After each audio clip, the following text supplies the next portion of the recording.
Good evening, everyone. I'd like to call to order the meeting of the Planning and Zoning Commission of St. Lucie County, Thursday, October 20th. If everyone would please rise for the Pledge of Allegiance and remain standing for the invocation. I pledge allegiance to the flag of the United States of America and to the republic for which it stands, one nation, under God, indivisible, with liberty and justice for all. Heavenly Father, as we begin this meeting, we ask that you would guide our thoughts and our actions so that we may have a successful meeting. Please help us to accomplish our goals while displaying your character. We pray these things in your mighty name. Amen. Amen.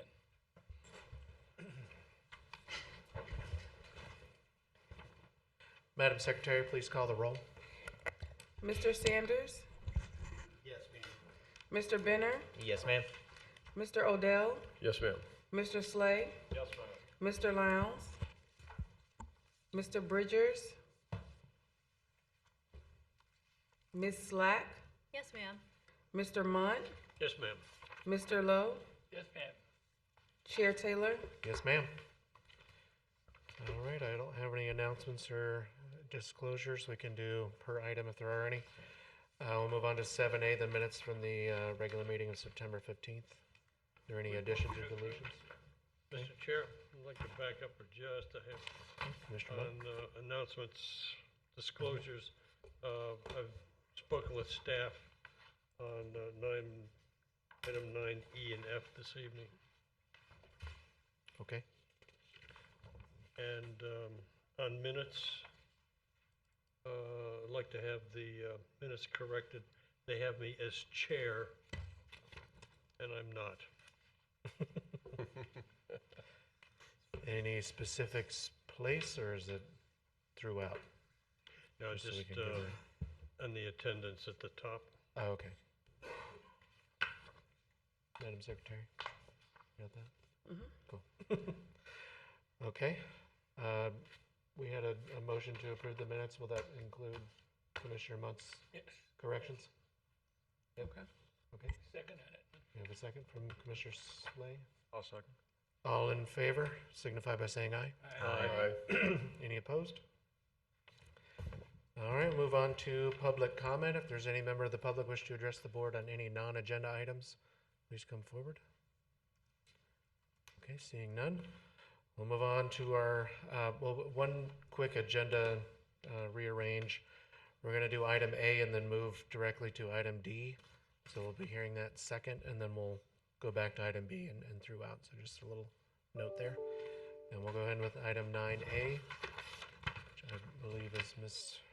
Erin Taylor. The Hinkle rezone, zoning atlas amendment to rezone the subject 4 plus or minus acre parcel, RM residential to residential multifamily zoning district. From that to the other.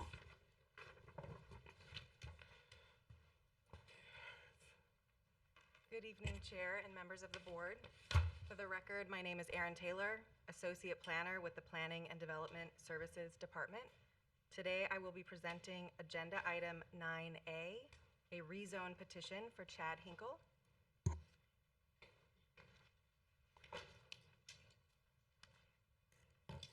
In accordance with public notice requirements outlined in Section 11.00.03 of the St. Lucie County Land Development Code, public notice was advertised in the St. Lucie County News Tribune on October 7th, 2022. Notices were mailed to 10 surrounding property owners within a 500-foot radius of the subject property, and a sign was posted on the property. We received one response back from 1103 Tilton Road in favor of the rezoning.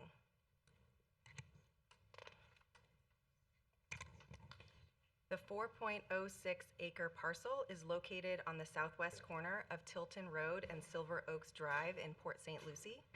There is currently a single-family residence with an accessory detached workshop on the property.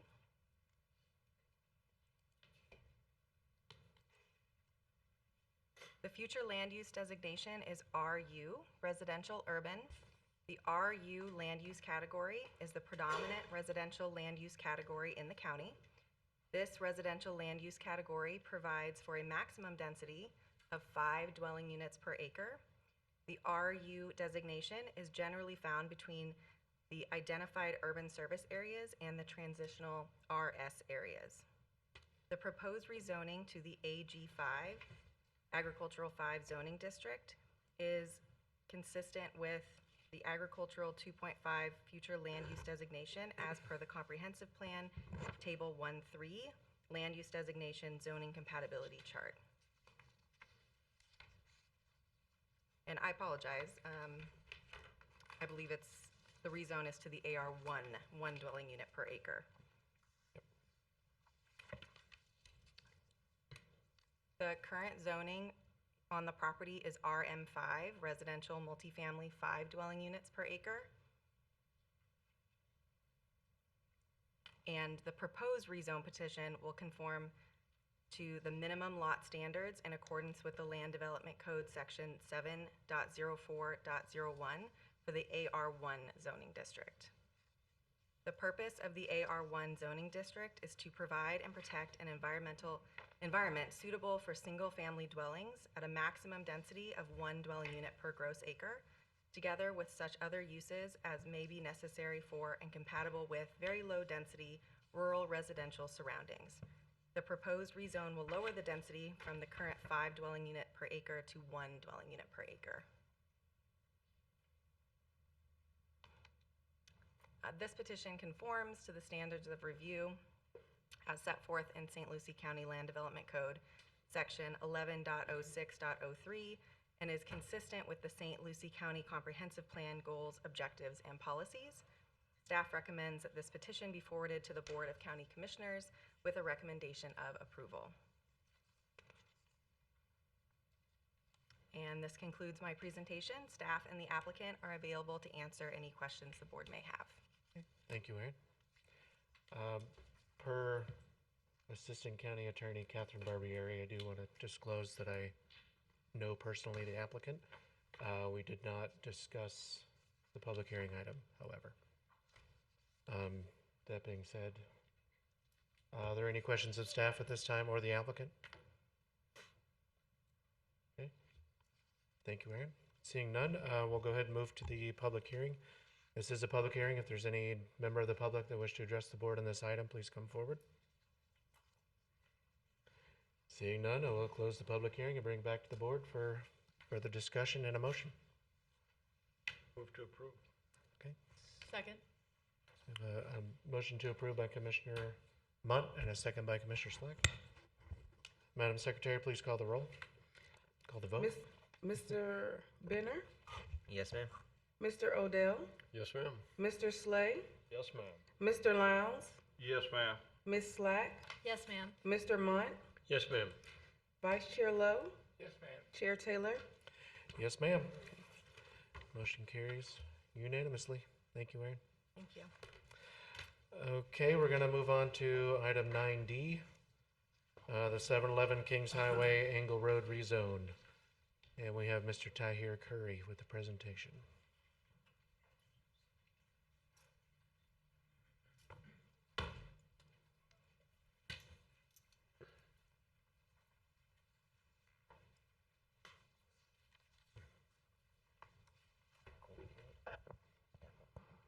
Good evening, Chair and Commissioners. For the record, Tahir Curry, Planning and Development Services Department.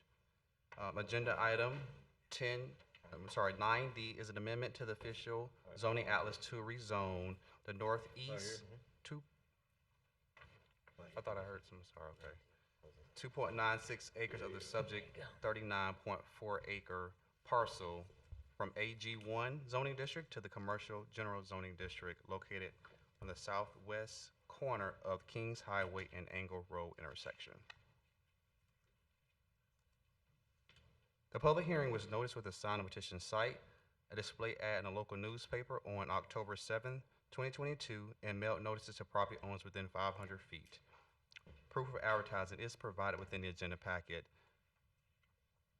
17 notices were sent out to property owners within 500 feet.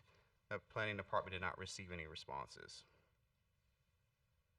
This is the area showing a 39.48 acre site located on the southwest corner of Kings Highway and Angle Road intersection. The future land use designation is commercial. The future land use designation is compatible to zoning districts that allow for a broad range of commercial uses. The proposed rezoning to commercial general zoning district is consistent with the commercial future land use designation per the comprehensive plan table 1-3 land use designation zoning compatibility chart. The subject property currently has a zoning designation of AG1, Agriculture 1. The proposed rezone will conform to the minimum lot size and dimensional requirements in the Land Development Code, Section 70401 for the Commercial General Zoning District. The surrounding properties consist of agriculture, plant unit development to the west, and industrial zoning to the north.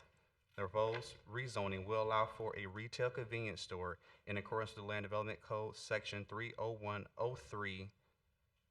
The proposed development will occupy 2.96 acres of the overall 39.48 acre parcel. This petition conforms to the standards of review as set forth in the St. Lucie County Land Development Code, Section 110603, and is consistent with the St. Lucie County Comprehensive Plan goals, objectives, and policies. Staff recommends this petition be forwarded to the Board of County Commissioners with a recommendation of approval. Staff and the applicants are available to answer any questions you may have on this. Thank you, Mr. Curry. You guys have a presentation or just here for questions? Okay. Do we have any questions of staff or the applicant from the board at this time? I don't. I just want to introduce myself, Anna Johnson, for EDC, and on behalf of the applicant, we do just want to let you know we are available if you do have any questions for us. Great. Thank you. Any questions, anyone? Okay. Seeing none, this is a public hearing. If there's any member of the public that wishes to address the board on this item, please come forward. Seeing none, I will close the public hearing. Bring it back to the board for further discussion and or a motion. I make a motion to approve. Okay. Second. Motion and a second. Madam Secretary, please call the vote. Mr. Benner, Yes, ma'am. Mr. Odell, Yes, ma'am. Mr. Slay, Yes, ma'am. Mr. Lowndes, Yes, ma'am. Ms. Slack, Yes, ma'am. Mr. Mott, Yes, ma'am. Vice Chair Lowe, Chair Taylor. Yes, ma'am. Motion passes unanimously. Thank you, Mr. Curry. Both Mr. Currys. All right, we'll move on to item 9B, the hearing of the local planning agency proposed comp plan future land use map amendment for the KRE mixed use activity area. Did I do it? Oh, B.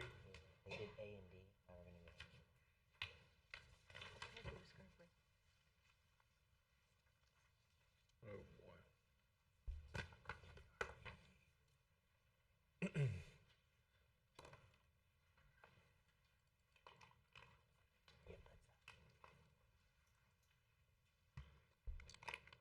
Good evening, members of the Planning and Zoning Commission. My name is Irene Settlemyer, and I'm a planner with the Planning and Development Services Department. So this agenda item is the requested future land use map amendment from residential, urban, and industrial to mixed development on approximately 166.41 acres with industrial, residential, and commercial specific use areas. So just to make clear, the proper notices have been accomplished. The ad was published in the newspaper. Signs were put up near the property, and a complimentary or that's not the word we use. Courtesy mailed notice to all surrounding property owners within 500 feet. About 25 notices went out regarding approximately 28 or 30 parcels, and we received no comments, positive or negative, in response to those notices.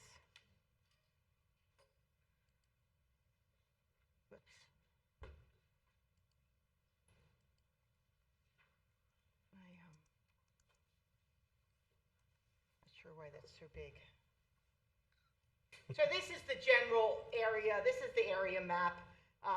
Very generally, that's 18 miles in that picture. You can see it's to the east of Kings Highway and south of Angle Road. And similarly, some additional area pictures, little closer view, Angle Road, Kings Highway, Loop Road, 95, Orange Avenue. And then the property with the close-up vision. You can see it's almost a mile of property that we're discussing this evening. This is the existing future land use map. The area here in yellow is the residential urban future land use, as is this area all to the east. And the purple is industrial. This area they're requesting be changed from industrial to mixed use, and yeah, with the specific use areas. And the proposed map, this will all be mixed use, future land use development, future land use. Sorry, I'll take a breath. There'll be specific use area focused on light industrial development in this area here, which is about 113, 114 acres. There'll be a specific use area, mixed use development, specific use area for high density residential in this area. And there'll be a mixed use development, future land use with a specific use area devoted to commercial in this area. As described in the traffic impact report for this project, it says this future land use map amendment will permit up to 595 dwelling units, 2,700,000 square feet of light industrial, and just under 300,000 square feet of commercial. That's what the traffic analysis is based on. So these are a little more information about the specific use areas. As you may recall from some other recent future land use map amendments, the mixed use development, future land use, is intended to have some specific use areas. It's almost like the planned unit development of the future land use map. It allows the county to put some general guidelines about uses in the future land use map. So the mixed use development specific use area devoted to light industrial will be applied to approximately 113 acres. The maximum floor area ratio is 0.5. You might recall what the floor area ratio of 0.5 means. If you had 1 acre of land, a floor area ratio of 1 would allow you to have 1 story of an acre-sized building. A maximum floor area ratio of 0.5 allows you to have half, whatever your land area is, half of that in square footage. So if you go taller, you have a smaller footprint. If you go wider and 1 story, it covers more of your land. But basically half of the land area could be covered by building. That's fairly consistent with our other light industrial standards. One of the key elements of this recommendation is that the development will take place via a planned development. So it won't be zoned for industrial use. It will be zoned probably a planned non-residential development. And that gives the county a little more negotiating room to ensure the uses are compatible with the mixed uses that are anticipated for this area, and also for some development standards such as landscaping and buffering of nearby uses. So the mixed specific use area devoted to residential will permit up to 15 dwelling units an acre, and it will also be developed pursuant to a planned development. And the mixed development future land use designation with a specific area devoted to commercial, they would be permitted to develop that consistent with the commercial general zoning district. there is general commercial right across the street. You'll see in the existing future land use map, here's some commercial future land use with commercial general zoning, or the requesting, well, maybe that was just, you just considered this one, to get commercial general zoning. So we are suggesting that this corner can develop in a manner that's compatible with that corner.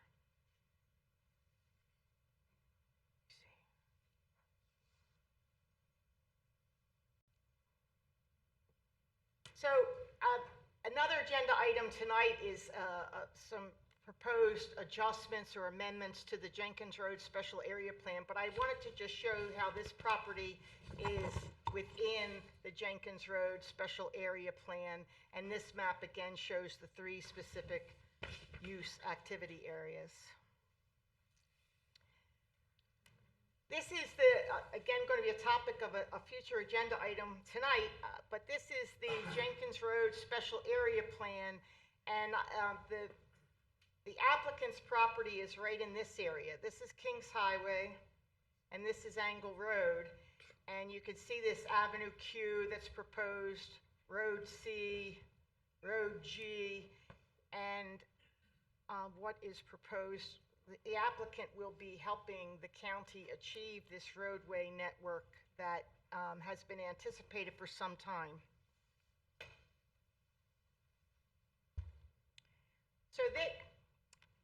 So tonight is the future land use map amendment, and no specific development proposal is before you this evening. But the application to rezone property consistent with the requested future land use designation has been submitted and is under review by the staff. And the property that has been requested to be rezoned to the planned non-residential development is from Kings Highway over to the Floyd Johnson right-of-way. So this area here is subject to the application that's under consideration tonight, as is this side over here. I wanted to show that they're proposing to construct Avenue Q, or that segment of Avenue Q, and they're proposing to construct a segment of Road G, and that the truck traffic will primarily is anticipated to come in off of Kings Highway and leave back onto the interstate system via Kings Highway. So it would come in maybe this way, come around, and come back out. And right now, there is no road right here. This is the Floyd Johnson unopened right-of-way and a canal. So the plan is to try to keep them to the west side of the development. The big trucks, I mean. So this is some of the other active development projects that are under review in the Jenkins Road Special Area. This is the one that we're speaking about right now. There's a large residential project, Eagle Bend, that has been submitted. This one here, the Orange 95, has been before this board. There's some projects here and here that are anticipated to be annexed into the city of Fort Pierce, or maybe have already been annexed into the city of Fort Pierce, but they are, substantial sized projects. So the staff recommendation is that the Planning and Zoning Commission forward to the Board of County Commissioners a recommendation of approval of the requested amendment of the future land use map based upon its consistency with the goals, objectives, and policies of the St. Lucie County Comprehensive Plan. And I'll say that this oral presentation tonight is a brief summary of more detailed information that was provided in the staff report, and I and Corey are happy to answer any questions you may have. Thank you. Thank you, Irene. Are there any questions of staff at this time? Mr. Slack? Just trying to educate myself. Why would we choose to pursue a future land use of mixed with special use areas rather than designate future land uses that are separate, more specific to those uses? Right. Well, one of the reasons was the industrial future land use, which would be one of the ways that one could accommodate the proposed development for this light industrial land use, could potentially be rezoned in the future, for example, to heavy industrial zoning. And staff and others believe that that would, that pose some threat maybe to the community, that no one anticipates heavy industrial being there. Also, the mixed development future land use designation with these specific use activity areas requires that the development take place via a planned development. So that also helps the county ensure that what occurs there is compatible with the mix of uses that are desired. So it gives a little more negotiating. The application initially was submitted for an industrial future land use and a high-density residential future land use and a commercial future land use. And staff worked with the applicant and we came to an agreement, the staff and the applicant, that this was the better way forward. Okay, thank you so much. Mr. Lyons? What utility service is this for potable water and sewer? Fort Pierce Utilities or Yes. St. Lucie? Fort Pierce Yes. Utilities? So the Yes. residential area will be required to hook up to it Oh, yes, as well as the other areas of this development? yes, yes. Okay, fine, thank you. Yes, and I think the staff report does identify, there's some utilities fairly nearby. I think Angle Road has some big water lines, and there's utilities fairly nearby in the Fort Pierce Utility Authority, and they're ready to be extended to serve this project, or, to serve the potential future development that can occur pursuant to this future land use map amendment. As long as we hook them up. Anybody else? I just had a question about the Jenkins Road special area plan. I saw the one graphic with the Avenue Q and Road G, but I didn't see like it overlaid on the plan, so I'm assuming that the roads that are in the county's adopted Jenkins Road area plan are being implemented into this. Well, that'll be a separate agenda item this evening. Some amendments are being proposed to what I have in the staff report. This is what's in effect now, this special area roadway plan. There are some proposed amendments to that.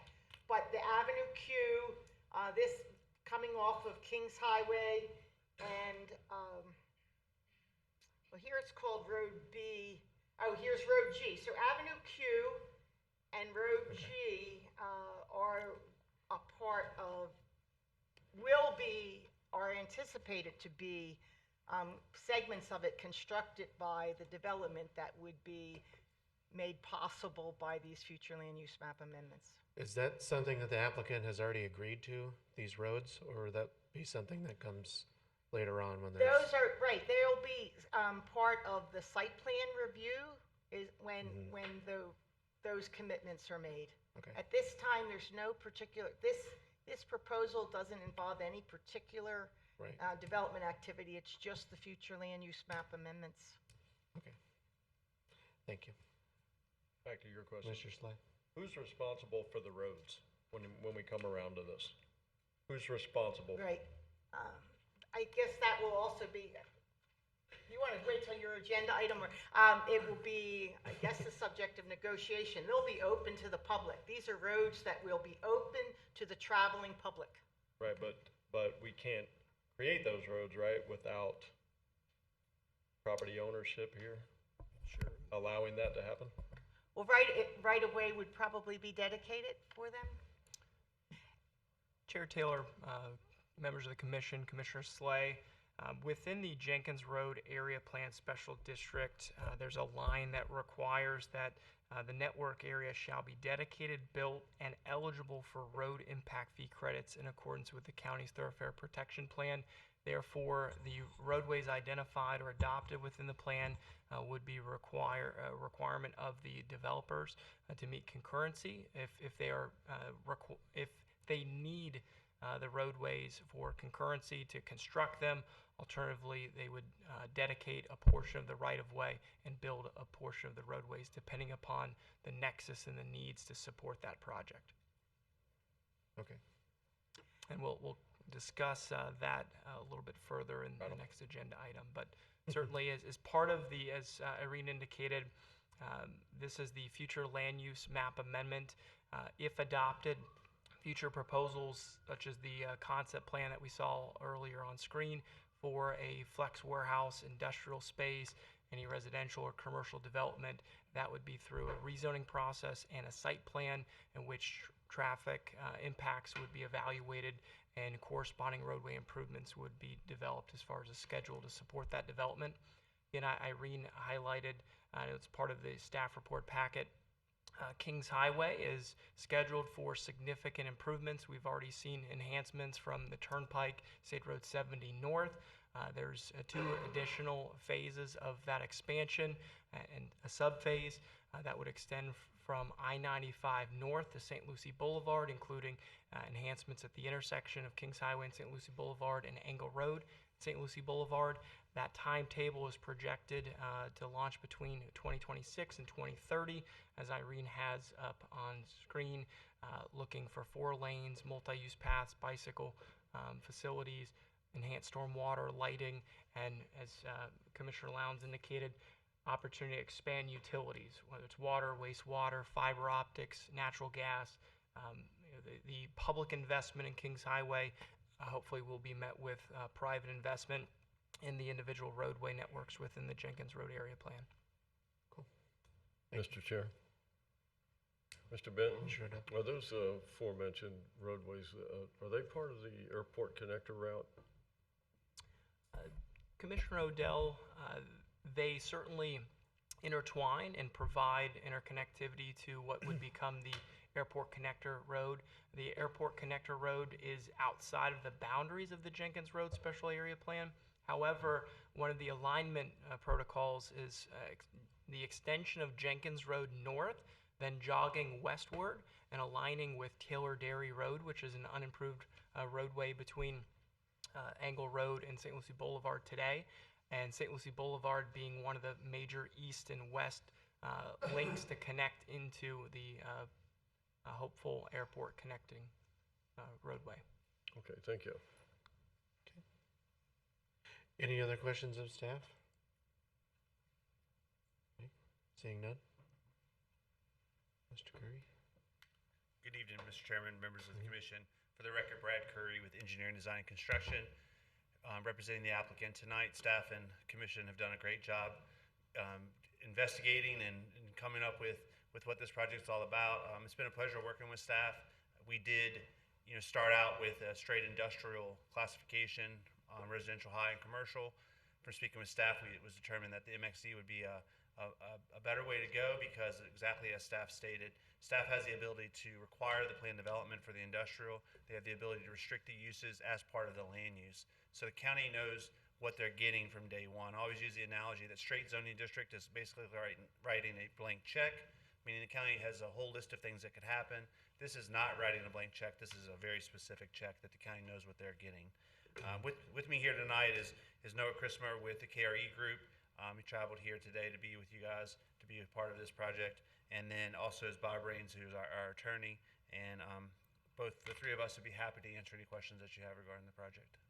Thank you. Do we have any questions of the applicant on the board? Quiet group tonight. Thank you, Mr. Curry.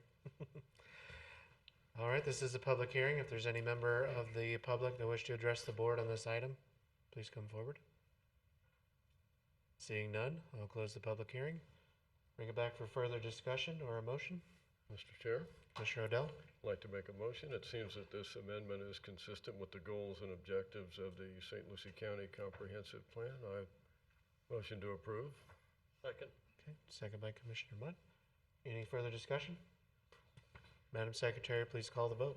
Mr. Benner, Yes, ma'am. Mr. Odell, Yes, ma'am. Mr. Slay, Yes, ma'am. Mr. Lowndes, Yes, ma'am. Ms. Slack, Yes, ma'am. Mr. Munt, Yes, ma'am.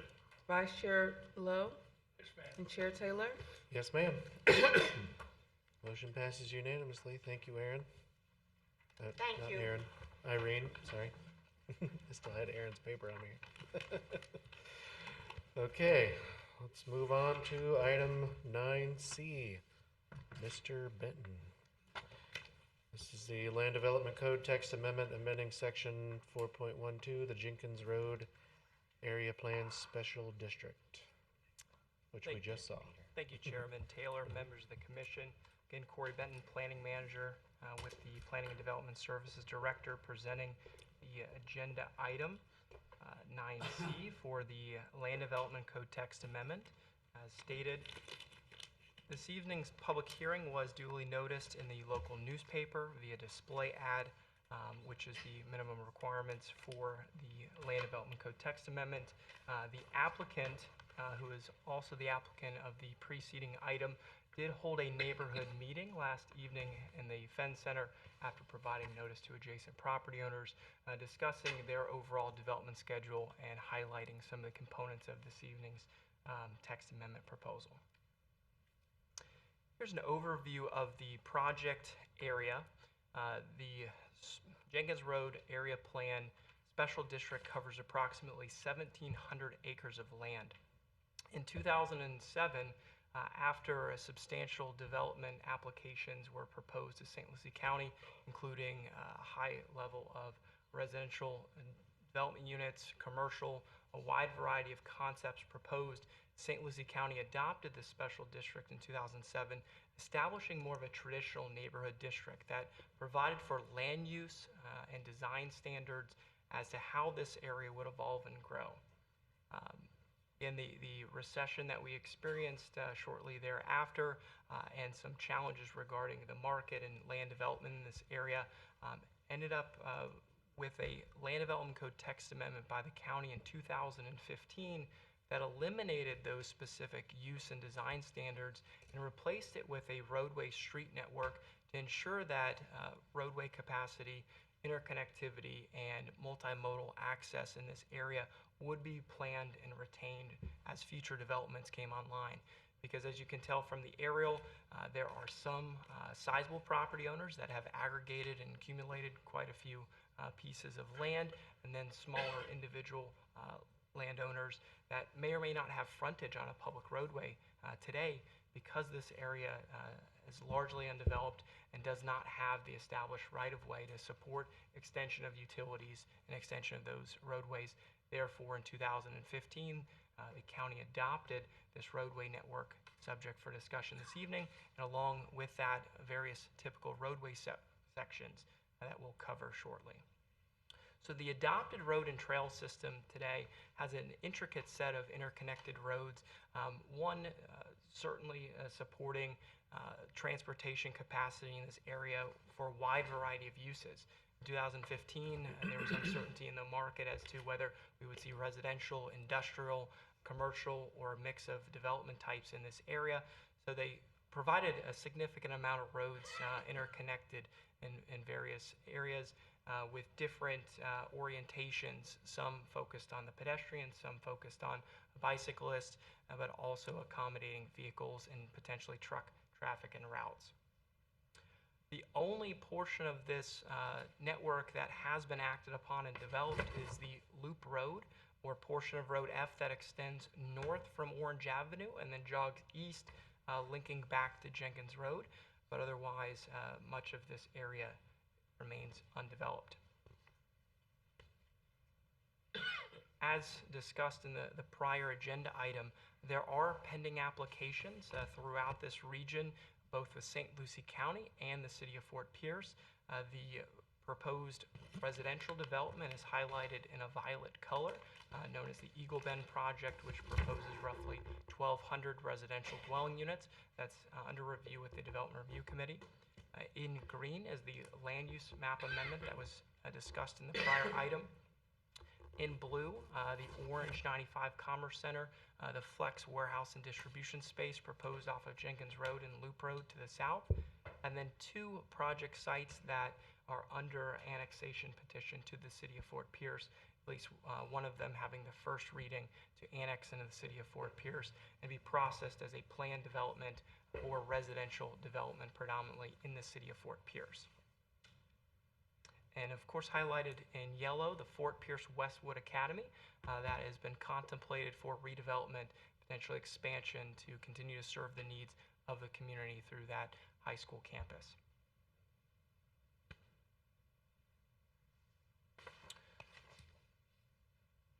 On screen is the proposed road and trail system petition by KRE Group and the representatives EDC Inc., Brad Curry, who we discussed with earlier this evening.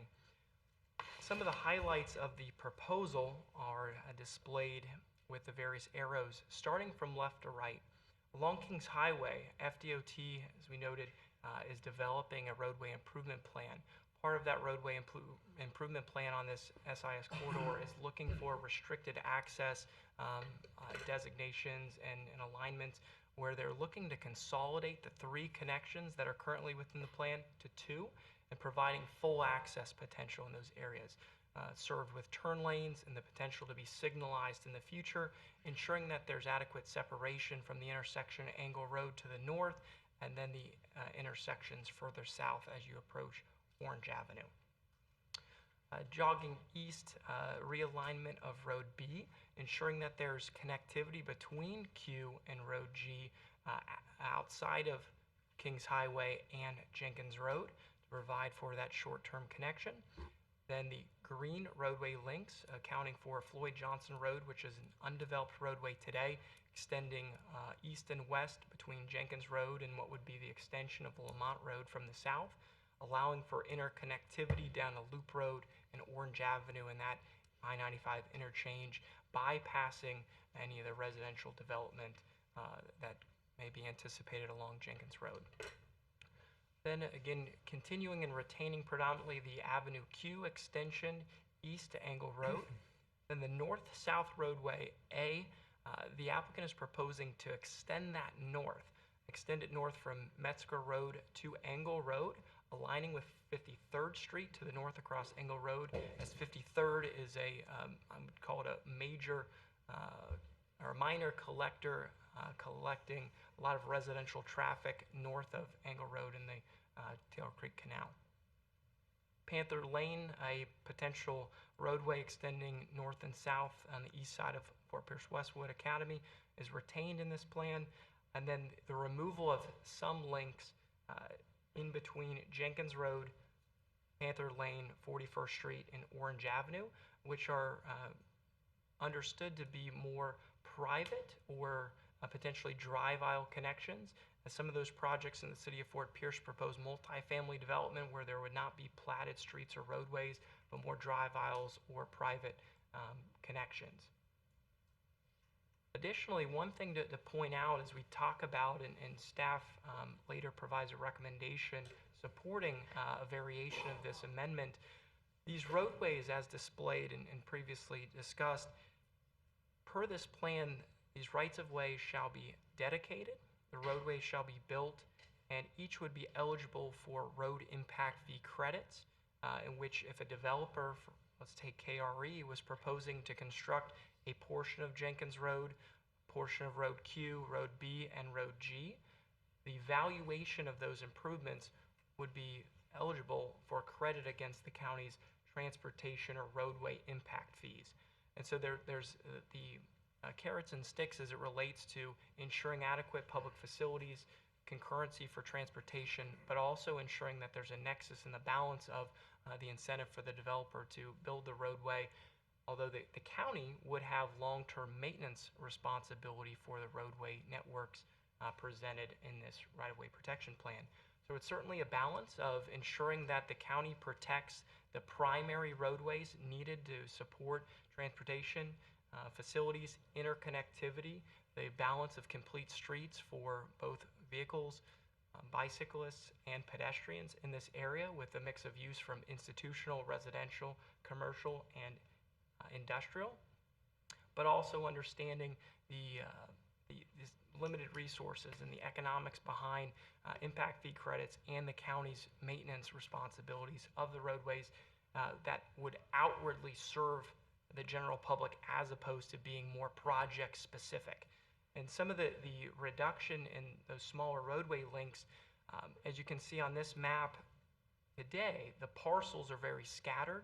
And again, some patchy, smaller parcels. For those projects proposed for annexation in the city of Fort Pierce, the developer has aggregated them. They've acquired them. They would be eliminating those parcel boundaries and proposing one collective or cohesive plan. Therefore, we can gauge outward connections and assignments of traffic onto the retained public links. So it's definitely a balance in ensuring and maintaining interconnectivity, but understanding the realm between private roadways and public roadways needed for the outward public. One recommendation that staff is encouraging the Planning and Zoning Commission to incorporate within their action this evening is the retention of the link between Jenkins Road for Road G extending east to Road A, providing an additional connection potentially over to Fort Pierce Westwood Academy and ensuring those movements east and west through those connections. As highlighted, the Jenkins Road Special Area Plan provides for various roadway sections, emphasizing complete streets, complementary landscaping and enhancements, landscape median, multi-use paths, expansive concrete pedestrian path, bicycle lanes as well, and street trees, landscaping to provide shade and some separation between the vehicular use areas and pedestrians. And even with some of the smaller roadway sections, providing a variation of that with the multi-use path, separating bicyclists on the other side of a swale system with street trees, both along the road right-of-way and the multi-use path. One component of the proposed text amendment this evening, in addition to altering the roadway design, would be providing this caveat within the special area district, allowing the Board of County Commissioners to authorize a modified roadway section as part of a planned development application after receiving the recommendation of the Development Review Committee and make sure that any proposed modification and that shall consider the type and anticipated volume of vehicle, bicycle, and pedestrian movements, as well as drainage and utility needs. So again, we have some standardized sections of what the minimum should be, the contents, but depending upon the design speed, the types of vehicles being moved, whether it's a semi-truck, a school bus, passenger vehicle supporting residential, maybe even the county transit line, looking at it from a needs assessment to find out if there's the ability or the cause to refine some of those sections, possibly have a greater separation between the roadway, pedestrians and bicyclists, or additional drainage needs, additional utility needs, but allowing for that modification to be bundled and packaged with a future plan development that would be considered by this commission and the Board of County Commissioners in conjunction with staff to ensure that we still meet those needs for multimodal transportation, but allow for flexibility where it's an enhancement to the public and the private development proposed. That said, in collaboration with the St. Lucie County Development Review Committee, staff has identified that this proposal is consistent with the county's standards of review in the Land Development Code and goals, policies, and objectives of the county's comprehensive plan. Therefore, staff is recommending approval with that restored connection highlighted between Jenkins Road and Road A for Road G. Staff and the applicant are available for any questions. Thank you, Mr. Benn. Is there any questions of staff from the board at this time? Commissioner Lowndes? Sorry. You go first. Mr. Benn, what does one of these roads cost per mile at today's price? Chair Taylor, Commissioner Lowndes, that is a very loaded question as the overlay district provides for various sections, anywhere from a 60-foot section to a 120-foot plus wide section. Therefore, the quantity of lanes, 2 or 4, the expanse of the multi-use path, it could be $1 million a mile. It could be $3 million a mile, depending upon all the components, ingredients of utilities. But it would be a collaboration between the developer, the county, utility providers to ensure that the minimum standards for the sections are met and transportation concurrency is also fulfilled. And you're asking the developer to foot the bill for these roads? All of it? Primarily, Commissioner, yes. However, there is the prospects and the commitment of road impact fee credits to the developer for improving roads on our right-of-way protection plan, of course considering their demands and capacity of the roadway upon construction, but certainly the ability for repayment through those credits, offsetting their development costs. Who designed these roads? There's not a road like this north of Orange Avenue. Commissioner, there was an engineering firm that was a consultant supporting staff in 2014 and 2015 when the network was adopted in its current form. For the proposed modification, staff through the DRC, it certainly reached out to the Florida Department of Transportation, the Transportation Planning Organization, and other stakeholders, including the school district with Fort Pierce Westwood Academy to the east and other. So we're going to build these beautiful roads, and we're going to end up having them tie into Angle Road, that's a 2-lane road, and Orange Avenue, that's a 4-lane road, and 25th Street, that's a 4-lane road that don't look anything like this. I'm trying to get my arms around the logical design of these expansion of these roads in this particular area for what they connect to. And Commissioner Lowndes, members of the commission, if I could expand upon that. For instance, with 25th Street and Orange Avenue, I think a mixture of constrained rights of way, the needs for widening, again, 25th Street from 2 lanes to 4 lanes, Orange Avenue years ago from 2 lanes to 4 lanes.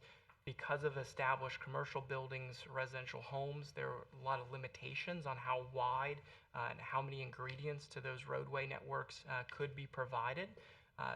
This special district and the adoption beginning in 2007 was a proactive approach of the county to set a new standard to ensure that there's green space, accommodation of drainage, and the ability to expand and extend utilities, but support alternatives to simply hopping in a vehicle, where if someone's taking a pedestrian route to work, to school, to grab a Coca-Cola from the corner store, that there may be shade, that there may be alternatives to hop on a bike, a scooter, to support multimodal transportation aspects. So it's certainly an attempt to support transportation, support long-range planning, but also ensure that there's aesthetics and designs incorporated with this evolving area.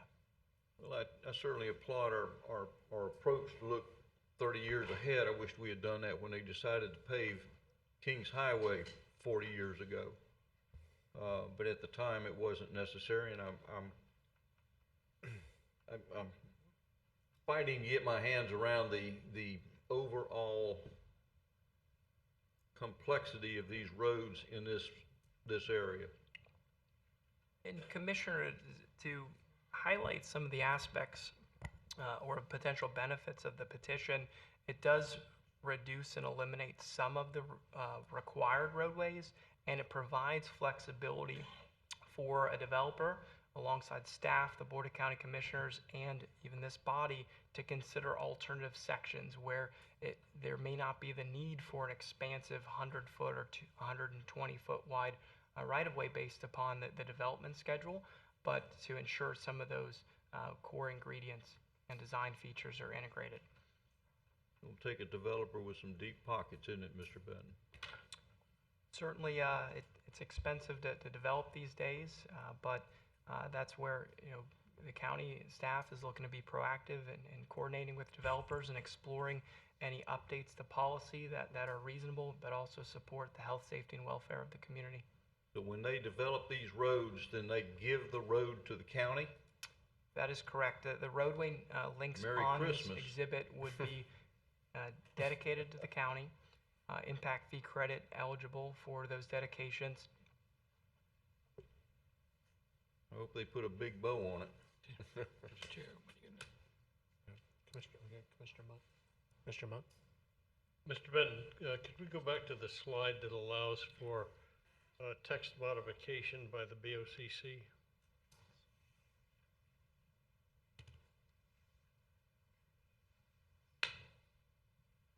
What I want to be sure is that any modification that was to be authorized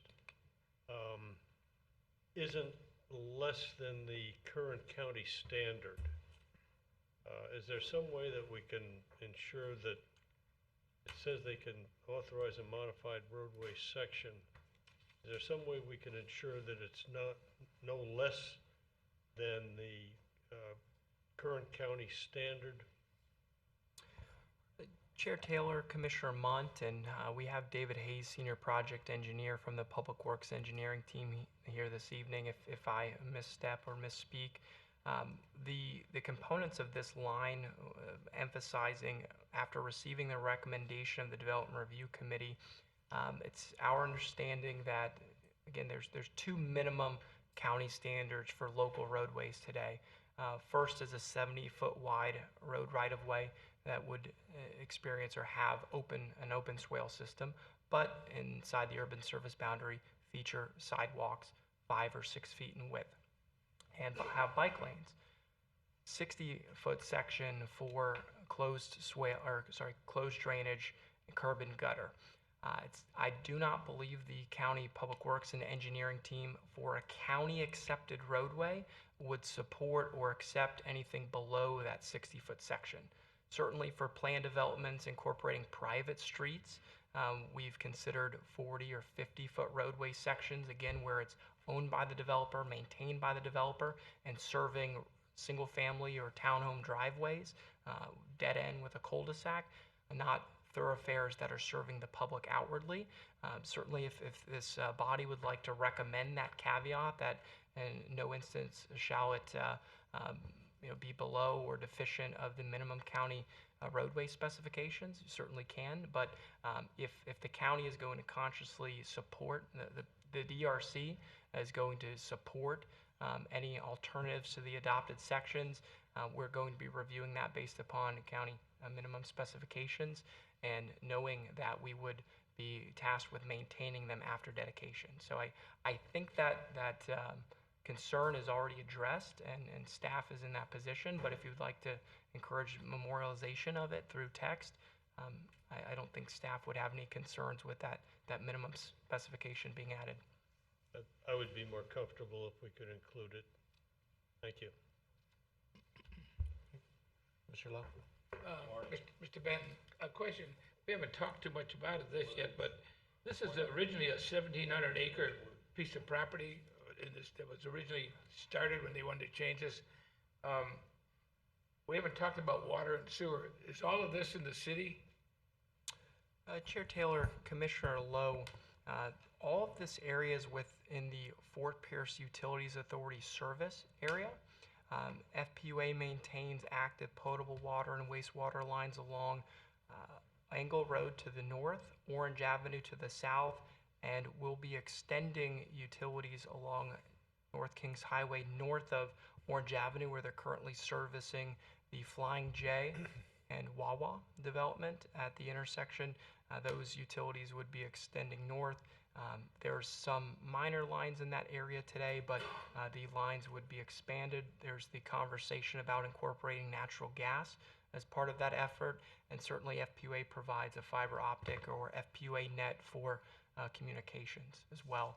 So utilities on the primary roadways are definitely a capital improvement priority of FPUA and, of course, the city and the county. But through the expansion of these roadways, that extension of utilities would be accommodated.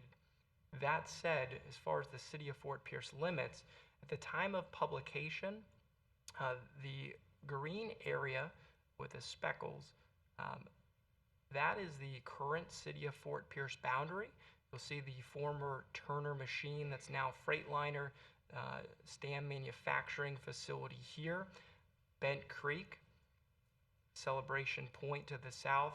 Those are developments or businesses within the city of Fort Pierce limits, and then further east up to 33rd Street, and then again around Avenue D and Mariah Circle.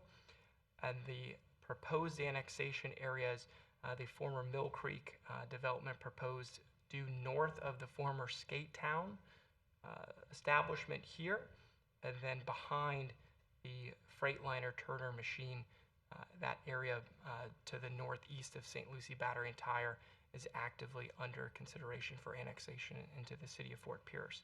So to build on that, as developments achieve or retain services through FPUA, they sign an annexation agreement as part of that service agreement. Therefore, upon being contiguous to the city of Fort Pierce limits, the city of Fort Pierce may act to annex the property. There's Florida state statutes and particular guidelines as to the shape and the form of those annexations is always evaluated by the city of Fort Pierce, but certainly see the city of Fort Pierce boundaries growing as development occurs, as connections to Fort Pierce Utilities Authority service commence. Is there a talk of Fort Pierce Utilities and the county joining utility, being in business together? Commissioners, since I stepped into the planning realm and even well before that, being a local resident, there's been the conversation of regionalization of utilities and the potential for expanding partnerships. Currently, St. Lucie County and St. Lucie County Utilities do have some partnerships with FPUA. An example is servicing potable water to Indian River Estates. There's been different considerations for both potable water and wastewater, but as of right now in this particular area, I'm not aware of any particular collaborations considered between the two utility providers.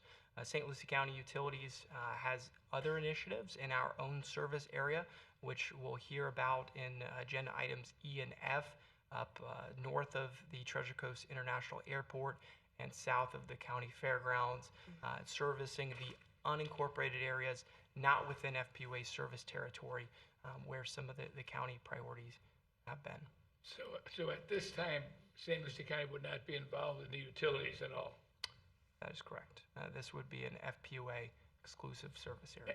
And they're capable of doing it, of handling this evidently? Yes.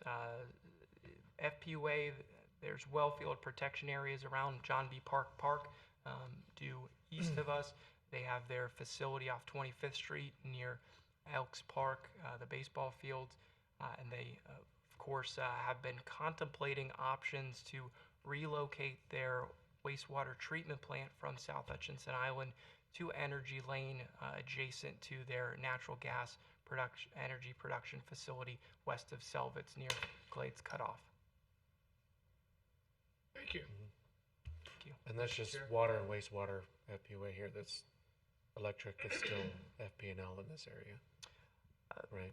Chair, I would have to evaluate the specific limits of FPUA electric. I know due south of Orange Avenue, including those residential communities, are on FPUA for electric service. I do think that their electric service terminates further east than this area, so I do think it would continue to be FP&L in this region. Mr. Chair? Marty and I are probably going to ask the same question. Marty's probably going to answer it. Perhaps. How do we get better connectivity for students to get to Fort Pierce Westwood? Could you go back to that map? Okay, so we would bring Panther Lane down to Orange Avenue. And then to get to the west side, you'd have to come up Jenkins Roads to Metzger to Road A, if they were to redevelop and face the campus toward Road A rather than Panther Lane. Okay. Thank you. Thank you, Commissioner. Mr. Chair? Yeah, Mr. a couple questions. One is, we are excited about rebuilding Fort Pierce Westwood. We were really excited about the Eagle Bend project moving forward with residential development on the west side of it. It appears that project has stalled a little bit, but it still may be moving forward, but I think at a slower pace than what we will be moving forward at rebuilding Fort Fort Pierce Westwood. So right now, we have, you know, a lack of ability to rely on that Road A being built, which is gonna, you know, force a direction for us on design of Westwood that we'll probably have to end up continuing to use Angle Road as the primary access. And, you know, we know that Angle Road is, you know, it's an industrial corridor with last chance and all of those kind of things out there. That's not the best foot forward on a entryway into a school. I am concerned about the extension of Panther Lane and the extension of Avenue Q. One, it bifurcates a school site.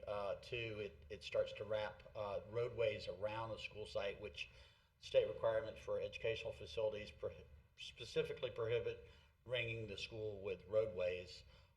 So, you know, we'll work with the county on that, but again, Panther Lane is right next to the North St. Lucie Canal, the Emergency Relief Canal. So, you know, there's a hazard there that it may not be the best corridor. It is unfortunate that the Mill Creek development and then the West Orange PUD, which Corey pointed out along Orange Avenue, is being annexed into the city, and specifically averting the roadways that continue as part of this plan. So that kind of ties the county's hands on what abilities we have to have connectivity. Those plans show, you know, the roads loading out to either Jenkins or Orange Avenue, which, you know, again, if we don't have some kind of plan that has a network of roadways, we're going to wonder how we got into a traffic jam on Orange Avenue that won't move and we can't get out and all of those things. But we, you know, we'll work with the county on whatever we need to as far as the roadway network. But you know, we may not be able to honor this overlay with Fort Pierce Westwood because we have constraints both by the state requirements for educational facilities and the time frame for rebuilding. Thank you, Marty. I have a question just in relation to that. I mean, I know Marty says that the school district's going to need to review all this. Are we kind of jumping the gun here with making these changes without the school district's input? Because I foresee us having to come back and review this again, I mean, with the redevelopment of Westwood happening as we speak. Chair Taylor, members of the commission, I think there's two aspects of that in my response. First and foremost, the applicant, the KRE group, is proposing these modifications related to, primarily related to their development schedule and orientation with the FDOT improvements along Kings Highway.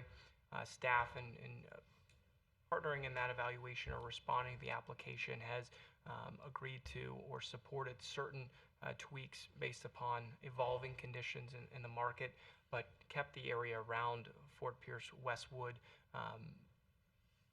relatively the same as they exist today. That said, the areas around Fort Pierce Westwood Academy in a pre and a proposed condition aren't modified much other than the prospects of Road A extending north, which we imagine would be part of the Eagle Bend residential project, but possibly having some upside potential for interconnectivity with this school. Part two of my response is related to an interlocal agreement that St. Lucie County and the school district hold as it relates to development of school facilities, in which the process supports the school district submitting a site plan for evaluation by our development review committee for courtesy review and feedback and comments, but those are not binding. They're not subject to the same rezoning or site plan review process that you would typically experience for a private development. Therefore, in theory, these roadway networks are not explicitly binding to the design of Fort Pierce Westwood Academy's redevelopment. Certainly, we would encourage and garner their input on ways to refine this roadway network, whether it's through this adjustment or a future amendment. But certainly, we understand there will be a further collaboration as they go through the motions and work on refining their concept plan.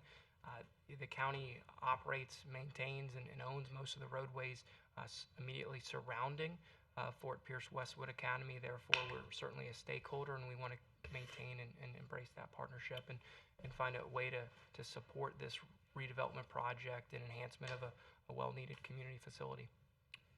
Mr. Chair, let me further comment that I wanted to just go on record that we do have some concerns about it, but we do believe the extension of Road A up to Angle, those are all very positive things. I think that helps the interconnectivity of that area. So, I don't have a problem moving forward because, as Corey pointed out, and I didn't want to show my trump card, so to speak, we do have, 5 constitutional officers that allow, and the state recognizes that school districts, they've got to build schools, we've got to have places kids go to school, so they give school boards a little bit of autonomy and ability to move forward. We try to cooperate the best we can, but we do have special requirements for educational facilities. So sometimes we just have to move forward and not meet all of the nuances that may be in a code that interferes and conflicts with the state law for educational facilities. So we're okay moving forward. Cool. Even though Avenue Q is bisecting your potential school site? It's just a line on the map right now, and that's we have the ability to accept it or deny it. So we're not concerned with it moving forward. I have a feeling that's probably not going to happen. Yeah. I will say that we would like to cooperate. I have some concerns that with the commercial and warehouse corridor along Kings Highway, with Road Q going all the way out to Kings Highway, it could turn into a very bad thing with a truck route. And certainly there's ways that we can design around that, whether it be an arch that limits your height to 11 feet or whatever we have to do to do things. So, but we do recognize that the need for connectivity, and we're going to try to honor that to the extent practical. Any other questions from the board at this time? So are we in a position to make, I'm not going to, say that I'm an expert on roads, and I know these have all been reviewed by people a lot smarter than me, but are we here to make suggestions on moving parts of this, or are we just accepting the changes? Chair Taylor, members of the commission, this body certainly can formulate a recommendation with any modifications where there's, again, supportable justification, reasoning behind it. Again, staff is offering one minor tweak to the applicant's proposal as presented on screen. Okay. Again, prior to the Board of County Commissioners hearing, staff would evaluate any additional recommendations or links further. Would this come before us again if some new road changes are made? Chair Taylor, Commissioner Lowe, if proposed modifications are made from the exhibits that you see tonight that aren't entirely within the board's hearing, we presume they would be back before the Planning and Zoning Commission for a recommendation. Additionally, if a planned development is proposing alternative roadway sections, we would look to acknowledge that during the rezoning and preliminary site plan process. And that could, as Commissioner Lown alluded to, include a roundabout at certain intersections for traffic calming and pedestrian movements at intersections and to help avoid truck trips heading east of Jenkins Road or in those neighborhoods. And I see potential for at least 10 roundabouts on here. Mr. Chairman. Mr. Lowndes? We haven't gone to public hearing yet, have we? No. Good, thank you. Mr. Curry, I saw you getting ready up here. Again, good evening. For the record, Brett Curry, EDC. Just had a couple things to say. This map that's before you today for a revision, just want to make it clear, it's in the zoning code as it stands today. I believe Corey had a picture of the existing map that's currently in your zoning code today. And it shows that Avenue Q going through Westwood, it shows Panther Lane. We aren't touching that. We're keeping it just the same. The only thing that we changed was we extended Road A all the way up to Angle. So there was some discussion about that tonight. I just want to make it clear that what's being proposed tonight has no impact. It's already there. It's already in your code. If you guys made no action tonight, it's already in the code. So this is a text amendment. Anybody can submit for a text amendment. In this case, I'm representing the KRE group, and they were the ones that proposed a text amendment. Most notably, the reason that they requested a text amendment is on the old map. I hate to make Corey keep going back and forth, but there's 3 roads going out to Kings Highway on this map. There's only 2 median openings proposed under Kings Highway right now. So the 3 roads going out to Kings Highway doesn't make sense. So right now, DOT is proposing 2 full access points that could be signalized in the future at what we're calling Road G and Avenue Q. Any other roadways will only be a right in and right out on Kings Highway right now. So the county roadway plan had an extra roadway in there that didn't really make sense. And then as you look out throughout the rest of the roadway network, we started determining, as Corey had mentioned, most of these properties have come together and all of those roadways aren't needed. What you're seeing before you tonight is me working with 3 different developers to get to this roadway map that you have before you today. You have the KRE group, you have Eagle Bend, and you have Richard Tamboni to the south. So those 3 developers all came together. We've gone through this map, and this is what we've come up with. So it isn't something that just staff and I came up with. It was something with the engineering staff, planning staff, as well as 3 different large property owners in the area coming together. I wanted to talk about the cost of roadways.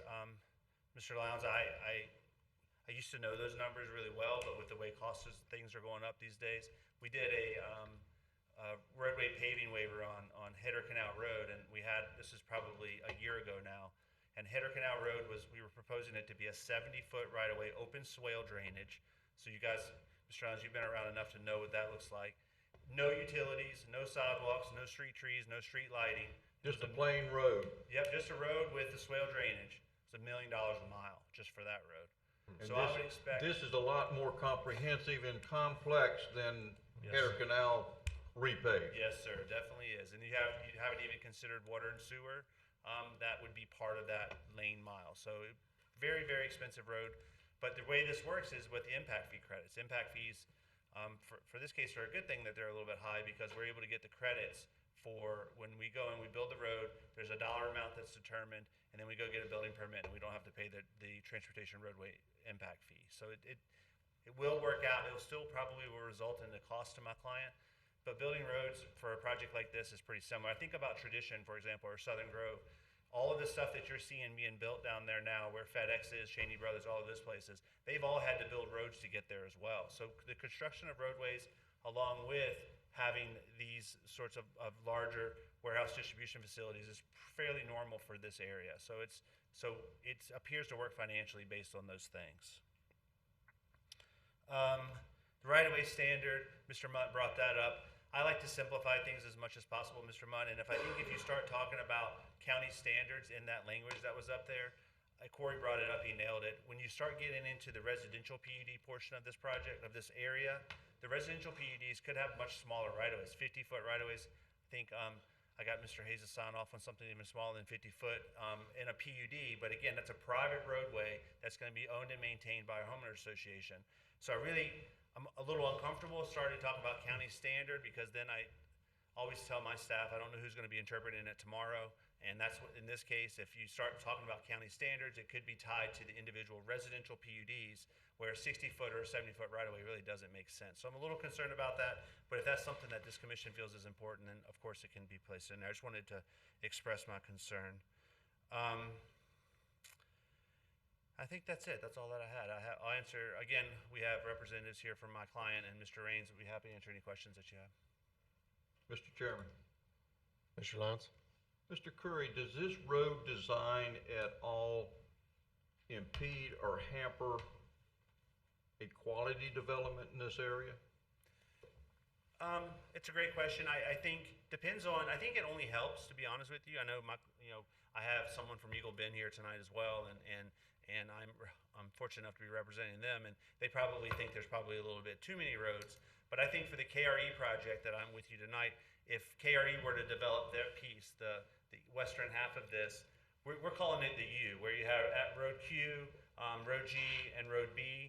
That's like a U shape that ties back in with Kings Highway, and it actually works out pretty well. You saw the plan before you tonight. So I think even without this roadway network, we would have some sort of public road that would circulate generally in that configuration, I would imagine. So for KRE, I think it works well.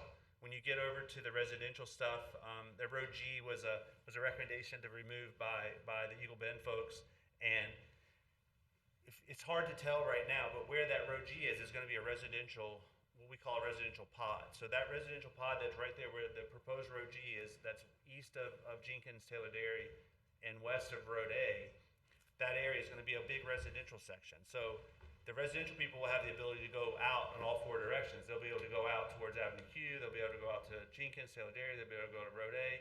So we felt like the Road G there was a little bit of an overkill. But for the sake of getting this to move along, we've agreed to keep Road G there because it's very important that we get this thing approved, and we're under a tight time crunch. This is the first of many hearings that we're going to have to go through. This is the Planning and Zoning Board for the future land use. We haven't really talked about that. This is the text amendment for the Jenkins Road overlay. This will be the first meeting, and then we'll have 2 readings before the Board of County Commissioners.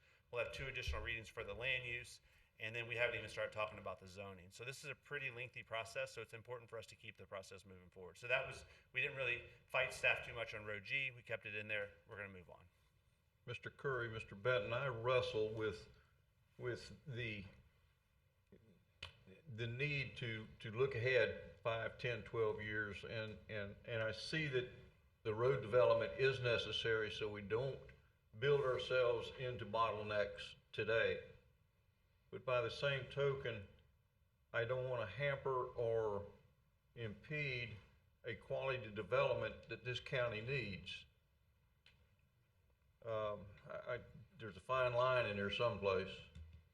But you as a developer, if you are happy with this, or you can work with this, then maybe my apprehension is eased a little. Mr. Lenz, I can tell you that this map is a heck of a lot better than the last one, so we're extremely happy. Well, we're getting better at some things. Yes, sir. Mr. Benton, if the city annexes this, do they then assume the maintenance on these roads? Chair Taylor, Commissioner Lowndes, the county and city continuously are discussing at what point the city would take over control of roadways. That has been a challenge in defining a negotiated process, certainly when local roads are transferred over as annexation occurs. At this point in time, I would not anticipate the city of Fort Pierce taking over any of these roadways in the foreseeable future, but that is definitely an evolving discussion. You know, the city doesn't have as good a reputation for maintenance as we've got, we being the county. And I think if we're going to work with the developers to do this, it would be to our advantage to make sure that we can maintain these roads to a standard without having to, how do I pleasantly put that? The hell with it. I think we can do a better job than the city.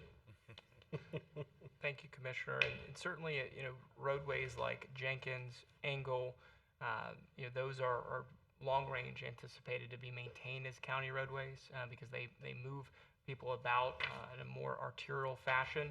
The roadways that we would be seeking the city to take over in the future are things like Avenue L, Avenue K, Avenue J, Avenue I, 41st, 42nd, 43rd. They still can't do as good a job as the county, and that's the problem with the county giving up land or right-of-ways to the city.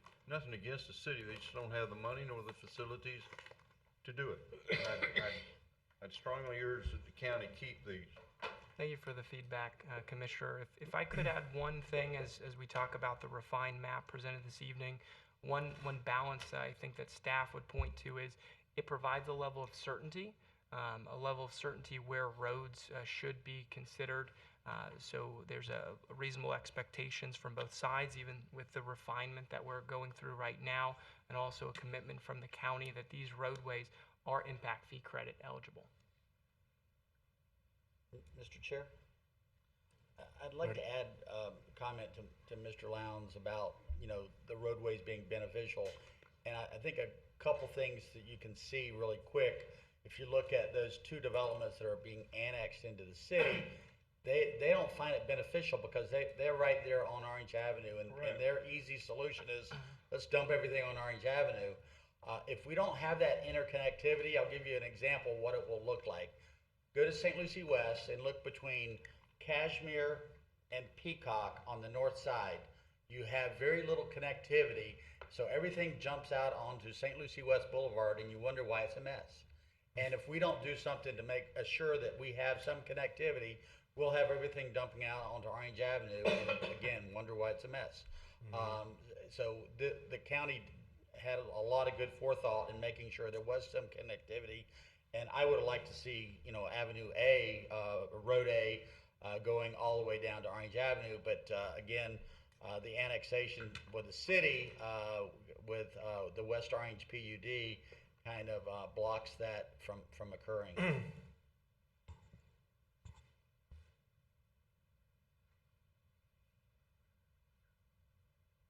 Okay. Sorry, just keep looking at the map and like thinking of other ways we could make some changes. I mean, just to me, looking at the map and what Mr. Sanders was saying about Avenue or Road A going all the way to Orange is why wouldn't we just take Jenkins and straighten it out and go straight to Keene Road? And then eliminate the Road A, which would 3,000 units. The school district's issue with surrounding Westwood with roads.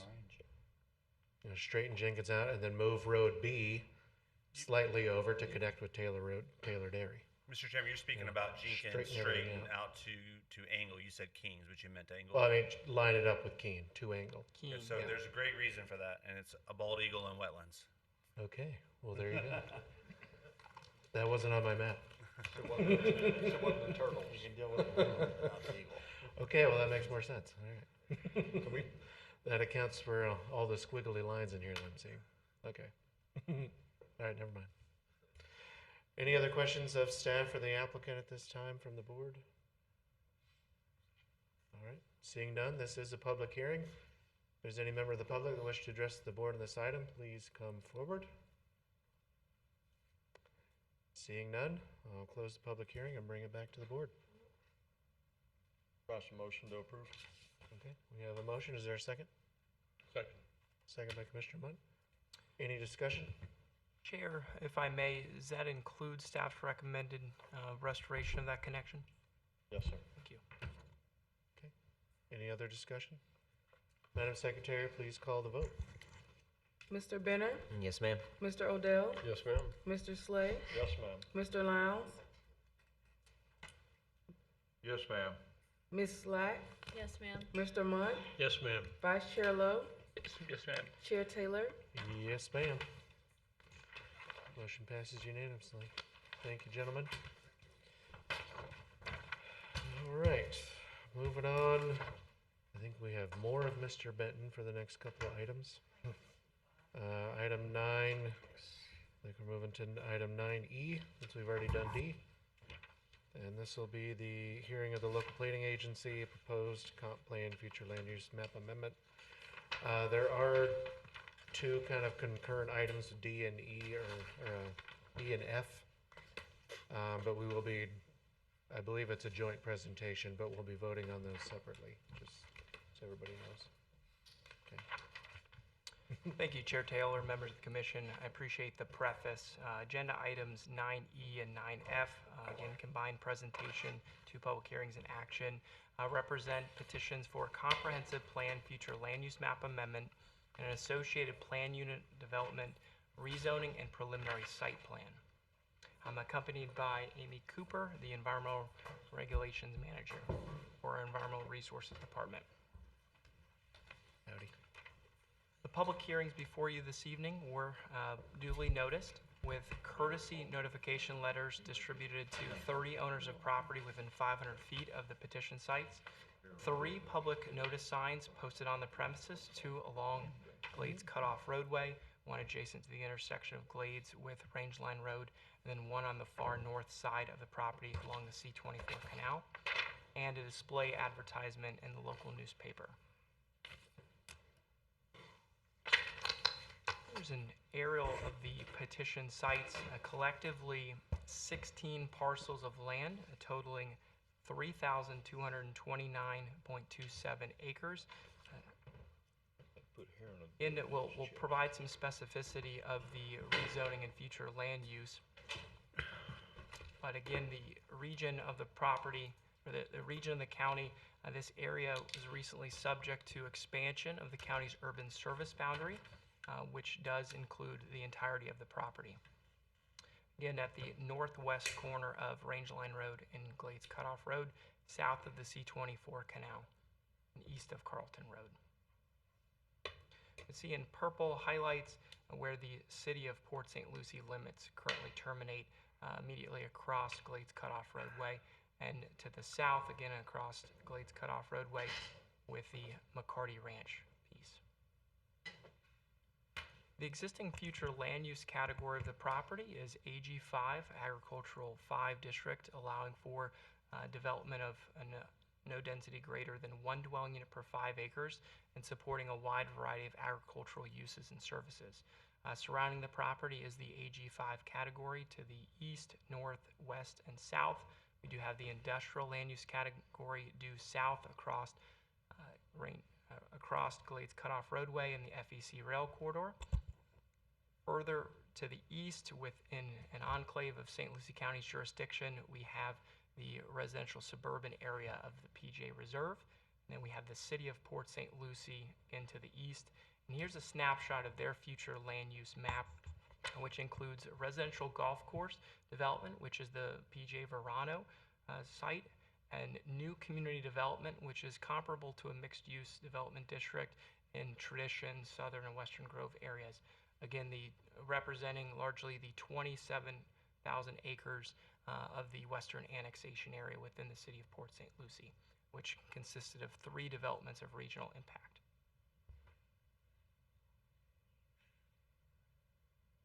The applicants are proposing a land use change for the site to a mixed-use development district associated with specific sub-area policies to guide and regulate the development of this property over time, and how rezoning and site design would be implemented for use of the property.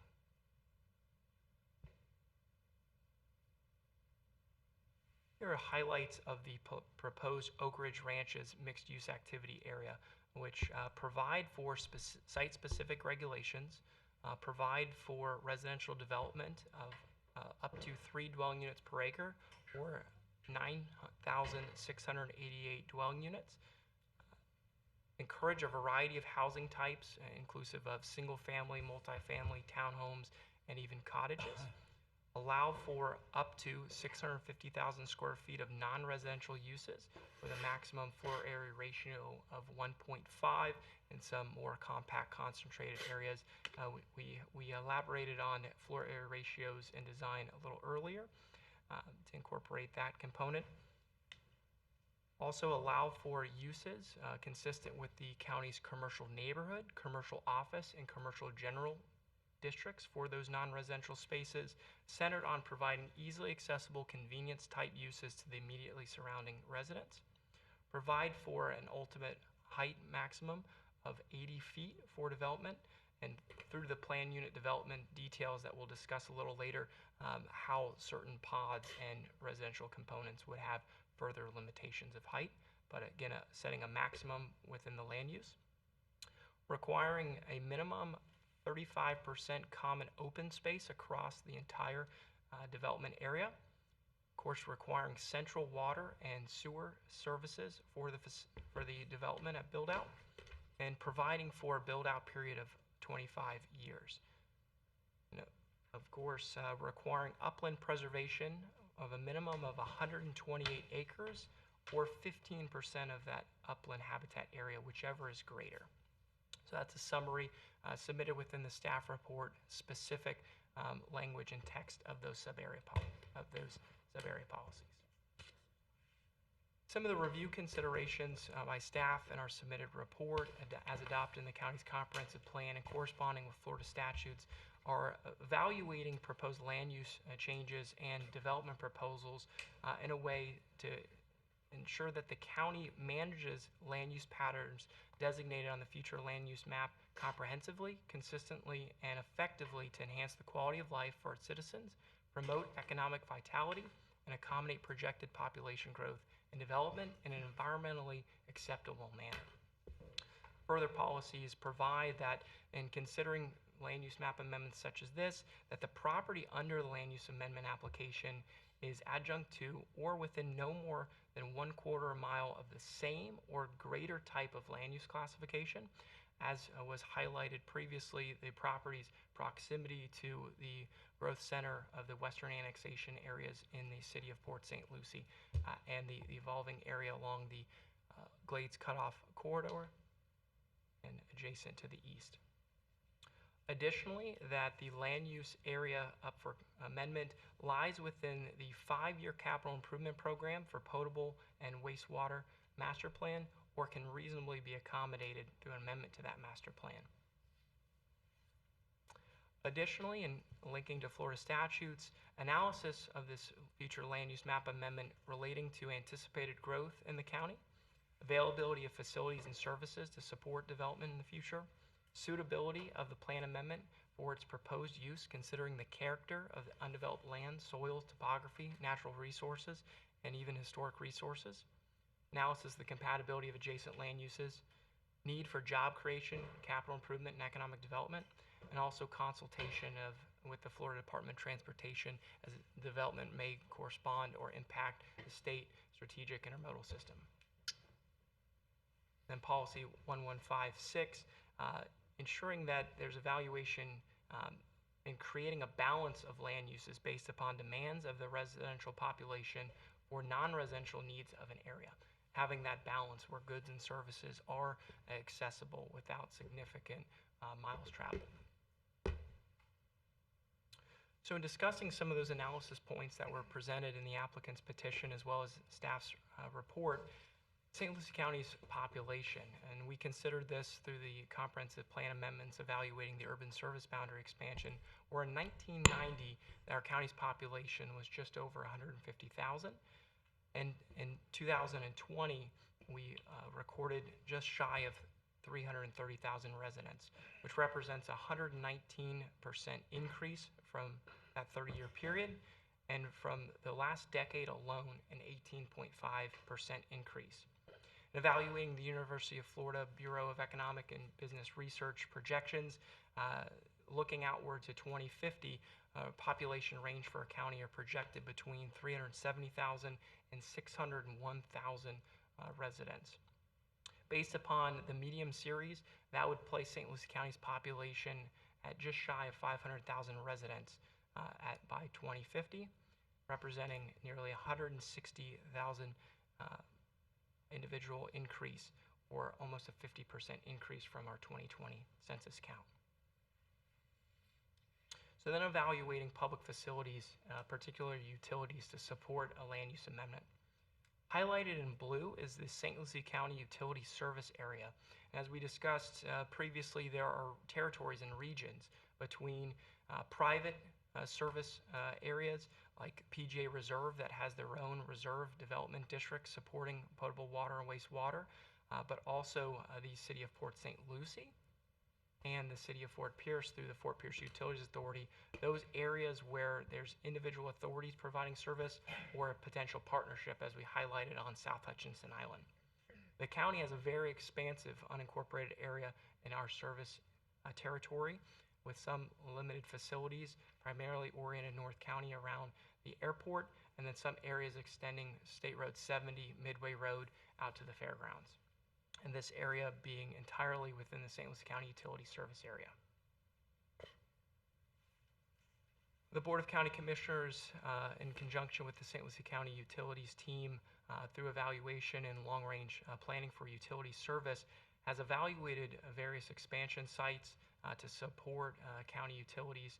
Again, we noted an area off of Indrio Road near Taylor Dairy, but also in proximity to this petition site south of the county fairgrounds, where the county has acquired land and has earmarked over $34 million from American Rescue Plan funds to expand water and wastewater facilities in our county. This exhibit highlighting some of the utility loops along State Road 70, the Florida Turnpike, Midway Road, and I-95, looping and connecting out with the prospects of expansion south of the fairgrounds to the petition site, and allowing for additional service extension from those facilities planned. Then evaluating traffic and transportation planning.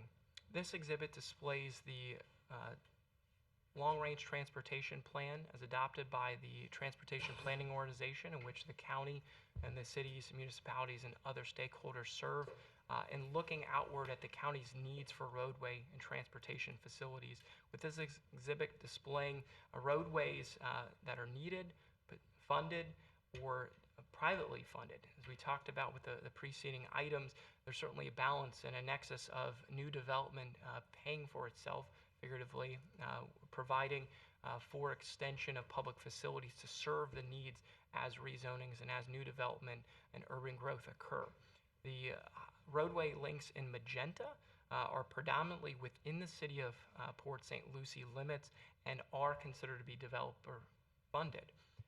Whether they have been constructed to date, actively under construction, or planned and tied to development schedules of new projects in the area, they would be funded by developments in the private sector, but compensated through impact fee credit agreements that we discussed previously. Oak Ridge Ranch petition site being immediately adjacent to one of those north-south roadway links, the extension of Rangeline Road, and adjacent to a series of roadway improvements within the western annexation area, providing numerous arterial roadway connections to Rangeline Road and east to the interchange at I-95, at Crosstown Parkway, Tradition Parkway, and even Becker Road.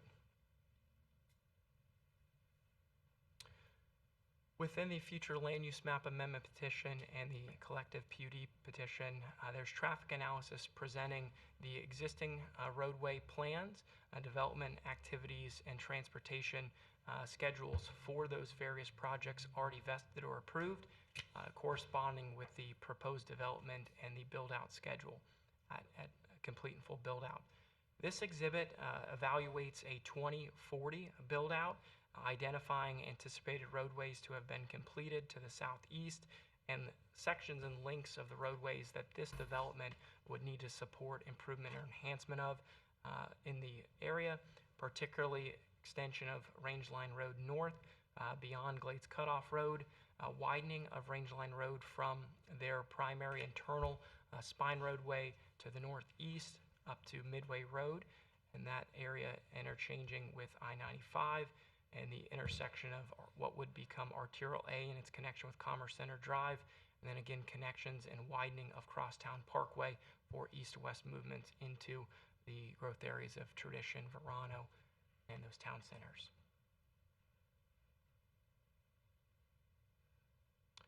Some long-range transportation planning concepts in this area to enhance interconnectivity have evaluated the prospects of extending Crosstown Parkway beyond Rangeline Road to the west, interconnecting with Glades Cutoff, providing more direct east-west connections, but again, only concepts at this time. And again, some plans scheduled long-range for widening of the I-95 corridor between some of these interchange links. And of course, we're familiar with the Florida Turnpike plans for widening expansion eventually to 6 lanes of that interstate system. In coordination with the county's Development Review Committee and the standards of review for the comprehensive plan, staff is recommending approval of the future land use map amendment with corresponding adjustments and tweaks to the sub-area policies related to this proposed mixed-use development district, encouraging the Planning and Zoning Commission to forward a recommendation to the Board of County Commissioners, incorporating those amendments as sub-area policies.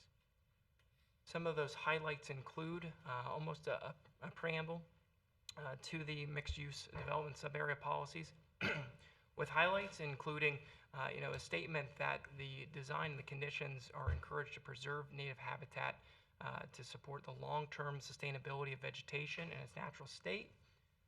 Also, that clarifying that should a comprehensive plan provision not be specifically addressed within the sub-area policies herein, that the adopted and effective comprehensive plan provisions, the land development code, and site-specific plan unit development regulations in effect on the date of a final decision of approval by the Board of County Commissions shall control for future development aspects within this mixed-use activity area. And Chair, additionally, some of those proposed amendments, again, very minor grammatical or text changes in policies 2, 4, 6, 7, 8, 11, 12, and 13, change to one or two words, this, clarifying a few things, but substantive changes presented in sub-policy 15.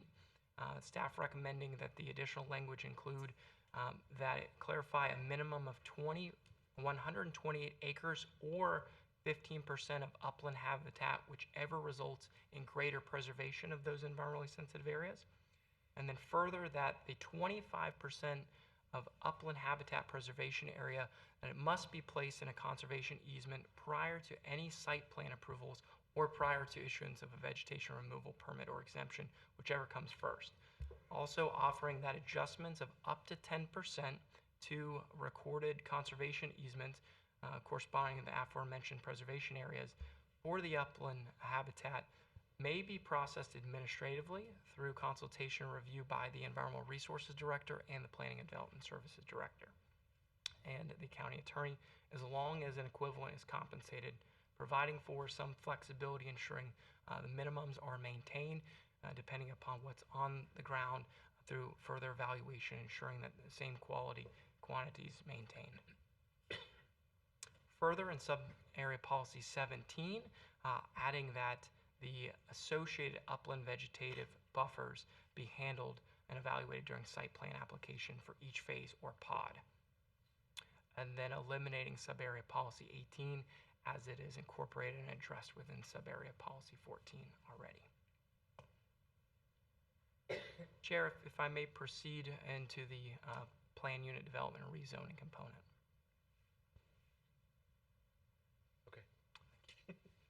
On screen, we've displayed the current zoning atlas snapshot in the county jurisdiction, with the subject property being within the AG5 Agricultural 5 zoning district, which is consistent with the current land use.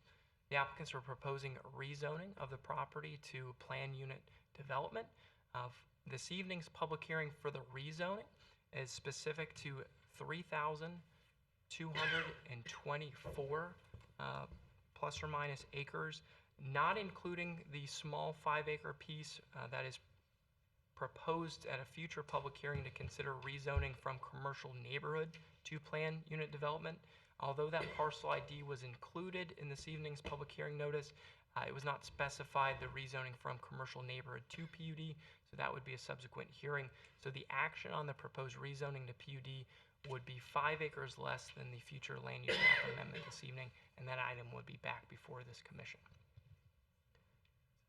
Pointed out here. The applicants are proposing a plan unit development district to encompass the entirety of the future land use map amendment territory. Again, this evening with the omission of the 5-acre parcel, which is immediately at the intersection of Rangeline Road and Glades Cutoff. Some of the highlights in the overview of this proposed plan unit development, rezoning, and preliminary site plan.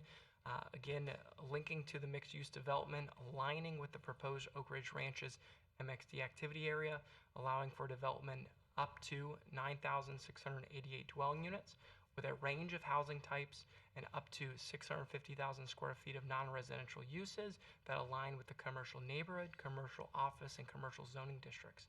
It is pointed out that within the sub-area policies in the PUD document that the applicant is requesting relief from Land Development Code Section 70102, which typically would limit a plan unit development having no more than 10% of its area devoted to commercial space or 3 acres of land, whichever is greater.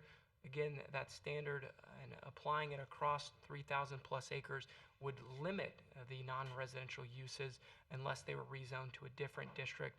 And the applicant, through this collective policy document, is looking to incorporate limited commercial uses that are intended to support the residential development and the surrounding area. Again, the PUD providing a minimum of 35% common open space in alignment with our county land development code, affording the development, because of this scale and scope, a 25-year build-out period, whereas a land development code would typically guide a 10-year build-out.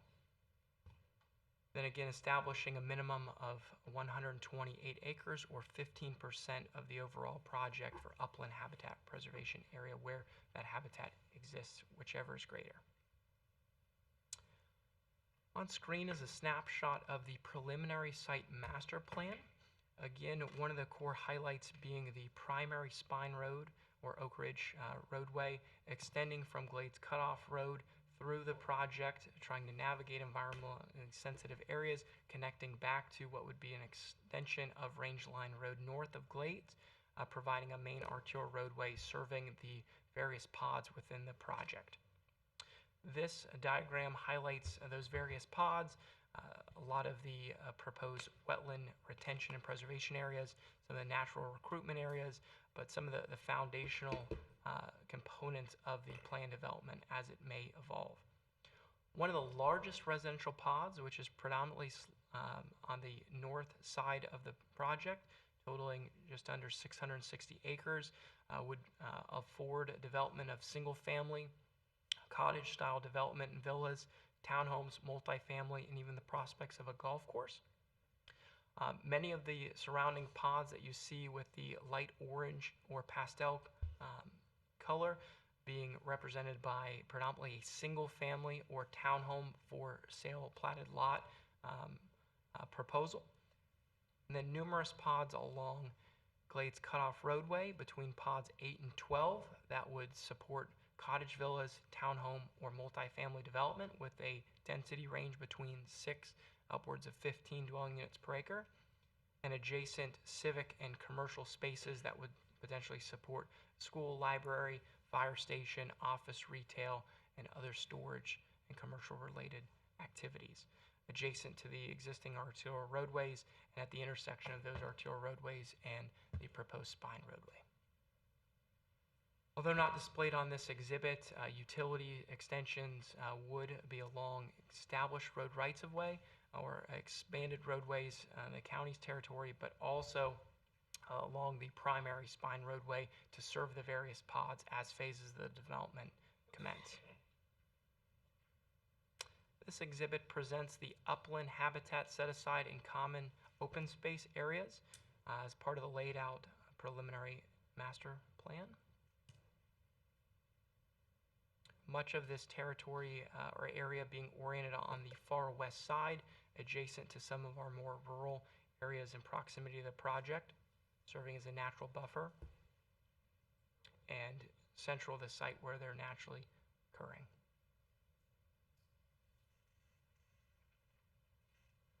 What's not displayed on this exhibit but would be implemented through the final site plan development is an estimated range of 355 acres of lake area to provide stormwater support for the development as it commences.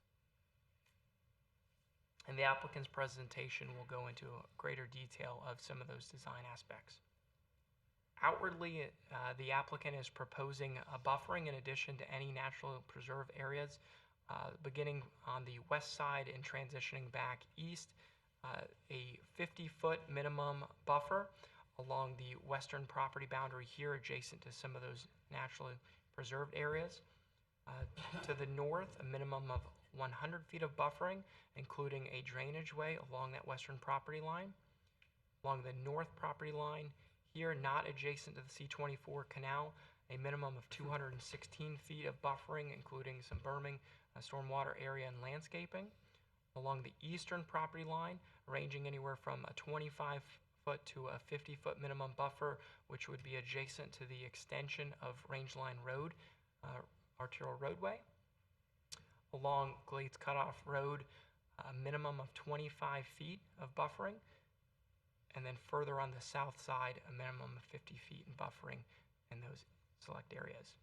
Within the PUD development proposal, wide range of minimum typical sections with a balanced segment of landscaping, landscaping plus berming, landscaping plus a berm and a wall, landscaping plus natural habitat, and stormwater flowway areas, depending upon some of the adjacent land uses, the proposed development schedule within the project to provide that balance and transition to some of the surrounding lands.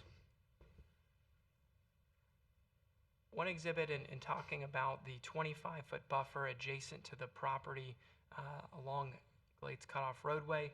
The Glades Cutoff Roadway today, that right-of-way exists in excess of 140 feet of right-of-way in this extension area. That coupled with the FEC rail corridor is approximately 300 feet between some areas within St. Lucie County that hold either an industrial heavy or utility zoning district. And then with that extension of the utility zoning district, roughly 650 feet until the industrial heavy nodes where the active areas along Range Line Road exist today. Again, another adjacent snapshot on the east side, the petition site here in yellow, across Glades Cutoff Roadway, the PJ Verano area for predominantly golf course residential community, and the residential and town center area of Tradition here in blue and red, with various public spaces interconnected throughout that development. But this exhibit highlights some of the roadway connections with Crosstown Parkway to the I-95 interchange and Tradition Parkway that eventually would connect out to Range Line Road, and also having interconnectivity to I-95. Within the plan development document, the applicant is looking to establish minimum dimensional criteria for development of the various types of uses ranging from single-family, townhome, multifamily, duplex and villas and cottages, but also some of the non-residential development, saying minimum setbacks, lot widths, building coverages that would be for the site-specific pod developments to be implemented via a future site plan. So again, this would be a rezoning and a preliminary plan, and requiring individual minor or major site plans requiring action by the Board of County Commissioners to implement individual development schedules and plans. Some of the highlights being maximum building height, because again, the future land use MXD district would set a maximum height standard of the overall development of nothing greater than 80 feet, which is the current county maximum outside of some of the Hutchinson Island height overlays. But for their development schedule, single family having a guided maximum height above finished floor elevation of 35 feet, with the exception of architectural elements and design features that may extend up to 50 feet above finished floor elevation. Multifamily developments having the design capacity to propose up to 75 feet above finished floor or 7 stories, and not exceeding that height limitation in the development schedule. And townhome proposals up to 3 stories with a maximum height of 35 feet. There's a subset of the typical lot types and driveway and streetscape designs with an array of single-family lot types and the villa duplex units, each featuring a minimum front setback, except for side-loaded garage or where there's no garage proposed, typically a minimum 25-foot front setback. Staff, and through our recommendation, looks to verify that there would be no less than a 25-foot driveway length to ensure adequate parking space on the private property, exclusive of a sidewalk or a road right-of-way. So that's one nuance, but the typical diagrams presented do account for a small green space between the property line and the sidewalk, and then street trees on either the street side or the home side along that sidewalk to provide some shade and enhancements. Again, a minimum 5-foot side setback, various rear setbacks and side setbacks depending upon if it's a primary structure or accessory structure, things like pools, sheds, or other enclosed patios features. In the collective review by the staff and the Development Review Committee, and with regards to the standards adopted in the county's comprehensive plan and land development code, Staff is recommending this petition, the collective rezoning and preliminary site master plan, be forwarded to the Board of County Commissioners with recommendation of approval with the following conditions. First, that a wetland waiver application that's filed be reviewed and for alignment with avoidance and minimization criteria as outlined in our county's comprehensive plan prior to scheduling before the Board of County Commissioners action. Two, that the plan unit development rezoning and preliminary master plan provide for the following changes. Some of those highlights include transition that 100% of the planted trees and palms credited toward minimum landscape requirements shall be native. Currently, the applicant's proposing a ratio allowing for non-native trees such as royal palms, adenitas, foxtails to be incorporated in that minimum required landscaping. Staff is supportive of these in addition to the minimum required landscape as required by code. That the required landscaping associated with interior vehicular use areas within common space be in compliance with the County Land Development Code section with some additional highlights. That 50% of the required trees shall be a species other than palm trees, incorporating shade trees, oaks, hollies, or other native species. Additionally, that when more than 10 trees are required to be planted by the requirements of the Land Development Code, that a mix of species be provided, again, to support various habitats, birds, and other environmental aspects. Three, that the total length of each lake proposed within the development schedule be provided littoral plantings in alignment with the calculations of the county's land development code to support a native transition with upland buffers. And that this upland edge be located so that no less than 50% of the total shoreline is buffered by a minimum width of 10 feet of that upland habitat in accordance with the county's comprehensive plan and land development code. That prior to the Board of County Commissioners action on this collective petition set, that there be evaluation of alternative mitigation compliance method, preserving 25% of the existing native upland habitat on site to take place of the tree mitigation across the development, that no preservation area shall measure less than 15% of the total site, that portions of this, the minimum edge to interior ratio shall not have less than a minimum dimension of 100 feet. And one aspect of that is the current proposed wildlife corridor within the development plan be increased from a 40-foot link in interconnection to a minimum of 100-foot dimension to support that interconnectivity between these preserved habitat areas. And that the habitat preservation area shall be platted within separate tracts and provide a conservation easement with a monitoring and management plan. 5, this collective condition looks for minor adjustments to the PUD regulations contained within the application documents. First, an adjustment to the open space notes, highlighting that walkways and driveways not be included in open space as the applicant outwardly is meeting minimum open space, so it's more just a design element. 2, updating the required parking to ensure that all single-family units are provided a minimum of 2 vehicular parking spaces, alignment with the Institute of Transportation Engineers, CALCs, or generally accepted practice, and multifamily or villa units complying with those same types of standards, which have variable rates depending upon whether it's a 2-story or 3-story multifamily development. An update to the permitted principal uses.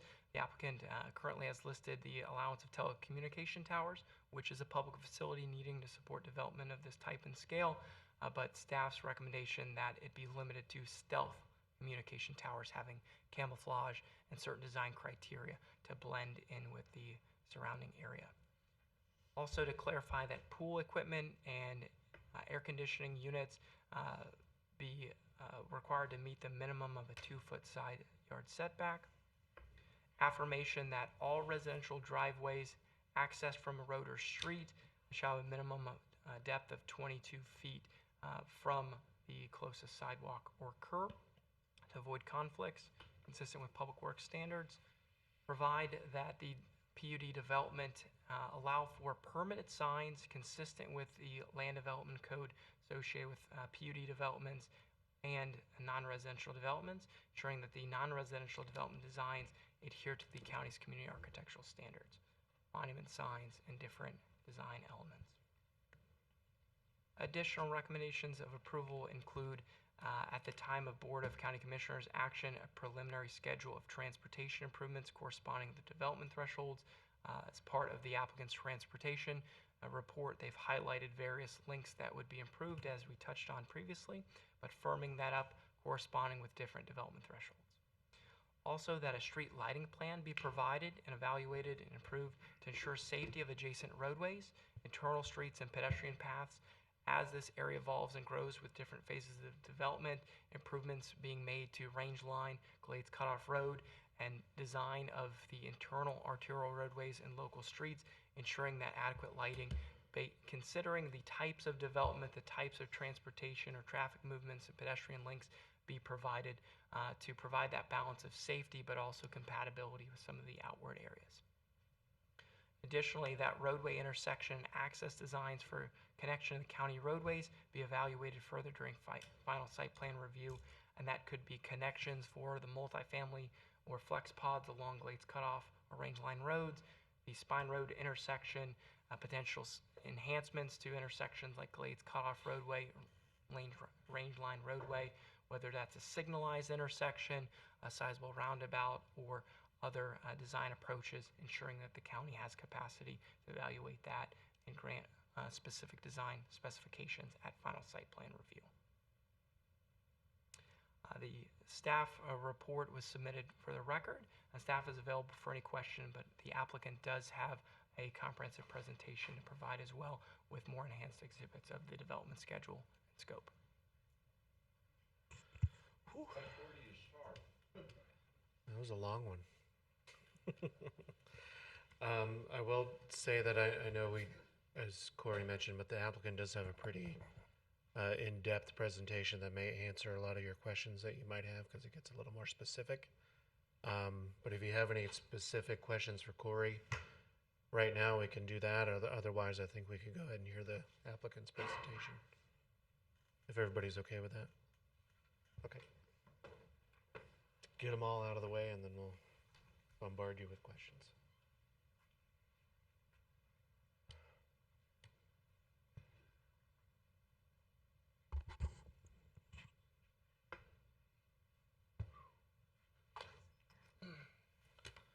Good evening, Chair, members of the Planning and Zoning Commission. I'd like to make one presentation for both agenda item E and F, if that would be okay. Great. In lieu of hearing it twice, we'll just do one. Thank you. This is, I'm representing Coulter this evening, and this is Coulter's newest residential community project in St. Lucie County. Here with me this evening and joining me in the council chambers is our entire project team, Ms. Anna Erickson and Ms. Mariana Sands for Kotler and Hearing, as well as our traffic engineer, Mr. Sean McKenzie, our environmental consultant, Paul Ezzo, and our drainage engineer, Mr. David Scott, which you'll all hear from briefly. But thank you for this opportunity. The Oak Ridge Ranches site is shown on the screen, and really it shows in relation to the existing transportation network in St. Lucie County and in Port St. Lucie. You can see it located just west of I-95. Several east-west connector roads are provided to have access to Oak Ridge Ranches, but the main one being Crosstown Parkway. Tradition is going to go to Range Line and also Becker Road, and those are the primary access routes. But it is located at the intersection, northwest intersection of Glades Cutoff Road and Range Line Road. The adjacent development surrounding our site is very similar uses. You've got very similar form and function of these different PUD developments. You've got You've got Copper Creek, which is in the city of Port St. Lucie, PGA Village, which is in St. Lucie County, and then PGA Village Verano, which is also in Port St. Lucie. Not to mention Tradition, which has a very similar development pattern as Oak Ridge Ranches. So it's very logical and makes sense fitting into the overall fabric of the development. The request before you tonight is to change the future land use to mixed use and to change the zoning to a PUD for the entire 3229 acre site. It's a beautiful site. I mean, amazing ecology and upland habitats and wetlands. These are just some of the photos that we've taken recently showing the natural beauty of Oak Ridge Ranches. One of the premier natural sites within the county. We're very happy to be working with it. This slide, for instance, just shows the transition of the wetland habitat to the upland habitat. You've got a different variety of uses within the site. So beautiful, beautiful location.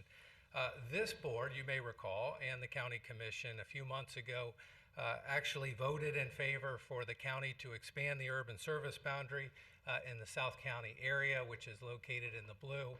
Oak Ridge Ranches is highlighted in the yellow. So we're happy to be a part of that plan that the county has initiated and has already approved. The county has made a significant investment in South County with their utility infrastructure, providing services to this area, which only a few months ago, wasn't even possible. So we want to thank the county for including this area.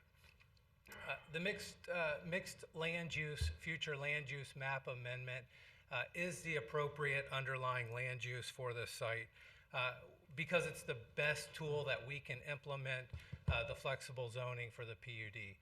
It allows for residential, it allows for non-residential, and really provides the basis of smart planning when you look at Verano, when you look at Tradition and Copper Creek and some of the other communities. But within that sub-area policy, there were, I think 17 sub-area policy items that we wanted to review with staff. We've been working on this project with staff over a year, and a couple of those, I know this is very text-heavy, but if I could just highlight a couple. Really, the first one is to allow for up to 15 dwelling units per acre for any one particular pod. That's kind of the max in St. Lucie County. Overall, it'll be 3 dwelling units per acre, but any one particular pod could be 15 units per acre. The 3 units per acre gives us the total unit count of 9688, and that's really low density. Your low density land use allows you to go up to 5 units per acre. So we're about right in the middle of that at 3 units per acre. So in your underlying land use, that's a land use by right, it would be a low density residential development. And I think that's important to note because that was really important working with staff over the last year or so, trying to come up with an appropriate unit count for the development. We are including a variety of housing types. So we won't have the monotonous single family lots. We're gonna have cottage homes, potential to have townhomes, twin villas, apartments, and a lot of different varieties of housing types. In addition to that, we've got some lot sizes and PUD languages that allow for mother-in-law suites and accessory dwelling units, which isn't what you find typically in your subdivision plans. So we wanted to provide a zoning document that allows for a lot of these different types of uses for the entire project. I'm sorry, let me just go back real quick. The PUD master plan that you'll see in just a second is really a conceptual plan. It's a 25-year visioning tool. In the old days, we would have called them a map H of the DRIs. It's really a tool that we use to plan out what we think the market is going to do over the next 25 years as we develop these different pods and create the subdivisions and the non-residential uses within the MXD land use. So this really provides the greatest flexibility for developers when they're taking on a project such as this one. This shows the mixed use land use as designated and as proposed tonight. And then the PUD zoning. The PUD zoning is important, and I put together this very simple and basic graphic to show you why PUDs are important.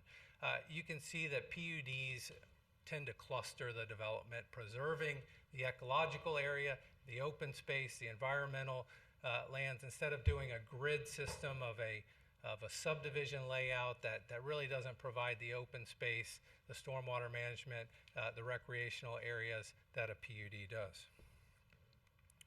And our PUD is really necessary. And the code allows it. The code even requires it if you're going to have anything less than a 75-foot wide lot size. So the PUD is the right tool that the county has that allows us to move forward. And as Corey mentioned earlier, this one-page table identifies really what the development standards and criteria are for the different residential components within the PUD.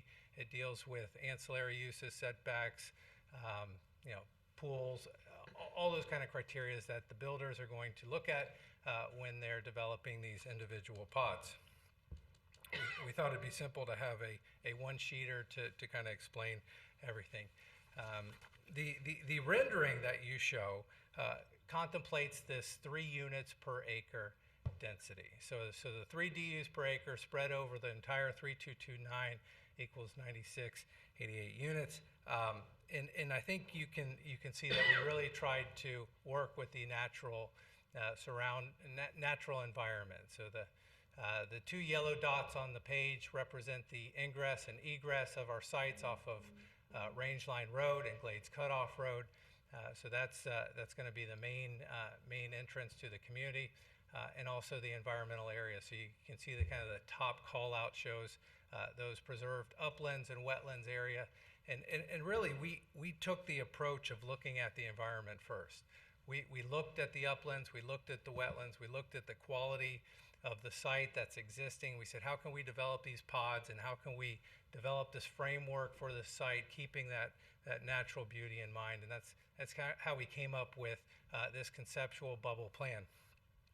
But it does show the overall units. It does show the non-residential up along Glades and Rangeline. But as I mentioned earlier, it's a visioning tool. So for 25 years, we're trying to plan out these communities. These pods may change. These layouts may change. What you're approving, or should you approve it tonight, the land use and the zoning, that would be the underlying framework for which each individual pod would eventually come back before this board and seek site plan approval and be able to move forward with the development. So I just wanted to kind of make that known. This is a conceptual layout. This is anticipating market conditions, but over 25 years, things can change. This is important right here, and I think our drainage engineer, Mr. Scott, can come up in a second and speak to this. But really, with the first phase site plan, we're going to construct the ring road, portions of the ring road, and we're going to construct the flowway. So the flowway on the northwest side of the site will be constructed at A1, and I think that's going to be important for the future of the project. This highlights the environmental aspects of the project. Great slide and great working with Ms. Cooper and the ERD department over the last year or so that we've been doing this, and really we've let the environmental dictate the layout of the overall pod and the overall site plan. The environmental requirement for the PUD is 15%. That's necessary. That's what's required. If you're going to preserve, you can preserve 25% and not have to mitigate any of your trees on an ongoing basis, because the 25% kind of captures what the tree mitigation would have been if you didn't preserve it. So this plan that you see actually preserves 32% of the overall upland area. So 25% is required. We're preserving 32%. as well as providing 38% overall preservation when only 35% is required for each of the pods. As Corey mentioned earlier, there is a wildlife corridor that is connecting the upland areas to make those large contiguous swath accessible. So the 101-foot wildlife corridor, which connects the parcel just on the outside of the ring road and the parcel within the ring road, that's going to be a conservation easement area that gets designated even before we submit the first site plan. So that's that area. Actually, every pink area is going to be the conservation easement area, as well as some of the additional upland areas that are preserved throughout the site. Most of the littoral areas are provided where there is existing wetlands and uplands. We took great care to locate those where they were going to provide the best habitat for the overall community. So the littorals are concentrated on areas where there's wetlands and uplands existing and where lakes are going to be provided.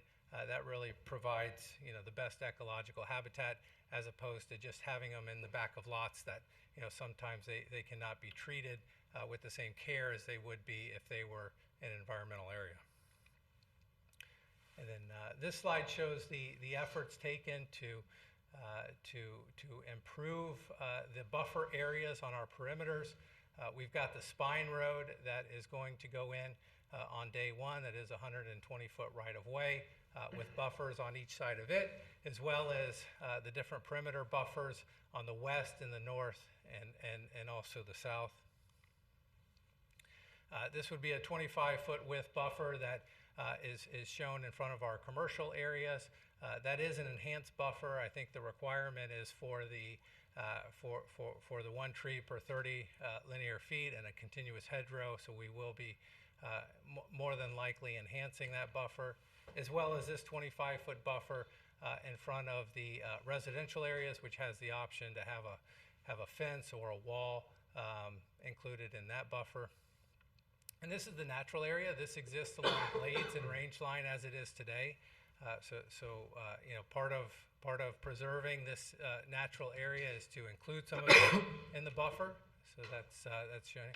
Here's the 100-foot drainage way I was showing earlier, which had the flowway in it, in addition to the 50-foot or thereof upland buffer. You can kind of see the yellow highlighted areas on the west side of the site and on the east side. And then this is the 216-foot buffer located on the north side of the site. And this slide's important because originally we had a 50-foot buffer on this side.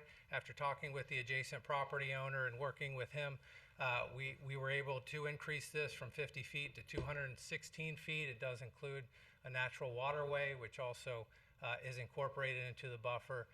So that was something that we did through the process. And in some of our right-of-way sections, most of these right-of-ways, almost all of them, will be developer funded and developer maintained. But we show the 120-foot spine road on the bottom, and then typical 60 and 70-foot buffers that are provided throughout the site. Another picture just showing some of the beauty of Oak Ridge Ranches. These are actual photos taken at these key locations throughout the site. So you can see some of the wetlands and uplands shown throughout the site. This is a graphic showing that 101-foot wildlife corridor in between the two pods connecting the two large parcels. So really trying to incorporate a lot of nature into these pod layouts and overall communities.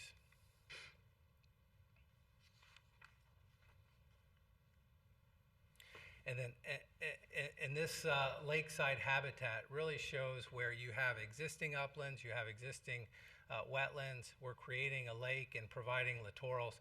It provides for the kind of habitat for the wading birds and natural wildlife that really will come to live here and enjoy here and be residents along with the future residents of St. Lucie County. This image is shown along the spine road, so that's an actual photo of where the spine road photo was taking. So that 120-foot right-of-way on each side of the sidewalk then transitions into the open space and the natural wildlife corridor. So really it shows how you can blend nature with improvement and make it, as harmonious as possible. I think this is going to be, a really good project for highlighting some of the environmental aspects of the project. And then I'd like to introduce Mr. Sean McKenzie, followed by David Scott and Paul Ezzo. But Sean's going to address a couple of the traffic and transportation needs that the project is going to provide. Good evening. My name is Sean McKenzie with McKenzie Engineering and Planning, 1172 Southwest 30th Street, Suite 500, Palm City, Florida. Let's see. Okay, there we go. So what we've got up on the left side of the screen are the proposed changes to the county's comprehensive plan to accommodate the changes that are going to be needed to support the proposed comprehensive plan amendment for the Oak Ridge ranches. We performed an extensive study for this land use amendment, worked with the county. There's still some review going on of the PUD, and we'll continue to work with the county through that process. But what you can see really is that we're going to integrate and connect with a lot of the existing road network that's already planned out in that area. And then an additional item of note is that the county itself is studying the widening of Glades Cutoff Road from Rangeline Road all the way east up to its terminus at Selvets Road. But because this property is now planned for more density and intensity than previously contemplated in any of the studies that I've done before, we're performing this extensive analysis and proposing several changes to the county comprehensive plan to plan for this future road network. You can see our proposed changes over there on the left side.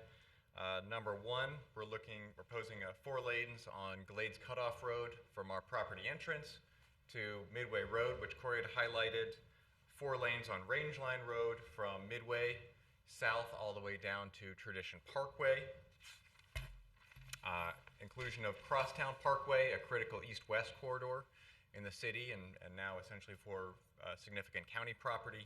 So 4 lanes on Crosstown Parkway from Rangeline Road all the way over to Village Parkway, and then 6 lanes from Village Parkway to the C-24 canal that'll tie in with the existing 6-lane roadway that's out there today.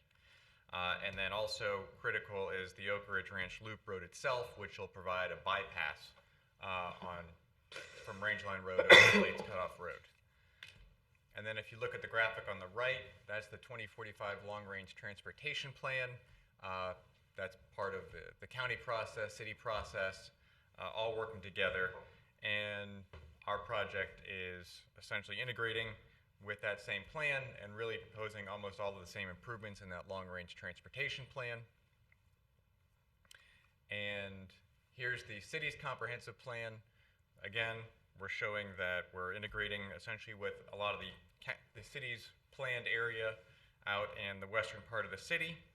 And if we go look at, again, the last slide, the city just recently adopted a new mobility plan to figure out how to get people around the city. We're at essentially the edge of that and then integrate very well with that with their proposed extension of Crosstown Parkway, Glades Cutoff Road being improved, and then the addition of our loop road to help people get around over to Rangeline Road. Thank you.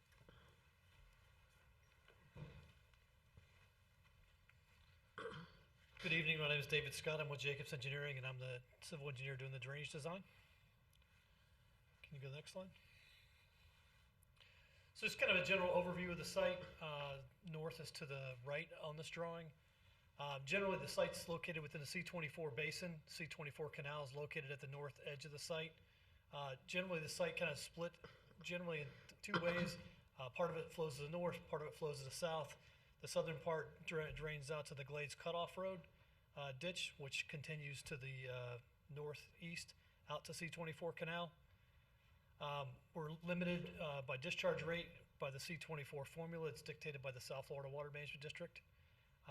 As was mentioned before by Dan, one of the most important features of the site from the existing condition is what's called the county ditch. The county ditch you'll see at the top of the screen there comes in from the west, and that drains a significant portion of the property that's off our site as well as part of our site. The site that's the rectangle is drains into the county ditch. So that ditch currently bisects that north leg of the site and then turns and goes north up to the C-24 canal. As Dan mentioned, the project proposes to reconnect or proposes a new outfall ditch that'll be on the west side of the canal that'll be constructed with the first phase of the project. And that would basically divert the county ditch. Instead of bisecting our canal or our project and going up the east side of the property, it would go up the west side of the property. And obviously that would have to get permitted through the South Florida Water Management District as well as the county. Overall, that's it. The site, like I said, generally it's a very flat site. It ranges in elevation generally from elevation 24 to about elevation 19 and a half. That's it for me at this time.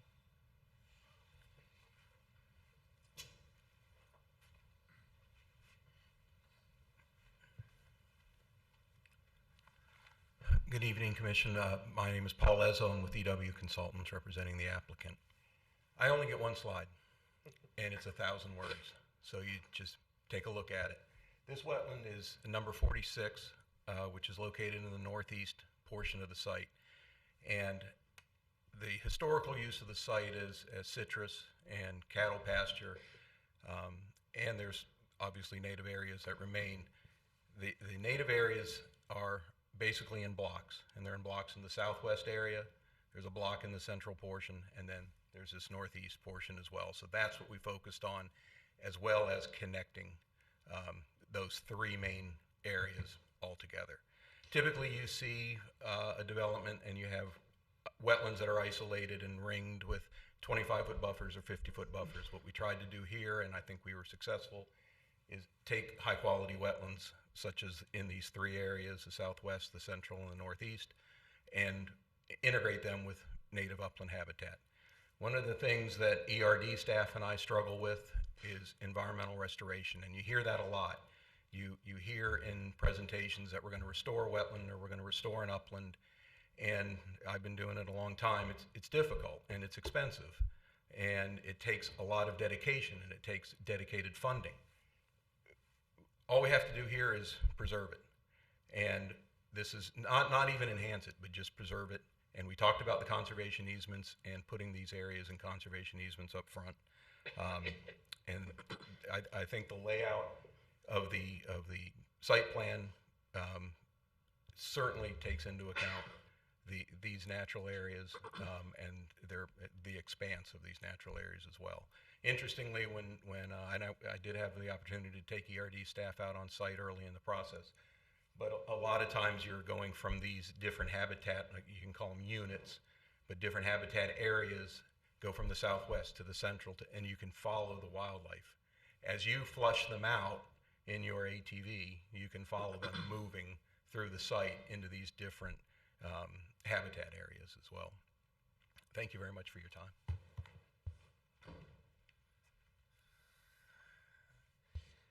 Commission, thank you for the opportunity to present this evening. We would ask for your support on both the FLUMA change to MXD and the rezoning to PUD. We do have staff support. The entire TRC committee recommends approval. And on behalf of my entire team and the developer, we'd be happy to answer any questions you may have. Thank you for your time. Thank you.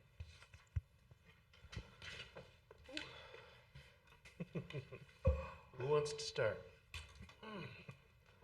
Commissioner Slack. All right, a lot of ground to cover. We're probably going to do a few rounds here. So I'm going to start with appreciation of the tremendous job you've done preserving habitat. It's really impressive and it's a beautiful thing to see. Thank you very much, design team. Well done. Now I'm going to shift gears and think about transportation. And I see a distinct lack of connectivity. You know, Sean got into talking about the road allowing connection to range line, but what I'm seeing is really more of a roadblock. There's not a way to connect Header Canal Road back down to the rest of the street grid. There's not anything moving through the site completely in an east to west fashion that allows for future growth beyond it out to the road. I'm sorry, I don't see the label of the road. Is that Carlton? To the west, that's shown in that zigzag pattern there. So there's no way to get across this development and connect to other parcels to the west. And inevitably, as our county grows, we will need that kind of connection.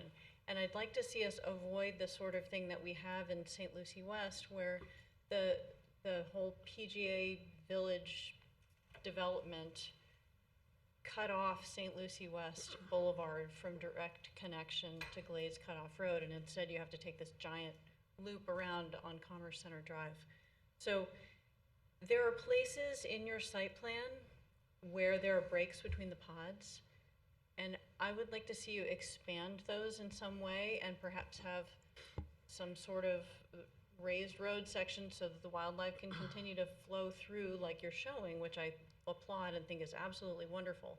But I'd really like to see you expand space and leave room for future transportation connections through here. Right now, what you're doing is you're making an enormous roadblock for, and what it will end up causing is you'll have all of these pods and contained spaces, but yet there's nothing but this one loop that is a major roadway connecting between all of the pods and the other arterials that connect it to the county. There's no way to get across the site and through to the next thing that is not yet in existence, but will eventually be. And I'd like to see you make space for that. And as far as like Header Canal Road coming down and connecting to your loop, that's an opportunity there. Whether the connection happens, someday on the east side of that east ditch that you've planned or that exists, or not, you still need a way to connect it through into your loop road. Otherwise, we're going to continue to have these giant log jams. And I appreciate the fact that we are densifying and clustering development and preserving habitat.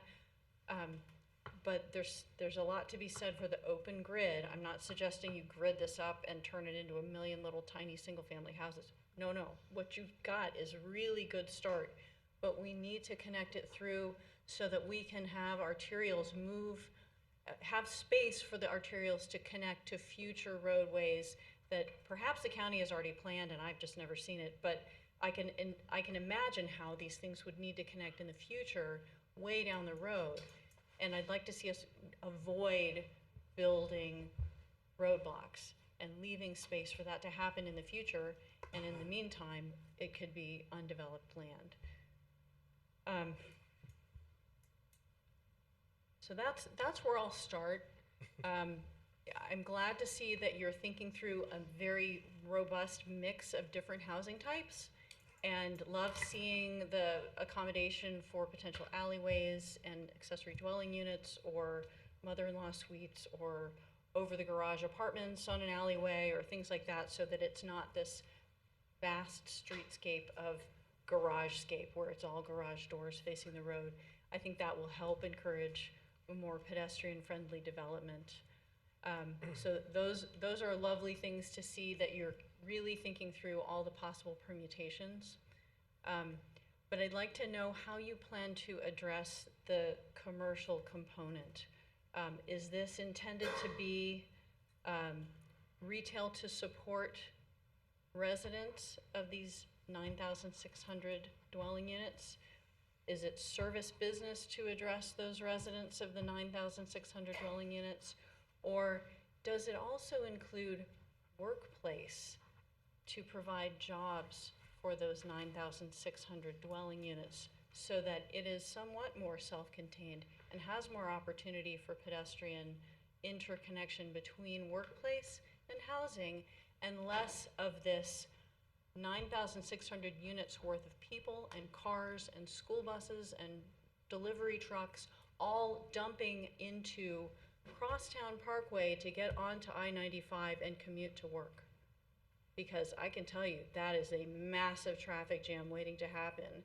So I would really love to hear how you're going to address the commercial side of the development and whether there's significant workplace thought through or whether this is really just a bunch of housing pods and support services.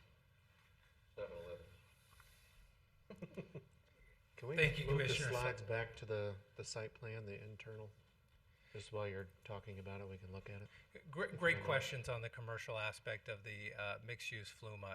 And basically, we developed the commercial to provide for necessary goods and services to the surrounding communities, mostly to support the residences, within Oak Ridge Ranches. I think it would be, very appropriate with that many rooftops to be able to support the commercial uses. So I think we've got 650,000 building square footage of commercial uses, and that's going to include commercial office, commercial services, commercial general, really all of the retail aspects that you would see within that zoning district. So, we've contemplated that. We think with this many rooftops, it'll support it because you're going to need it. You're going to need to run to the store and get some milk, to get some gas, to get some basic goods. I mean, we can't order everything on Amazon these days, right? You got to go to a place.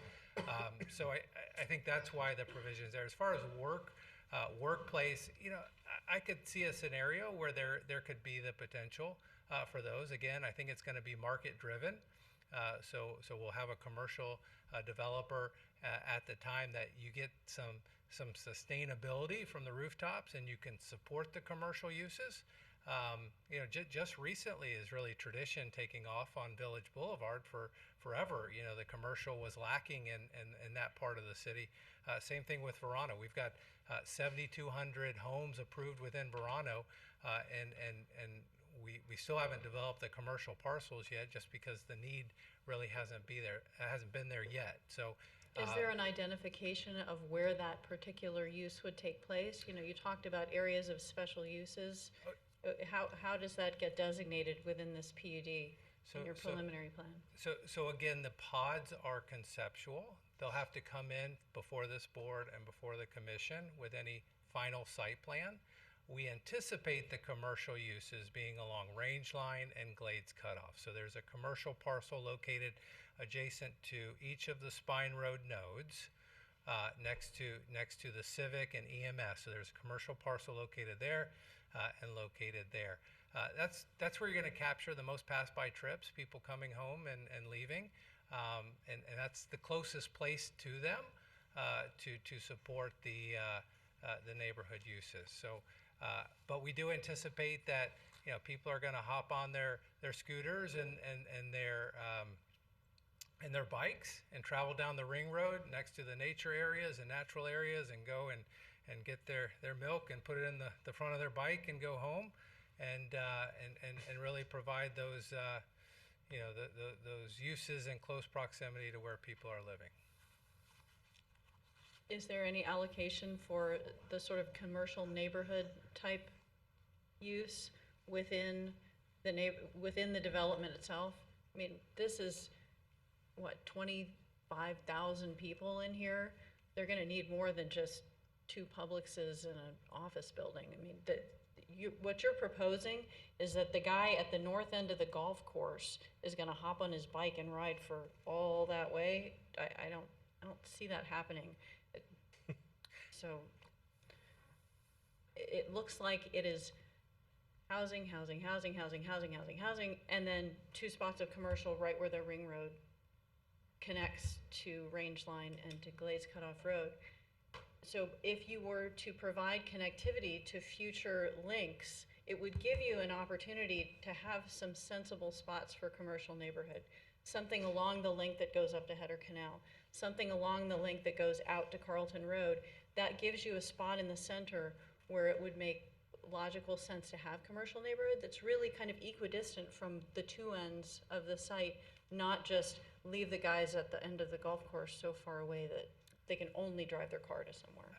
I completely agree. And that's the beauty of the MXD and the PUD zoning, because it allows you to plug and play different components.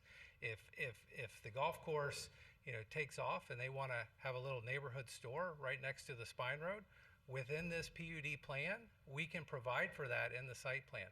So we built in enough flexibility within the PUD plan and the overall mixed-use land use that we could accommodate that. But are we voting to approve what we see here? How much of the preliminary site plan are we really reviewing? Great question. Thank you for asking it. You're approving the conservation easements. Maybe approving. That are in the spine road. May approve. May approve. Correct, Commissioner. We're Thank you. reviewing. Right. So the pods are a 25-year visioning tool that we think the market is going to dictate probably some active adult, probably some primary family. We think there's going to be a buyer for a golf course community, and we can develop that as a golf course. That may end up being townhomes and villas and another single-family pod with a neighborhood commercial store right on the side of the ring road. We're trying to build in as much flexibility as we can, similar to a DRI in years past, to where for these full 3,229 acres, we've got enough flexibility to provide what we think the future residents and customers are going to need. Artie, is this large enough that it needs a school and a fire department? I've got a lot of discussions on this. I'm glad you opened it with the discussion about connectivity. We saw that discussion on the Jenkins Road overlay plan. Corey, can you flip to the infrastructure map where you show the city's roadway network? And the city did some pretty good visioning on both what I'll call the Western Empire, which includes Tradition, Western Grove, Southern Grove, Riverland Grove, and Wilson Grove, all that in the very southwest. You got This a better exhibit one doesn't with the, explicitly identify maybe the roads, but mobility plan? That may show a better network of I it. think those on the applicants, yeah. The city's mobility plan. But they had a roadway grid network of about a half mile apart. And if you look, that roadway network, again, there was a county commissioner at the time that this was approved, did not want those roadways to go to Rangeline Road. And what a mess we would be in today if that had been the case.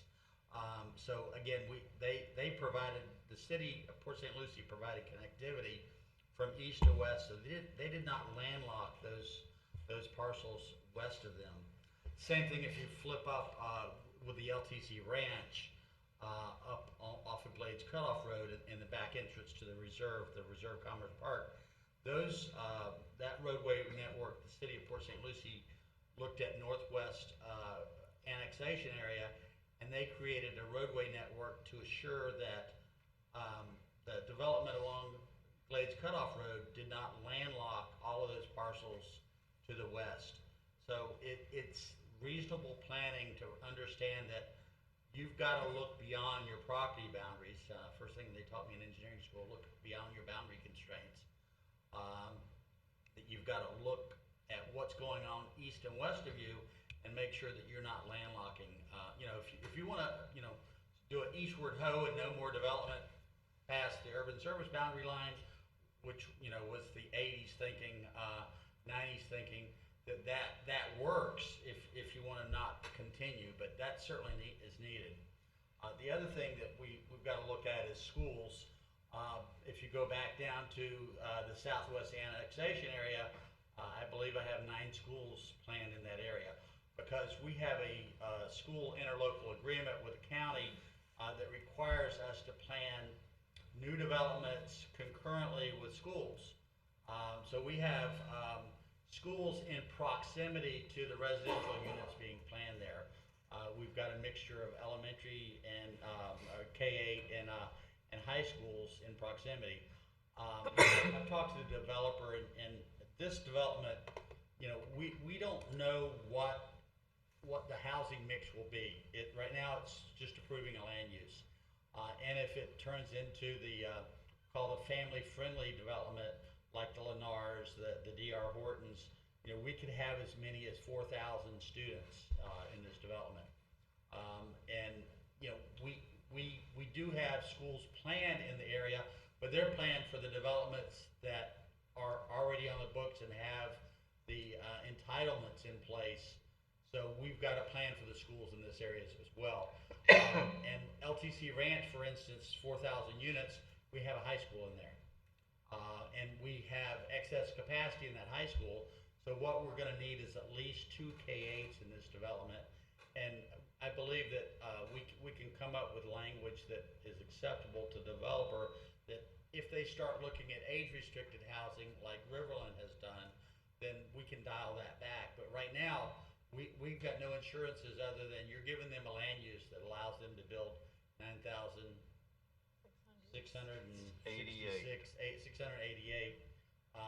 dwelling units, which again could potentially throw off as many as 4,000 students, or it could throw off 0 depending upon what they do. But right now, they have the ability to do what I'll call the family-friendly housing, and be high student generator. So, and we don't know, and I don't think Coulter knows at this point in time, because the market is several years down the road before they start building houses, before they get all the infrastructure in. So I'll provide language, and I think we do need to include that in whatever approval that that's part of the shortcomings that we have without the DRI process, that there was a very extensive review by multiple agencies in the DRI process that allowed a better look at some of these things. But we can provide language that allows the school district to enter into an agreement with them prior to any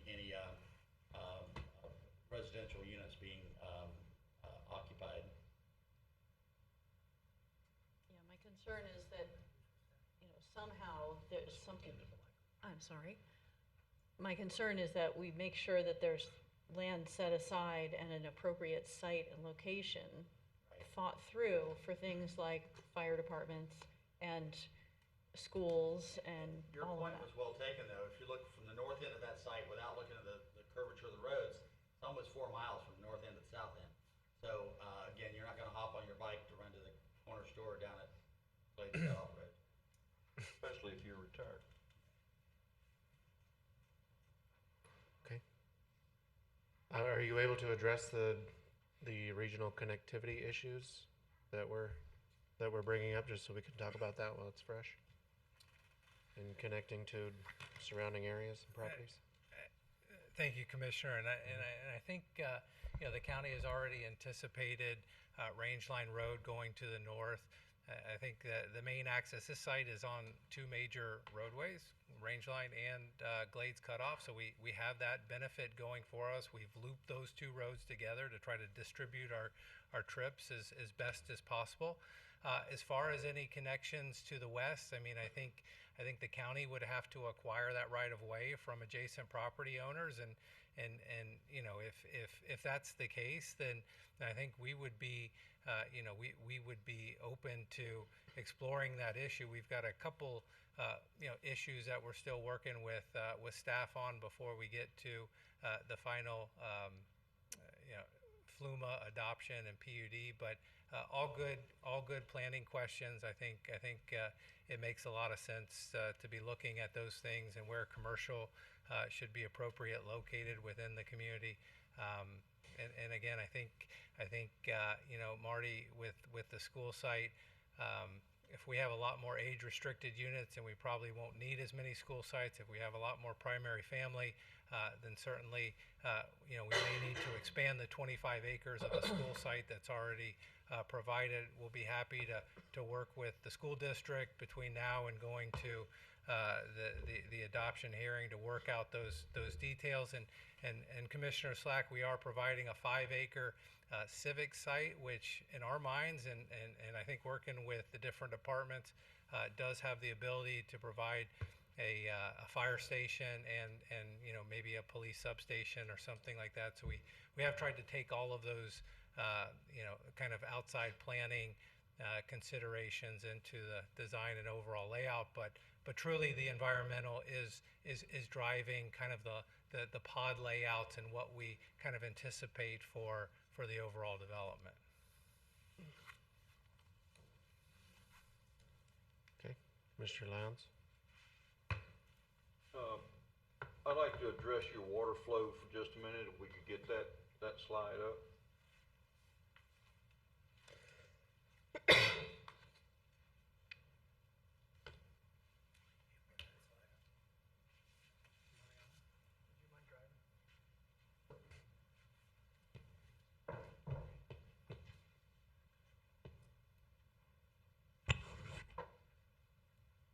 Are all these ponds interconnected, I assume? Yeah, this is David Scott from Jacobs. So the ponds are generally interconnected. We've put some additional features in there because we're concerned about the length of it. It is a long way. It's almost 4 miles. It's very flat. So there is a concern about that. So on the east side of the property, we've proposed to put a ditch that'll have a direct connection up to the C-24 canal. That'll help alleviate issues where you have, say, a couple days of rain and you have a big storm coming and you can't get the water to go off the site. I realize that a lot of this is conceptual as far as whether you're gonna put the pond here, there, or what have you. Does your outfall go to C-24 canal? Is that your main outfall? Yes, sir. We're going to split the site. So I don't know if it's a 75, 25. So generally, I would say about 75% is going to go north to C-24 canal. And we've got a part to the site that existing currently drains to the south to the Glades Cutoff Ditch, which also goes to C-24 canal. And we're going to maintain a similar mix to that. But the bulk of the water will go out to the C-24 canal. Is it controlled through culverts with boards or a pump? It's controlled through, it'll be a fixed structure. So it's not pumped, sir.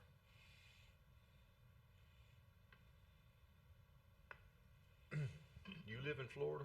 Yes, sir. 47 years. That's the old Chop Stark Ranch, is it not? Yes, sir. You know how wet that thing gets from time to time? Yes, sir. I went out there after the hurricane. Went Okay. up Carlton Road several times. That wasn't much of a rain that we had compared to what that piece of property has seen in the past. I'm concerned that we have developments that landlock our water flow without the control for the rains and the type of hurricanes that we get from the last one that went through. Is there, when it flows to the south, where does it go from that point when it gets to Glades Cutoff Road? So there's kind of two ways it can go. It can go out along Glades Cutoff Road. There's also an existing ditch that's on the east side of our property that drains all the way up to C-24 and goes out a separate project culvert up there. But we're focused on the Glades Cutoff as the most direct route that will take it out to the C-24 canal. There's two 72-inch culverts out there that discharge from that ditch. And this water is gonna flow north to C-24 canal on its own through these conceptual lakes? Yes, sir. I don't think so.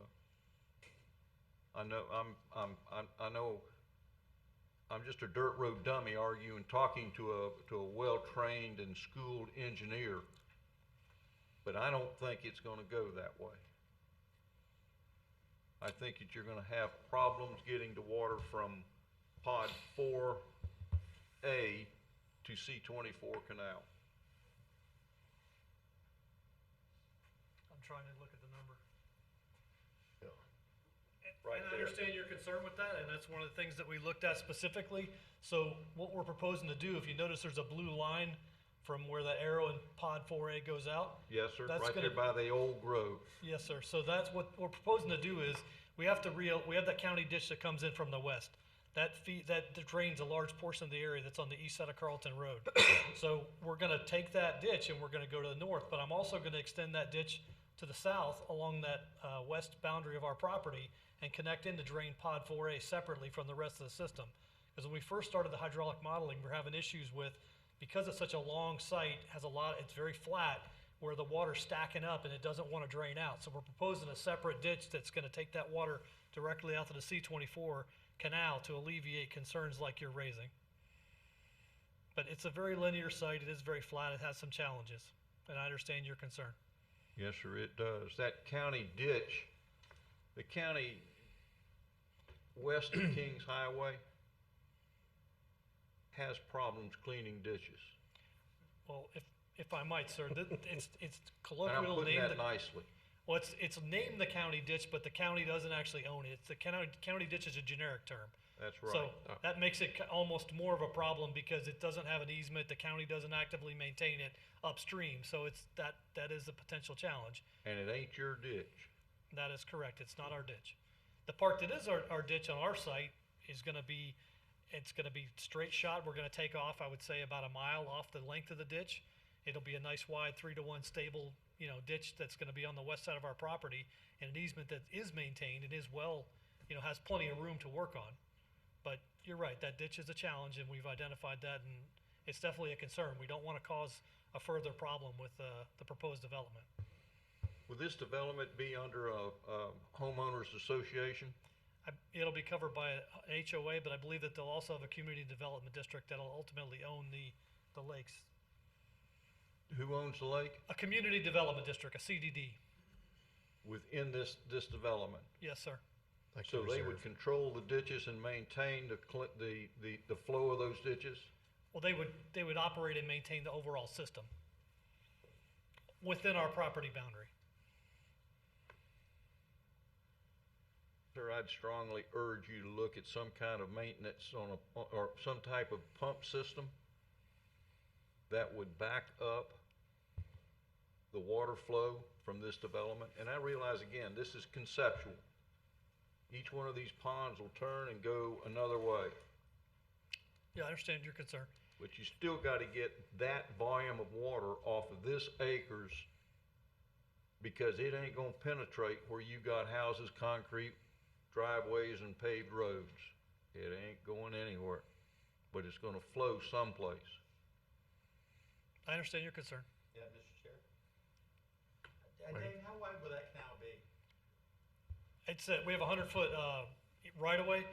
Yeah. We were proposing like a 10-foot bottom width, 3-to-1 side slope. So say it's 8 feet deep, 24 or 50, like it's about 64 feet top of bank. Yeah. We actually. Bigger canal. Mr. Loud, one of the things that these systems rely on is not so much conveyance because as they say, the Water Management District only lets ooze out a little bit. So they're not going to let you discharge a large amount of water anyway. So it relies a lot on storage. And Dave is a very experienced engineer. And I think between the storage and the fact that he's got allows a short circuit and not have to go through pond after pond so that it doesn't delay the drawdown after a storm is going to be important. The ponds and the storage. Yeah. What do you do when the pond fills up? You hope it's long enough between storms that it recovers. You sure hope it does. Yeah. And they model that. They model that. They do a good job of it. A little bit. Orlando wished it had too. Yeah. Thank you, sir, I appreciate Sure, no it. problem. While you're up talking about the water flow, I know we're concerned about, the runoff from the driveways and all that stuff and getting everything to the ponds, to the canals. How do you balance that with not leaving enough water in the wetlands? Sure. So that's probably one of the biggest challenges of the site. Well, the site has many challenges, but one of the challenges is we got a lot of lakes and we got a lot of wetlands. And if you put a lake that's low, like say we put a lake that's 4 feet lower than a wetland, it's going to dry the wetland out. That's not acceptable. Right. We're not going to get a permit to do that. So what we're having to do is basically the lakes are going to be relatively high. They're going to be held up very similar in elevation to the wetlands to prevent that. Okay. So the site is got a lot of fill. So we're having to almost fill like 3 to 4 feet above grade. We're building up the developed areas, and the lakes are pretty much going to be very close to the ground level, say 1 or 2 feet below, where we're allowed to. So there are, like I said, we want to make sure that we're not negatively affecting the wetlands. Can't get a permit if I do that. So it's not allowed. The Water Management District has a very specific rule about setbacks from lake and how the different the elevations can be managed. Okay. And the canal we're talking about on the western edge Where does that actually end on the south? Is that? Just a preservation. So the Does it canal end actually right there on drains the right- down. Goes around the corner there? Yeah, it kind of goes around the corner, and there's an existing ditch that goes down along we call it the Bahama Grove parcel that's up in the northeast corner. Maybe if you could go back to my overall drainage slide. Sorry. It's an unfortunate part of Making you switch. Sorry. maximizing. Which one's the got a laser? Anyway, I can't see it anyway. basically it goes down. It ties into an existing ditch that goes down along the western property boundary, even down along the preserve. So if you move the cursor to the left, there you go, like that. There's actually an existing ditch.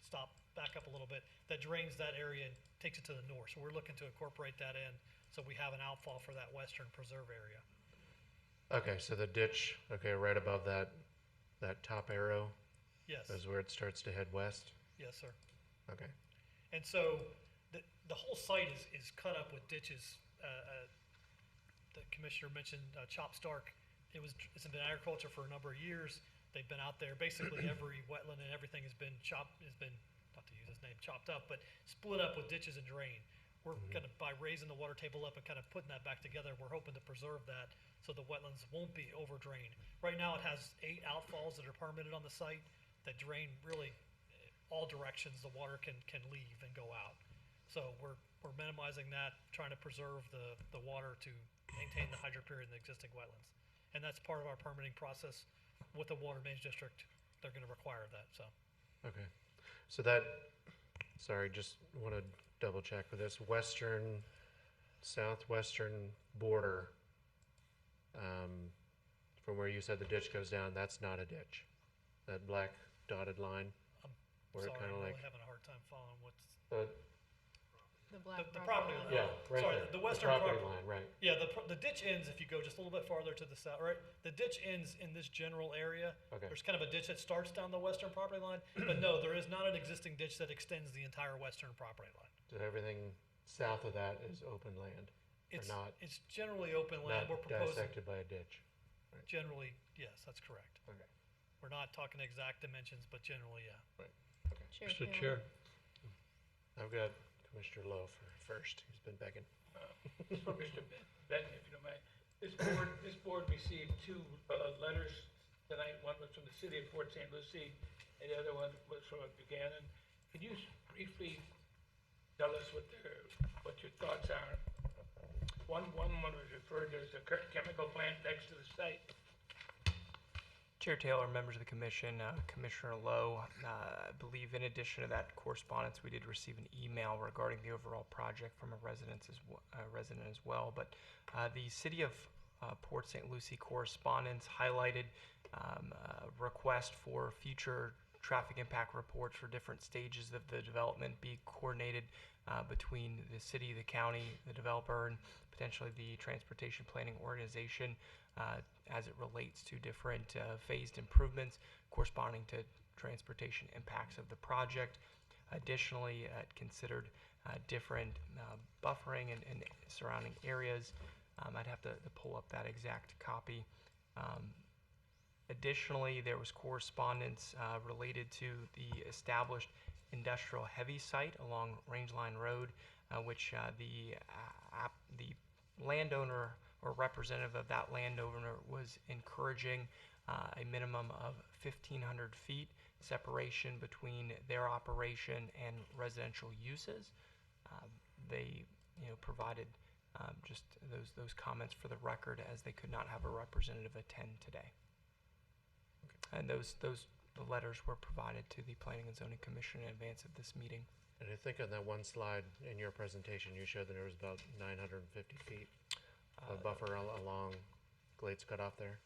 So that exhibit highlighted that the existing road right-of-way and FEC rail corridor are approximately 300 feet from separating the petition site from the private property. Then there's the FP&L utility corridor and utility zoning that's on those private properties where that letter originated from, and that's roughly 600 to 650 feet. The utility district, the depth of it before the industrial heavy activities. commence. So plus or minus 900, 950 feet from some of those industrial heavy activities from the property line. I wonder, is the developers or the representatives seen this letter? Could they comment on it? Evening, Chairman. I did receive a copy that Corey provided to me. I think it was sent the night before the meeting or something, and I don't know, is there an Allied representative here this evening? So I mean, I just got the letter, so thank you. Okay. It's not every day you see an industrial park wanting a bigger buffer. It's usually the other way around. Mr. Chair, and Marty? I'm going to speak a little bit to it because I participated in a little bit of this same discussion from Allied Chemical on the proposed school that we're very excited about. We're building in Verano off of Crosstown Parkway. We're building a new high school there, and it's about a half mile off of Rangeline Road, but or I think 1,500 feet, something like that. But they had developer had requested again because of their alleged bad practices and danger that they have it to the community to create a 1,500-foot buffer for any residential use, which I said at Planning and Zoning in Port St. Lucie, I find it very offensive that, you know, if you have a development, you have an obligation to not have impact on adjacent properties. And that's actually in their permit for Allied Chemicals, that they're not to have any adverse impact on neighboring property. So I find it amazing that their little 30-acre chemical plant would create about a 350-acre buffer around them if you took that 1,500-foot buffer. So I don't understand how they have the audacity to say that. There's some shady business practices going on. You need that big of a buffer. Chair Taylor, members of the commission, I do have the correspondence up from a representative of the city of Port St. Lucie, and to further my prior comments, they're requesting copies of future traffic studies to review and comment on as the project moves forward through permitting process, considering regional impacts to the external roadway networks, exploring the anticipated trip distribution of this project on the roadway network, particularly Crosstown Parkway, as was previously discussed, as that being the shortest distance to access the I-95 interchange. Encouragement for the developer county to consider programmed improvements along Glades Cutoff and Rangeline Road, including pedestrian connectivity and multimodal connections, supporting use of roadway impact fees and developer funding for those projects. Also an encouragement that as trip generation models or projected trip rates are compiled for analysis, that the county or developer consider outwardly some of the residential units by rooftops as opposed to any specifics related to age-restricted assumptions. The suggestion in the memo indicates that ITE's data may not capture some of the local trends as it relates to vehicle use by age-restricted residents or communities. And then also evaluation of public transit nodes and pull-offs in the future to accommodate bus stops or other transit links along some of the arterial roads or even side private streets or entries to communities. Thank you. Thank you. Mr. Mudd? I raised the issue of Allied in the letter that they sent, so I won't have to say anything about that. I just want to refresh my memory. As I recall, somewhere in the report, it said with heavy rains in that area, the water table rises to within a foot of the surface. Is that correct? Yeah, I would defer to the applicant's professional engineer. Sure. Are you talking about the geotechnical report or just sort of a general part of the report? I mean, it's Somewhere in what portions of the site that would not be uncommon. listen, I get a package of about 500 to 700 pages before I come to this meeting, and I try to diligently go through it, and I spend This one was extensive time. 1,100. Hmm? This one was 1,100 pages. So, anyway, Mr. Benton was very generous with his time with me on the telephone and a couple of calls. But somewhere in that report, I believe I read that with heavy rains in that area, the water table rises to within a foot of surface. Sure. And I just want to verify that, you know, we're talking about the water issue. And for the common layman, you know, we can talk about flows and the ways you want to handle it and all that.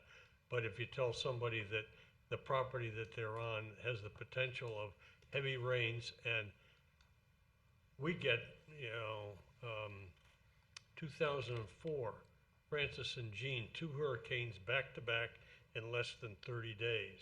I was here. And now you're talking about water tables rising to within a foot of the surface. Now you say you're going to put a lot of fill in, but if that is a water table possibility, you've got some real serious engineering to do. But that's what people would understand, is that I'm standing here within a foot. I could put a spade in the ground and have a well. I understand what you're saying. It does have a high water table. You know, many places around, if they get a lot of rain, are going to have water table that does that. In this part of Florida, it's not an uncommon thing. So we're proposing to build the site in accordance with, you know, the rules and regulations of the Water Management District. Like, as we mentioned, we're going to propose fill. So if it's 1 foot at the existing grade and we add 3 to 4 feet of fill, I mean, we're factoring that into the proposed design. Thank you. Commissioner Slack? Don't sit down yet. So you're talking about 3 to 4 feet of fill in a site that's 4 miles long. Yes, ma'am. Where does all this fill come from? All the lakes, ma'am. Then you're not keeping the lakes higher than the wetlands. We didn't say we were keeping the lake higher than the wetland. We said we have to keep the lake, it's got to be, there's a certain formula. Basically, your lake has to be within 6 inches per 100 feet of the wetland. But remember, we're going to dig the lake down. They're working I mean, it's a conceptual plan. They're working the grading assumptions out, and they're doing the calculations. Another engineer's working on the calculations for the overall cut fill, because the site has to balance out from essentially the material excavated from the lake to construct the proposed fill. I don't see how you can possibly balance cut and fill on this site if you're trying to preserve the wetlands. So if you can't have the pond go lower than the wetlands in order to preserve the wetland from getting drained off by said ponds, you can't dig down that far. You're going to have to bring in tremendous amounts of fill in order to raise the site 3 to 4 feet. If I could clarify, it's the water surface, not the depth of the fill it's excavated. It's the water surface in relation to the wetland, is what we're talking about. Right. So as Sean mentioned, the water control structures in the system will maintain the water level at what we're talking about to keep that water table there. It's not the depth, it's the water table and the water level in the lake that's got to be in proximity to the wetland. And so it goes. Does that make sense, or? I have a question. The theory makes sense, the practice remains to be seen. So I understand what you're saying, and I'm glad you're going to keep the surface of the ponds at the same level as the wetlands. I'm not sure who's going to monitor that and how it all works, but that's your area of expertise and not mine. Sure, there's a system of water control structures that regulate the water level, and we have to work that out with the Water Management District and get their approval, and but very common. Did that graphic with the wetland or with the lake cross section show the wetlands in it? I know there was a graphic with the cross section. Just for something visual to look at. I don't know if it showed. I would say that's a kind of a pictorial graphic Right. from a land planner. No offense to land planners, but it's not an engineering drawing. But I don't know if it showed just what we're talking about with the lake, with the pond levels, with the Sure. wetlands. Well, and Maybe not. commissioners, we specifically located our lakes kind of away from the wetlands for that drawdown reason. So most of the lakes that are proposed are adjacent to residential lots and areas where we're not having a lot of wetlands. So that was intentional as part of the design process. Okay. Was there another question? I was just gonna say, I thought you said that the depth of the canal mattered because if the canals were cut too deep, they would drain off the wetlands. So if your lakes were too deep, wouldn't that drain off the wetlands, even if you have water control structures there? No, what I meant was that if I go in there and just dig a ditch and leave the ditch open to the C-24 canal, the C-24 canal fluctuates during the year. That would basically just drain and would lower the water table in the entire area. And having that, and that basically the water level in the ditch would be much lower than ground. What we're proposing is we'd put a weir or a water control structure in there that would basically force the water level up higher to prevent that from happening. And that's what we're gonna have to do to meet the regulation. Mr. Chairman, Commissioner Lowndes? have you done any core tests on this to see what's down underneath the surface of this land? Yes, sir. The geotechnical report was done for the project where they drill it on a grid and check the water, what the soil types are below grade. Where did you find shell? I'll be honest with you, I don't have the report with me. I'm not sure. I know that in this area, there's layers of shell that are pretty common out there. I'm familiar with another site that's to the west of Carlton Road, but I don't know. It'll be interesting to see what happens when you start digging ponds in shell area. Sure, you're concerned about the water flowing through the shell, I imagine. Yes, sir. This area does have a lot of clay sands and a lot of clay areas as well. So portions of the site I think it's more of a limestone, but I don't have a geotechnical report. I don't want to just speak, without having that. But I understand your concern. I've seen that before in the field. I worked cows on this property for 40 years. I know what that water does. Good luck to you. All right, I've got a couple of questions, probably not for you though. Can we go back to sorry to keep making you move slides, the wildlife corridor, where it shows there's the passages through that. And again, I know these are conceptual plans and I know nothing's really gonna be where it's supposed to be. The one with the map on it, that shows the arrows. And I don't know, I think I'd like to see some type of language, maybe as a condition of approval that I know I see the wildlife corridor there to the west but it didn't look like there was any type of movement from, I guess, on the other side of the spine road.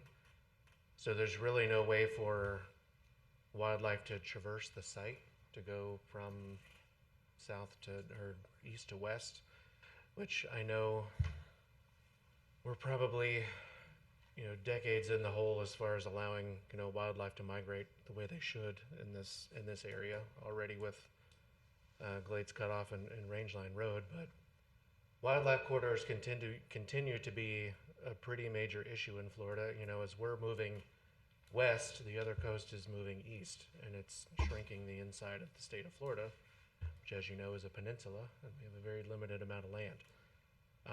So be this an east to west, facing site, I'd like to see some sort of condition where wildlife are able to traverse from east to west through the whole site, if possible. Because I see, the one here into the loop road, but there's no way out of that I can see, or no way in either from the other sides. And then that golf course area is completely blocked off with the canal, which I know there's not much you can do about that, but I will echo Commissioner Slack's comments on the positives of this site and how you even thought to include a wildlife corridor, which is something we don't see a lot of, especially in new developments. But I would just like to see more done, I guess. Great point. And to go off ERD's condition of approval and recommendation of approval, we increased that wildlife crossing from 40 feet to 101 feet. So that was, a little bit of real estate that we're giving up for the animals to be able to cross over. And I think, it even makes sense to do maybe a slightly elevated roadway so that you can have a small chamber for raccoons and small deer to go underneath the road. When you look at the other pods, there's lots of ways that wildlife can get from one contiguous area to another contiguous area. There's going to be easements throughout the sites for drainage and utilities. Sometimes those are 20 feet, sometimes 40 feet wide. Those usually happen in between lots and in different areas of the community. So certainly all the wildlife could access those areas at a time of site plan approval or subdivision plat approval that we could specifically list on those plans showing those potential wildlife crossings and corridors within each of the pod's final site plan. Okay. But great point. Yeah, I see you've got the one arrow going across the road. Like what's the plan there? That would be the location where it would be anticipated to have a slightly elevated road and a small wildlife crossing underneath the road. Okay. So I think, just for continuity, and what's that other? There's an arrow, but it looks like it's going through a lake. In that purple area. I know these are conceptual, but I think those are areas where we looked at where we could potentially connect these different upland habitat areas. So that was a location, and ideally it could happen in between the lots at a drainage easement or some kind of space over a utility easement that could use that. Similar to the other highlighted areas within the pod development that could have those possible connections. Okay. I think it's more about not necessarily giving them access to each conservation easement within the property. It's about them traveling through the property itself. Right. It was like the Florida Panther has a range of like 150 miles or something. So like they're not just going to hang out in your area because you gave them access. They've got to be able to travel through and migrate through the areas. Not the Florida Panther. We don't have those down here, but those are north. Yes, we do. They're a little far. I lived off Rangeline. I lived in I had the first house in the Treasure Coast Air Park out there. Lived out there far before anybody else. There's many panthers out there. There's many deer, many hogs, many rattlesnakes. So I know exactly what's there. I don't think a panther's been seen this far south in a while. I think you should report that if you see one. I don't live out there anymore. I can only imagine why they're not there. There's apps where you can like record where you see them spotted. I follow it on Pretty Facebook. cool. All right. I think. So my other question was, I think we went over that the spine road's going to have public access, but I assume you're anticipating individual gated communities within these areas, within the pods, or how's that going to work? It hasn't been programmed yet, Commissioner Taylor. For instance, at Verano, which is another Coulter development, just adjacent, it's actually catty corner to this site on the southeast corner of Rangeline and Glades Cutoff. We've got several pods, Crosstown Commons and Central Park that have a mix of these different housing types that's not gated, open to the public. We've got a 10-acre park that isn't gated. So I think we really want to envision this as having the flexibility of having some pods that have access control at the main gates and some that are left open. So I think the PUD provides for that flexibility. Okay. One other question about the wildlife corridor that I forgot. So that one, it doesn't matter which one, but the corridor itself, where you said you extended it to 100 feet, what type of, is there going to be a fence along each edge to keep humans out of it, or?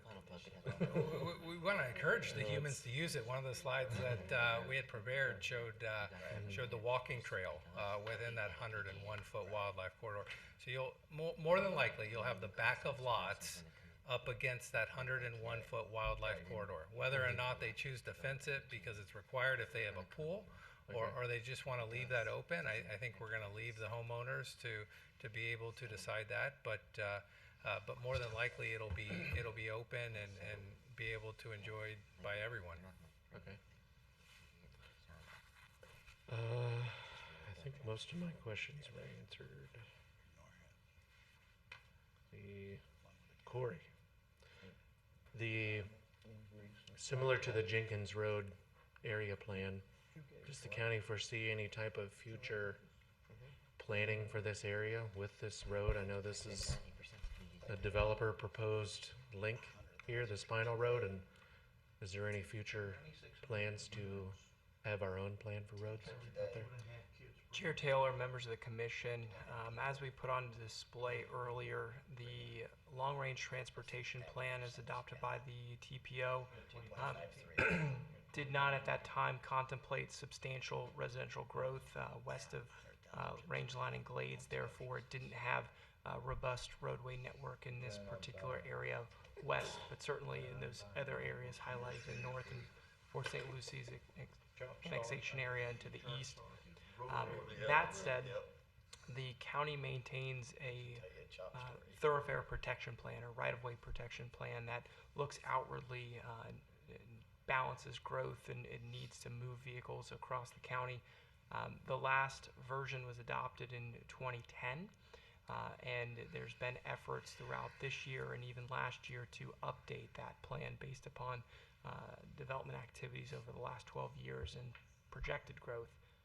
A draft of that update with different concepts was presented to the Board of County Commissioners at an informal meeting in May of 2022. One consideration in this area was an east and west connection. That long range would connect between Carlton Road and the extension of Rangeline Road, and I believe as was mentioned by Commissioner Slack earlier, if and when Header Canal were to extend north and south further. That said, that topic was generally discussed with this proposed project as to whether or not a connection from the west could come in along that ditch and connect to the Spine Road, generally at the northern terminus or the northern curvature of the Spine Road, to still fulfill that intent.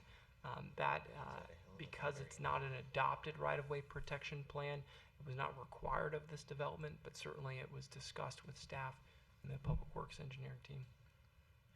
Yeah, that seems like a natural, with the conservation easements to the south, right where that,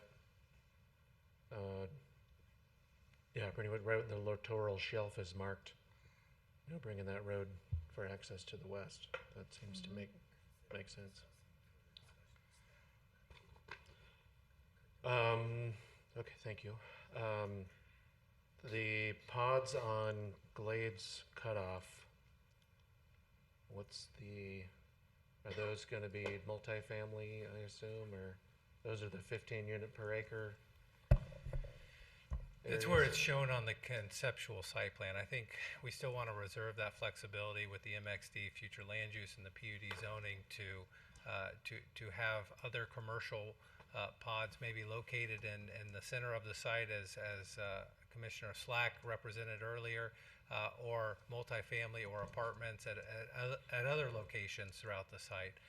So as long as we don't exceed the 3 units per acre overall, which is the 9688, we can have the flexibility to have higher density parcels located throughout. But in general, the way we see the world today, we think the multifamily and the higher density residentials are going to be along Glades and Rangeline.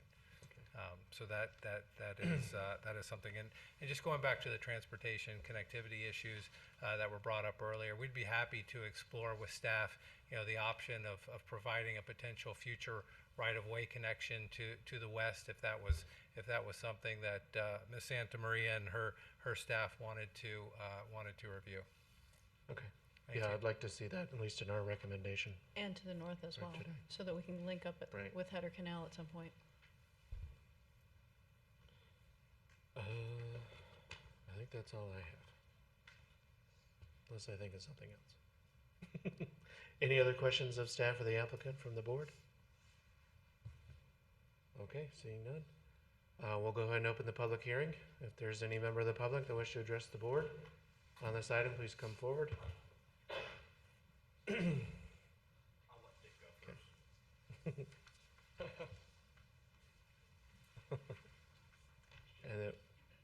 then we just need your name and address for the record. And try to limit your comments to 3 minutes if possible. If you can. I could talk all night. Well, good evening.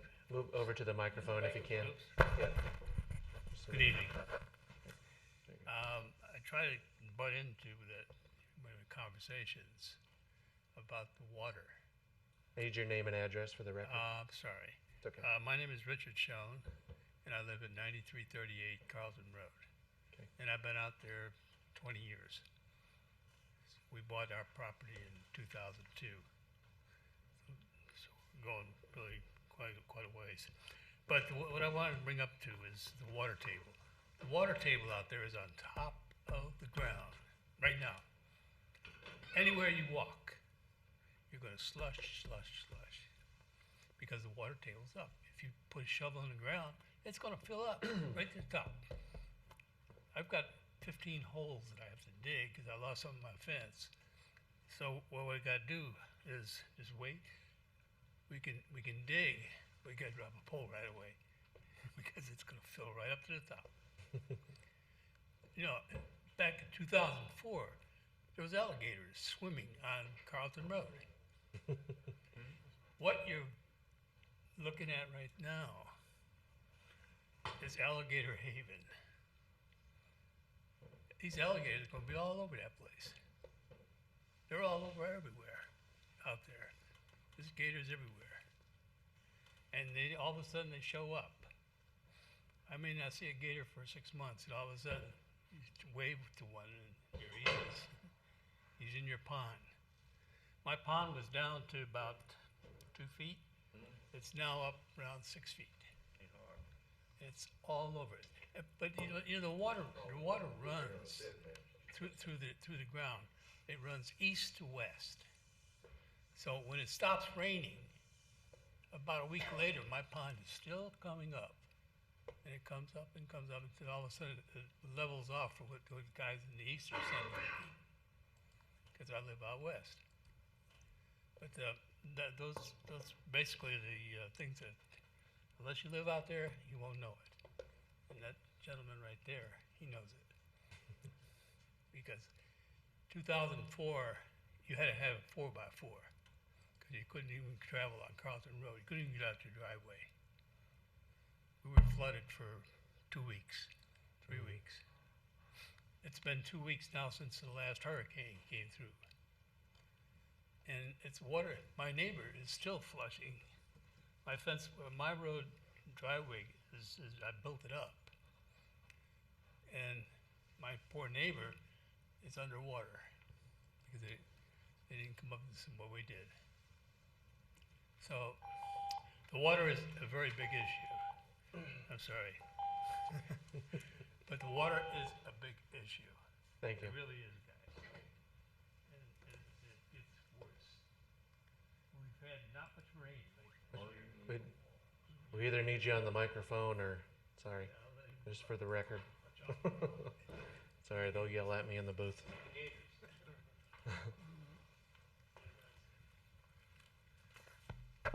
Thank you. My name's Bill Taylor. I live at 9350 Carlton Road.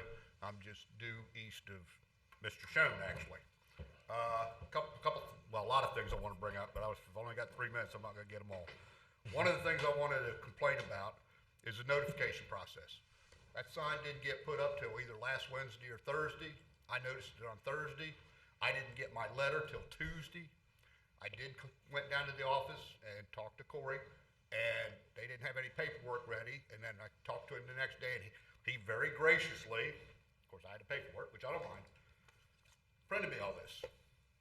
I've read every bit of it, but I have not had time to study it. You can't give me 4 or 5 days, plus I'm still a parent. Here I am 67 years old, I'm raising a 6-year-old and a 14-year-old, to do all that and get all this done. But there was a lot of other things. There was no neighborhood meeting. You guys recommended in here to be a neighborhood meeting. Never done. I never knew anything about this. Nobody has said a word about this. I've also got a thing here. Oh, and paper. Yeah, you put it in the paper. That doesn't do us any good out there. They won't deliver the paper to us. I can't get a paper delivered out there. But I did get lucky when I was in town the other day and bought a paper and had this in it. Going before the Board of County Commissioners for community development for Solaris Community Development, which is development for this. But it's only for 2,174 acres. Somebody said something in here about all these ponds and stuff are going to be owned by these people. Yet this development's 3,200 and this is only for 21. Where's the other 900,000 acres?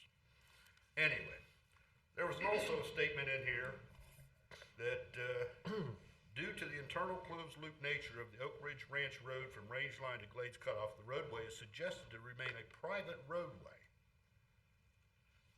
That means this whole thing's going to be a gated community, or was this just a mistake? Just another thing.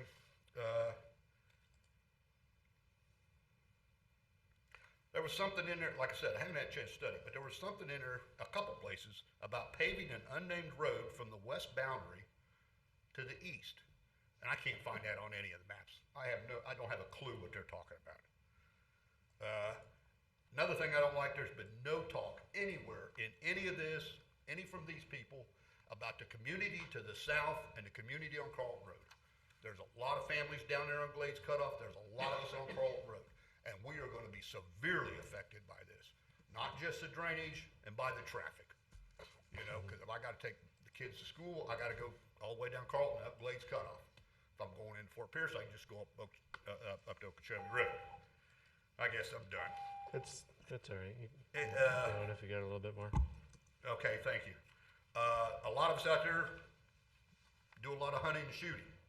So that's another issue you got to worry about. I didn't see anything about a berm on the side. Now, my property is it's on their west boundary. I mean, it's right there. Now, they do have a pretty good buffer right there because a lot of wetlands, but still, there's no berm or anything. I still haven't seen any drainage plan. And the last thing I could say is 35 years ago, when they passed the land use plan, the county commission said, we're passing this land use plan so you can buy a piece of property and know what's going to be happening in your lifetime. You can live there content. So I bought ag property so I could live in ag land. I've been there 35 years. And here this monstrosity comes along right on my border. Thank you very much for your time. Appreciate it. Thank you, Bill.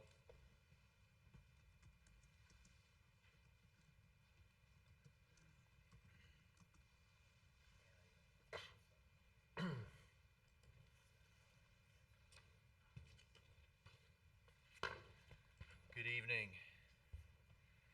Name's Mike McCarty. Usually you see me here and I'm representing an applicant similar to that of Dan this evening. However, that's not the case. Mike McCarty of the McCarty family, going back 150 years here in St. Lucie County. This unique area of St. Lucie County used to be the original McCarty Ranch that encompassed over 10,000 acres at one point in time. I'm a property owner on the north end here. I don't know if, Corey, if you could please identify the area. 227 acres there, myself and my cousins own. It's been in our family, better part of 100 years. The original McCarty Ranch House homestead is there. It was built by my great-grandmother McCarty, the mother of Dan McCarty, the governor. And a lot of the wood was milled on the property. No air conditioning back then. I can only imagine what it was like in the 1930s trying to live out there. But it's a special place. We enjoy hunting out there. We shoot firearms on the regular. I have gatherings. We have dove hunts. Bo, I think you remember when we were kids dove hunting. We run dogs out there. We run ATVs. We farm cattle. So we've got cattle all across the property all the time, and run beef cattle. Aside from that, we also farm Bahia sod, and we cut Bahia about every 24 months or so. And we also fertilize our 227 acres of Bahia fields with chicken feces. So I met with Coulter, contacted Dan, got to meet with these gentlemen some months ago. We wanted to explain to them our operation and that we've been here for generations, and wanted to be a good neighbor. Say, hey, look, here's what we do over here. We're hunting at night for hogs. We're shooting dove fields, in the fall, and we'll have, guys out here with shotguns shooting 2 and 3 boxes of shells during the day. Not to mention, I look at the plan and there's cookie cutter housing backing up to us. Initially, they were proposing a 50-foot buffer.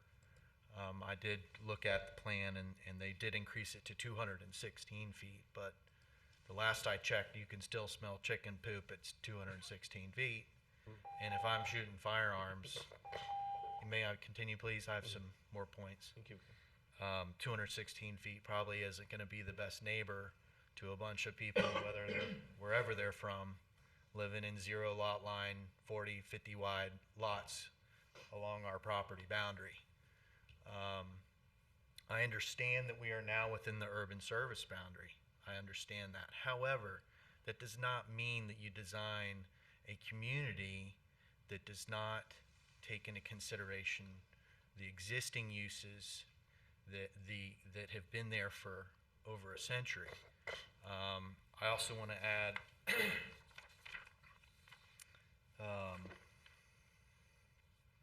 Ms. Slack's comment about connectivity. I think that's extremely important. Maybe not in my lifetime, maybe in my children's lifetime. This property should be incorporated into some form of development if, as society progresses, it's inevitable. But what's proposed here would just be an isolated piece with no future opportunity other than connectivity to the C-24 Canal Road, which is not a right-of-way. It's an actual easement that we're allowed to utilize by South Florida Water Management District. And then Jonas Cespedes is next to us, and I don't know what he's going to do with that. He's the one that sold the tract to Coulter. So I think I also want to make a point. I hadn't heard anybody bring it up yet, but right now the zoning on this is 1 unit per 5 acres. It's agriculture, okay? We're talking an allowable density right now of 645 units. We're going to almost 10,000 units on the very edge of the urban service boundary that was just adopted in the last couple months. And we're creating a community that has no connectivity. And when you look at their design, yes, they put a spine road that loops through there, but every one of these pods has a gated entry. That's what the bulge is at the entrance of each one of these pods, and they're dead end. I mean, it's a beautiful piece of property. I was hoping to see that they would maintain more open space, maybe locate some more open space and transition to our agricultural operation through larger space, not 50 feet, not 216 feet, something more appropriate to agriculture. We're willing to work with them to continue dialogue, see if we can come to some type of solution for everyone. I think it's a beautiful piece of property, and it's got a lot of opportunity. I understand what they're trying to achieve. It's just another gated community is what it looks to me. I'm out here at this property about every weekend through the fall with my children, trying to teach them my family's heritage and hunting and how to clean deer and hogs like you and I grew up doing, and fishing in the pond that's in the middle of that native. You see that habitat there? That is a hammock that has a rookery in it with about 2,000 birds that come into it. And we're covered up with turkey and deer and hog. And even with the development that's occurring in tradition, currently we are getting just inundated with game. And I couldn't imagine what's going to happen when we go this far from 1 to 5, 645 units to 10,000. I mean, I don't know. Those are my comments and thoughts. I appreciate your time. Mr. Chairman? Thank you. Mr. Lowndes? Mr. McCarty? Question for you. Yes, sir. What is your water flow like on your piece of property? We flow to the north. We flow to the north to the C-24. We're wet. It's been wet the last couple weeks. There's times when we'll have 2-3 inches across the entire pasture. Sheet water? Yes, sir. Flows north?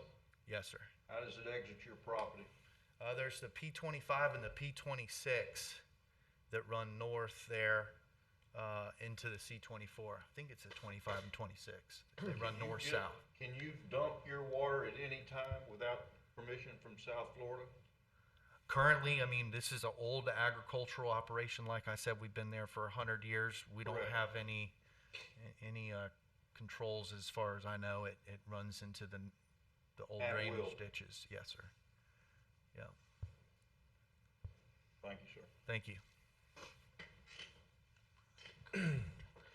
Public hearing is still open. If there's anyone else that'd like to come forward. All right, seeing none, we'll close the public hearing and bring it back to the board for discussion. I assume you have some comments? Come Yes, on up. Thank you, Commissioner, Let's for hear the 'em. opportunity to respond to the 3 public comments that were just brought before. And I think the first comment, I believe the gentleman's name was Mr. Richard Cerrone, and he had similar concerns about the water table, which our drainage engineer came up and really, I think, did a really fantastic job explaining how this project is going to address the drainage needs contained within the overall Oak Ridge Ranches property and development. So I think he covered that. The second gentleman, Mr. Bill Taylor, who lives directly to the west, who's been there for 35 years, I think he's got a valid point. I think even though the state law requires that the county send out mailers within 10 days prior to this public hearing, I think it probably could be advanced. And I think that, the county could look at, maybe notifying property owners a little bit sooner. I think he had a lot of the same things that Mr. McCarty just mentioned, where they used to do hunting on site, and they used to use that for ag purposes, which as a third generation native Floridian, I can appreciate also. The private roadway versus the public roadway. The developer is going to make a significant investment in the roadway network, so a lot of those roadways will be maintained by the developer. So that's why they're listed as private versus a county-owned road. And then Mr. McCarty's comment when he came up just a little while ago. I appreciate everything that Mike and his family has done for the state of Florida. And as he mentioned, we did work with Mike over the course of the last 6 months. We expanded that buffer from 50 feet to 216 feet. 216 feet is a tremendous buffer. It's almost as big as the buffer that we have on the west side, where we have all the natural areas maintained adjacent to Mr. Taylor's property. And I was at the meeting when Mike McCarty was here at this pulpit lobbying for this commission and the county to expand the urban service boundary. He was here asking for it. And now I find it a little bit disingenuous that he's back here complaining that what he asked for is what the county did. And I love Mike. We're good colleagues. We're good friends. But the low density requirement of the county is up to 5 units per acre. We're only asking for 3 units per acre. So it's still very low density. And if we didn't do the PUD development and we did a grid development, you could have a single family house within 25 feet of where he shoots shotguns and where he cuts hogs and where he does deer hunting. So I know we're providing a 216-foot buffer on our entire perimeter when only 25 is under the county code today. You could have a house that close. So Chair Taylor, with respect to the comments that were issued, and on behalf of our team, we do ask that this commission move it forward to the transmittal hearing on November 1st. Thank you very much. Thank you. Chair Taylor. Commissioner Slack?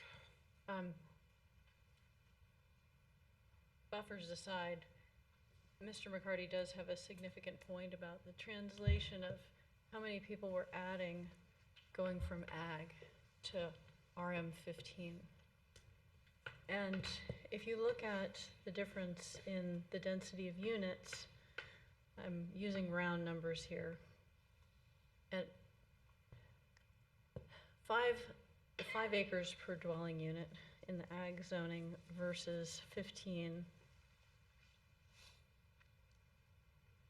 that gives us just under 9,000 additional homes, which comes up to about, if you figure 2.5 people in each house, that's about 22,000 more people than you'd have if it were agricultural. So is that culture shock to our ag neighbors? Most certainly. Understandably, it's culture shock. We live in Florida. Many of you have been in Florida for decades, some for many generations. I'm a 6th-generation Floridian myself, and I can relate to what you're talking about. You know, I come from a family that's been in this state and served this state in a number of different ways, many, many generations back. And growth is inevitable. This is a wonderful place to live, and people are coming here, and growth is going to continue. We have to find this balance between the place that we love, the nature that we appreciate and enjoy, and accommodating all of these people. People from out of state, people moving from South Florida to get out away from the density and the rising waters there. We've got rising waters of our own. We've got problems to deal with. But to suggest that, you know, it's aggravating that we're providing great buffers, but not face the real issue, which is this culture shock of so many thousands more people coming to this area than is there now, you know, that has to be addressed. And so, you know, we like what we're seeing in the terms of a lot of the components of this PUD, but one of the very first things that Mr. Benton brought forward was kind of the point of our land development code, which is to have things fit in with their neighbors. So which neighbor do we fit in with? Do we fit in with tradition versus do we fit in with our agricultural neighbors? Do we provide some sort of transition between the two? And that's the answer that we're seeking. So if you guys have any other suggestions, I'd love to hear them. You know, perhaps there are density concessions, perhaps there are additional buffer concessions to be respectful of something that's historic and that is long-standing and that is your neighbor that was here long before you, whether it's an animal or whether it's a human being, whether it's a settler, whether it's a native. We do need to respect those things. So with all due respect to the very excellent planning that's gone into this, it still needs some work, in my opinion. I'd like to see additional connectivity. I'd like to see additional buffering for neighbors that have concerns. I'd like to see land set aside for opportunities for density where we see the connection to the west and to the north to meet up eventually, someday in our children's lifetime, perhaps, when we connect up with Header Canal and out to Carlton Road and beyond.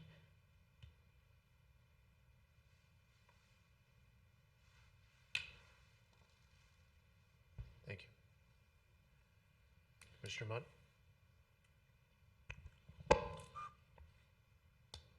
I echo most of what Valerie has said,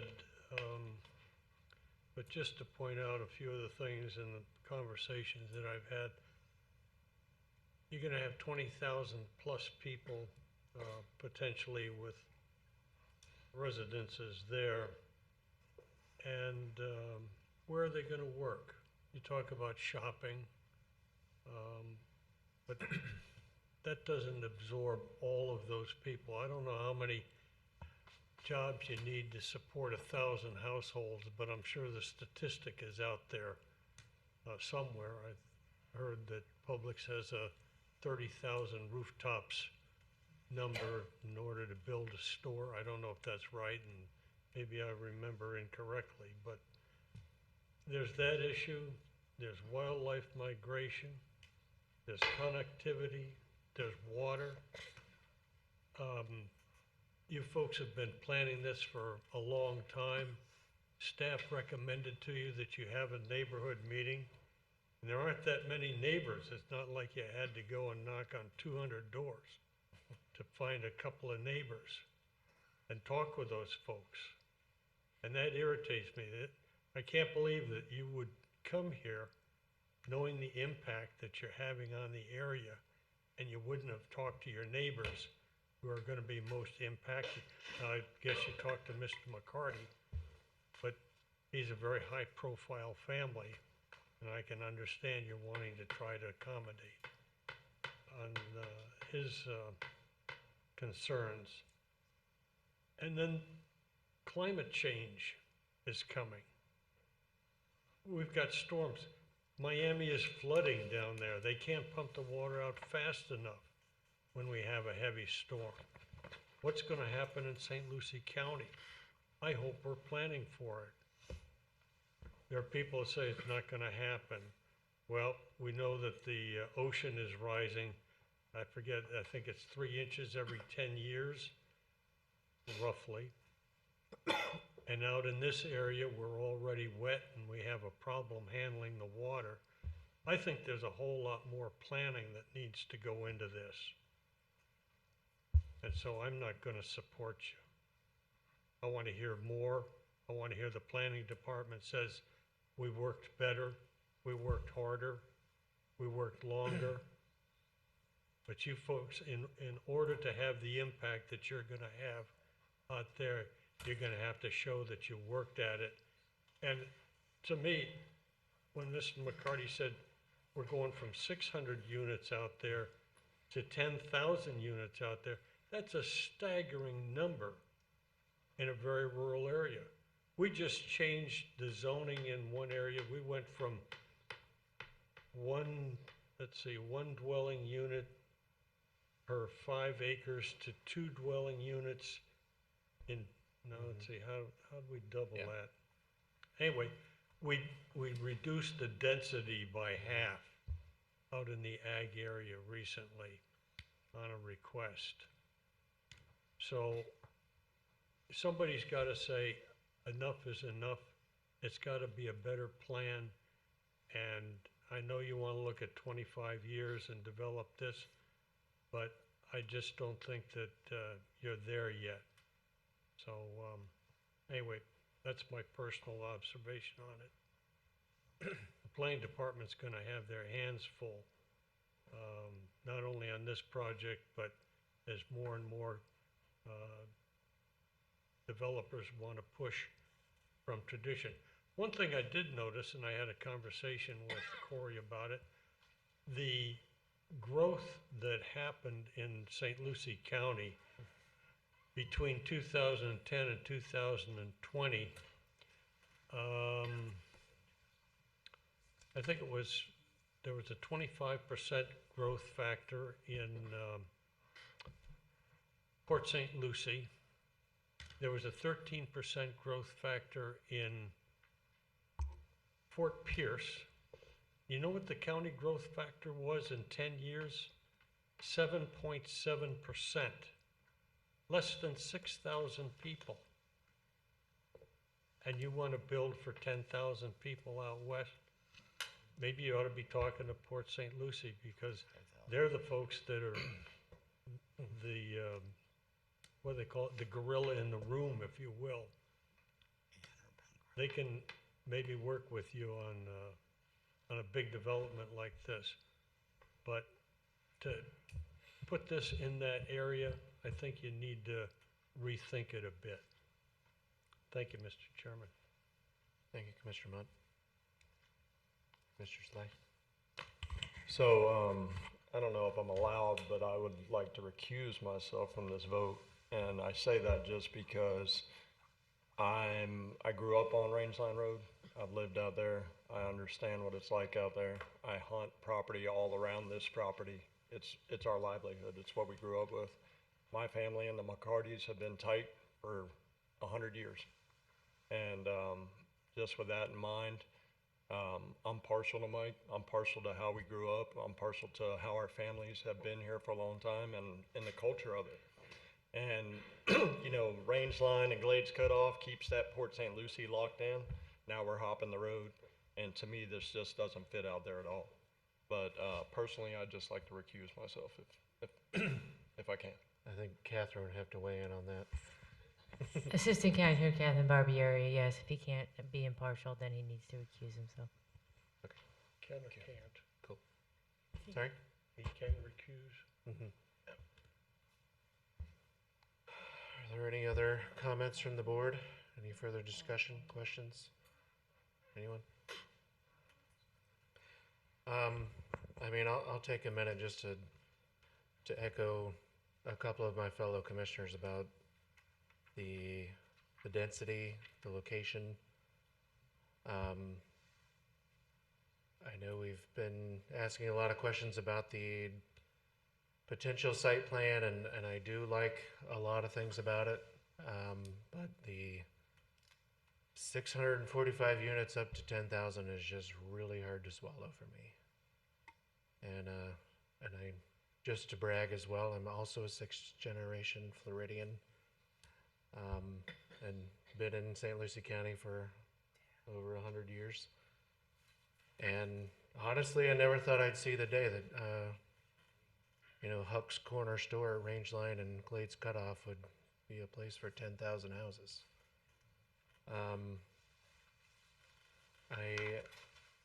I think the public notice was an issue for me. I know everything was done how it's supposed to be done and how our policies are, but this is a development of regional impact. I mean, I'm in White City, and this is going to impact me on Midway Road. Potentially 20,000 people. You know, this is a gigantic development, and I mean, it's disappointing. We only had 3 comments from the public or something like this large. I think, I mean, it's hard for me. I know development's coming and we're moving westward at a breakneck pace, but I think development should happen on this property. I think it's inevitable, but I think it has to maintain, you know, actually look like a ranch, an Oak Ridge ranch, and not tradition. I think I would support something similar to the older sections of the reserve, where there's single-family homes on half-acre to an acre lot. I think something like that would be a little more comparable in this type of transitional area, this far out west. And like Marty said earlier, you got to look outside your boundaries, and you know, look how it works with the neighborhood and the continuity. Chair Taylor, Coulter developed the reserve. I know. Same developer. We're trying to get the tools so we can develop a Verano / reserve type community. Mm-hmm. We're not approving any density that is subject to any one particular pod tonight. We looked at the low density residential development. The lowest category in the future land use allows up to 5. We met with staff, we talked with staff. We felt three was appropriate. This plan that you see up on the screen, it shows about 6,500 units. It's not the full build out. That's just what is allowed under the proposed land use and zoning. We're probably going to end up with a lot less than 9688. The density is probably going to be close to Verano, which is at 2.4. We're building a golf course now. We've got some pods that have a little bit higher density, but we do have some larger lots. We do have the capacity to have an acre lot or a half-acre lot. We just need the tools to be able to design that and build that, and that's what this mixed land use and PUD zoning allows. So I mean, Commissioner Mott, I hear your comments, and I appreciate your feedback as well. I can respect your recusing yourself, Commissioner Slay. I fully get it, but this is a logical development pattern, and if you were to make a recommendation to move us forward with some conditions that you feel are comfortable for you to move it forward, we would so greatly appreciate that. Thank you.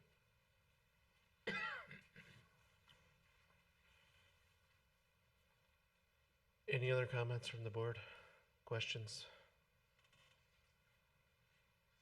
Yeah. Okay, Commissioner Benner? So like if this is 10,000 units and there's 2 to 2.5 people on there, that's a lot of traffic on that road.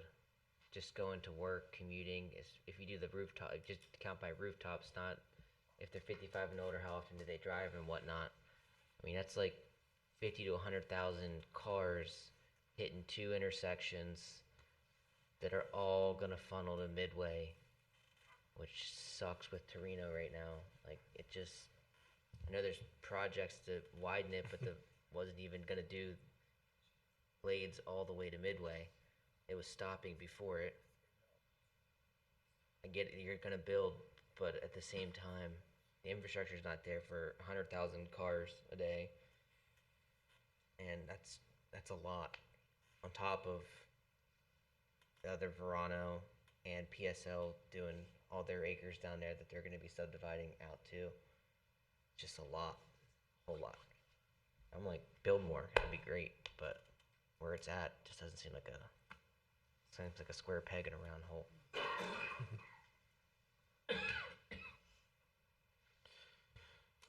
Any other comments from the board, discussions?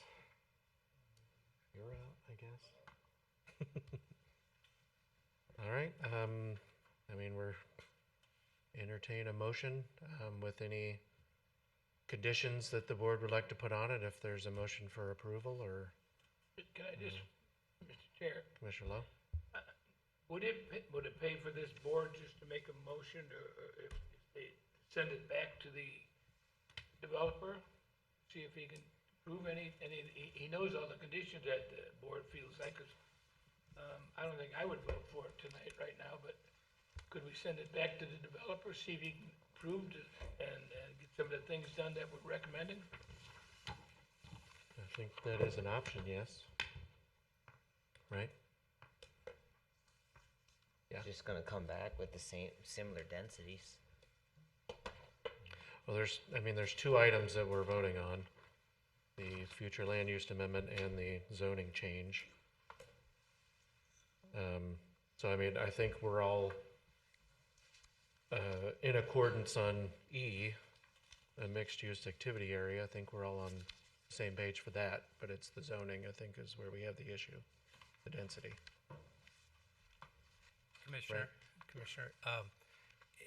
if it's possible to move the future land use MXD approval to November, we would greatly appreciate that with a recommendation of approval.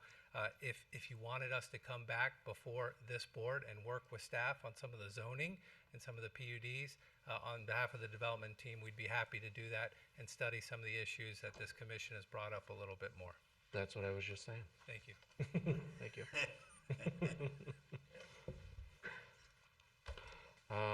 Well, with that, so we're on 9E, which is the proposed comp plan future land use amendment to a mixed-use activity area If there's no further discussion, I will need some sort of motion on that item.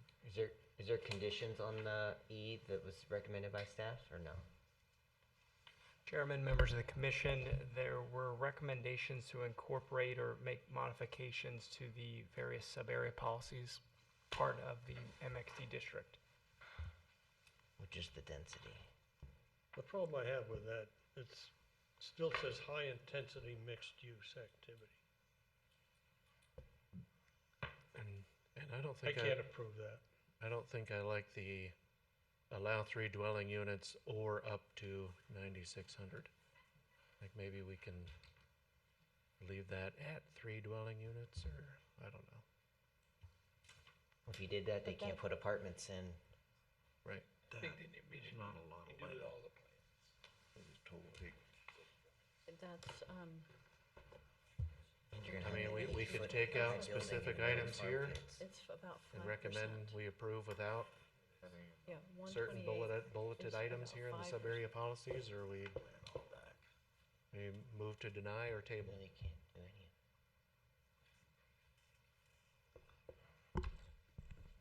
Mr. Chairman, I'd make a motion, move to deny and see what happens. Second. This is on item 9E. 9E. Any, okay. We have a motion and a second. Is there any discussion? So if we deny this, There's a motion to deny it's done. future They'd have to plan, refile and future come back, or it comp just, plan, future land use mixed no, activity. it goes up to the board with a denial. Yeah. And our denial is based on the density that they are, Ask the mover. I'm sorry, it's because of the density. Okay, any further discussion? Madam Secretary, please call the roll. I'm sorry, Mr. Chairman, I missed, what was the motion for? I So apologize. we have a motion on 9E to recommend denial. Thank you. Mr. Benner, Yes, ma'am. Mr. Odell, Yes to deny. Mr. Lowndes, Yes to deny. Ms. Slack, May I ask for clarification? Yes. If I vote yes to deny, does that give me the opportunity to ask to change the decision later? Not on this motion. But he can bring it back. He can make another application, modify it. Well, the motion is to deny, so we will move to the Board of County Commissioners with our recommendation of denial. So it'll still move forward. But we're recommending denial. And we're in the middle of a vote. And we can't, okay. Please continue, Madam Secretary. No. Mr. Mott, Yes, Vice Chair to Lowe, deny. Yes. Chair Taylor, No, ma'am.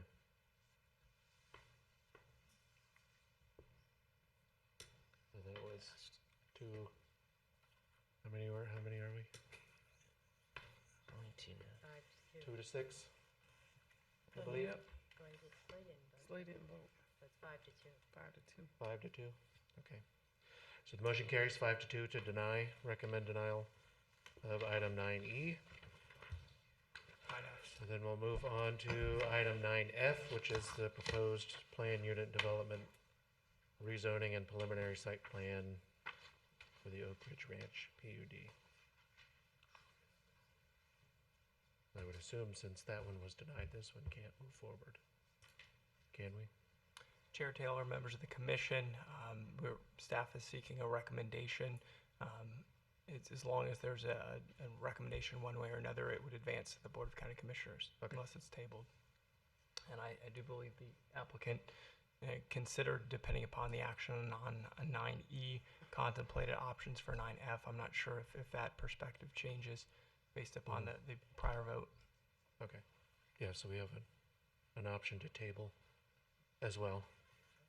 So if there's any discussion, we'll entertain a motion. May I just say Thank one you. thing? We're at the board discussion now. We're done with the public hearing. Sorry. Table, you want?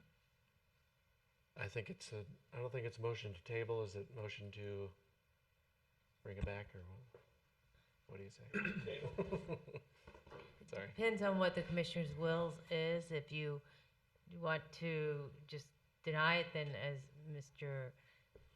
Corey said, it will go on. If you want to have them come back to you, then you could continue it and set a date certain to come back, but you've already denied the other Continue it. other item, so. Right. Which would be based on, it would be based upon. Chair Taylor, Commissioner Slack? is it possible to move to reconsider 9E and table it and and that would bring all of it back in November? It would have to be done by someone who voted on the motion side that was, Mr. that Chairman. carried the motion. Mr. Chairman, can I make a point? Mr. Munt? Yes, that's I don't believe, and I'll have to ask Ms. Barbieri, under Robert's Rules of Order, only a member who is on the prevailing side can ask to bring a prior motion back. Yes, that's correct. That's what I was just saying. Chair Taylor, Yes, Mr. Benton. if I may add, procedurally, the future land use map amendment, there has been a recommendation formulated. The next step would be a hearing before the Board of County Commissioners for them to consider transmittal of the amendment package, as it's considered a large-scale map amendment. If they acted to transmit in one shape or form, depending upon the various sub-area policies and guidelines presented, that would require a 30-day evaluation by the state and corresponding agencies before an adoption hearing could be scheduled. Therefore, the board's first hearing of the plan unit development, rezoning, and site plan would not be until consideration of adoption of that amendment package. Therefore, if this commission were to continue it, it simply wanted to acknowledge that the next step of at least item 9E would not be for transmittal would not be the same consideration of the rezoning and preliminary plan with the board. Okay. I think I understand that. Sorry. Everybody understand that? No. Mr. Chair, and let me put it a different way, if I could. If the commission elects to move forward with a land use amendment, we lose the ability to have input on that detailed zoning document. So it might be to the board's interest to continue this and have that continued discussion. On E and F? Mr. Chairman, Commissioner Lowndes? being that I was on the prevailing side of the motion, I would make a motion that we reconsider. Madam Counselor, I don't know what terminology we need to use, but I would move that we reconsider the vote of the previous 9E. You would need a second on that. And it'd have to be somebody from the prevailing side also. Okay. Question. So if we do that and we reconsider it and want to continue it, we can take another run at this next month. Correct. Correct. Second. Okay. So we have a motion and a second to reconsider the previous motion. Madam Secretary, please call the roll. Mr. Benner? Yes, ma'am. Mr. Odell? No to reconsider. Mr. Lowndes? Yes, ma'am. Ms. Slack? Yes, ma'am. Mr. Munt? No. Vice Chair Lowe?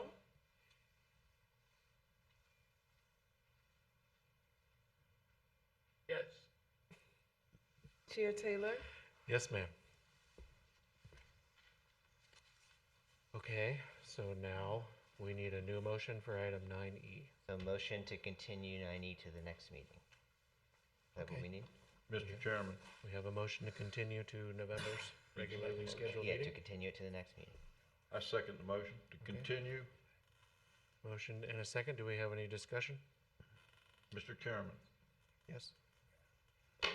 I think that Coulter is a qualified member of this community. They've been here for quite a long time developing it. I'm not comfortable with what we've seen. I think we have all on this board expressed our concerns. I think that we have a tremendous department that can work through some of these issues. I have faith in every one of them. I'd like to see their approach to the Coulter group and come back to us with some improvements that we have set. I think we've all made our feelings. I'd like to see a second chance. Okay. Development is inevitable. It's gonna come whether I like it or not, but I'm gonna die before this thing finishes, and I'm glad I ain't gonna be here. I think you'll still be here. Dying tomorrow. Ms. Barbieri, do we need Dying every day. certain, I mean, can we apply certain conditions on what we want to be accomplished before it's brought back to us in November to continue it, like, or is that Well, that was my implied? first question, is it being continued to date certain, the November Planning and Zoning Board meeting? And then second of all, I think you can make recommendations Right. about what you'd like to see, and I'm sure they'll That's what I meant. consider them strongly. Okay. So do we need to add those to the motion, or are they implied with all of our discussion here this evening? I think if there's something specific the motion maker wants to hear, I mean, in addition to what's been said, then they need to state that. I can And add please some. state if it, for certain, it's being continued to the November Some board. exits, more Okay. roads. Mr. I Chair, can- you know, if you want to continue to November, and that's Thanksgiving already, would it be out of hand? I don't think you can change this project in 3 weeks. I think it needs to be longer than that. I really do. Come back maybe, I don't know, December's Christmas time, and you usually run into the same situation every year. And it's just my, I don't think you can adjust all these questions in 3 weeks or 4 weeks. Can you? Do we have to continue to a date certain, Catherine, or can we? You could get into advertising problems if you don't pick a date Right. certain. I mean, Okay. but if they're not ready in November and they tell you not ready, you could continue it again. Right, okay. I mean, yeah, I mean, we'll still have a meeting. It's on the 17th, a week before Thanksgiving, so there'll be a meeting in November. I've got some conditions put on it. I'm sorry? You okay with that? Yes. You need conditions, right? Yes, to address your I question. think we're in the middle of a motion. Sorry. Ask the question. There can be two votes. One is to set the date, and then the other is with conditions. I think we can include it in one motion. Okay. Motion to continue to a date certain with said conditions if the mover would like to apply any. Yes, address the east-west corridor, have a neighborhood meeting, Reduce density. and address the density issues to conform with their neighbors better. And maybe something with the hydrology that shows us like whether pumps would be better or just something more. I mean, we got detailed roads, cross sections and stuff like that, but Needs to connect to yeah, like north to south, east, west connectivity to the roadways for future growth. Okay. Does the seconder concur? Mr. Yes, sir. Lowndes? Okay. We have a motion and a second. Did you say continue the item? Continue Was to that in the motion? next November meeting. Yeah. Just making sure. Motion and a second. Is there any discussion? Chair, that would be November 17th. Right. Mr. Chair, I'd like the conditions repeated, please. Mr. Chair, Assistant County Attorney Catherine Barbieri, what I wrote down was address the east-west corridor, density, hydrology, and have a neighborhood meeting. And north-south. And north-south. And connectivity. north-south. I hear density. Yes, sir. Thank you. Okay, motion and a second. Any discussion?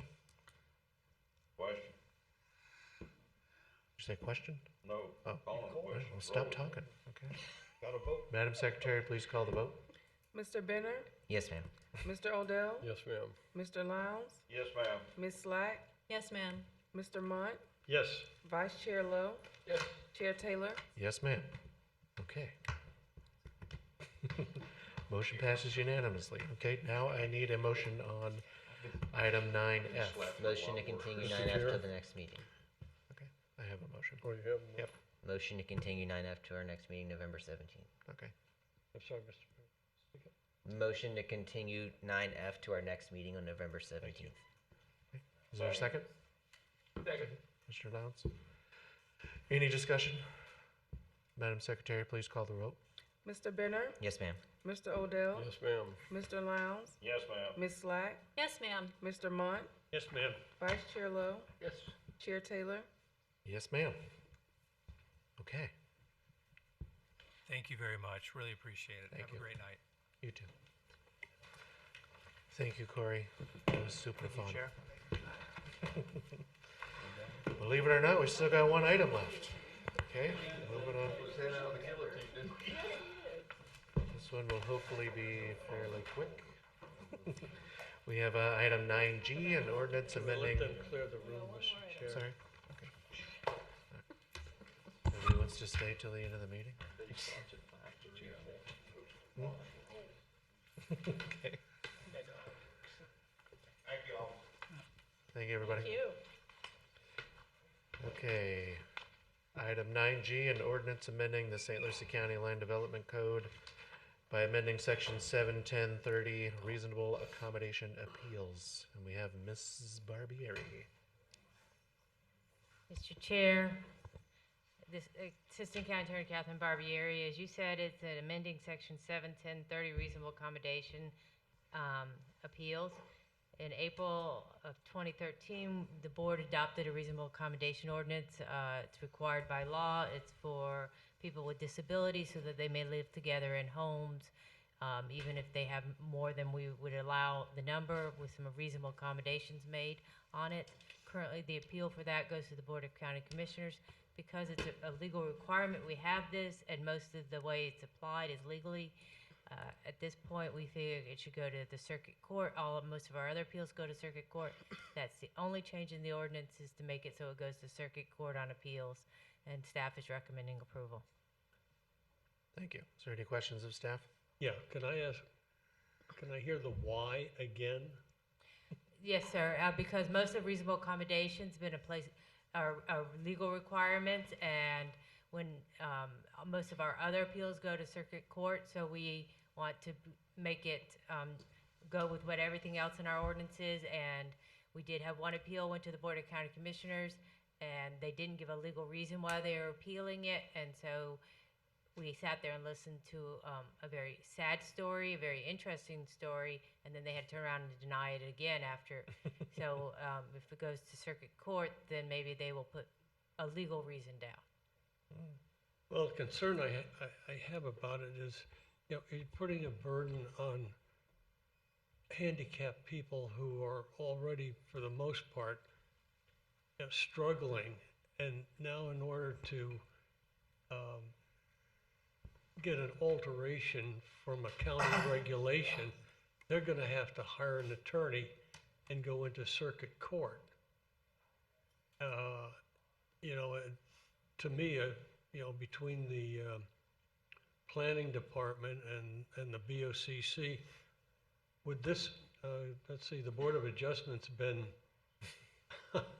abandoned. Gone. And we now have a special master that's making the decisions on that. And on most of these, I understand that it is applied for the benefit of the of disabled people, but it is group home operators that are doing it, that are operating these. It's not the actual individuals that apply for these reasonable accommodations.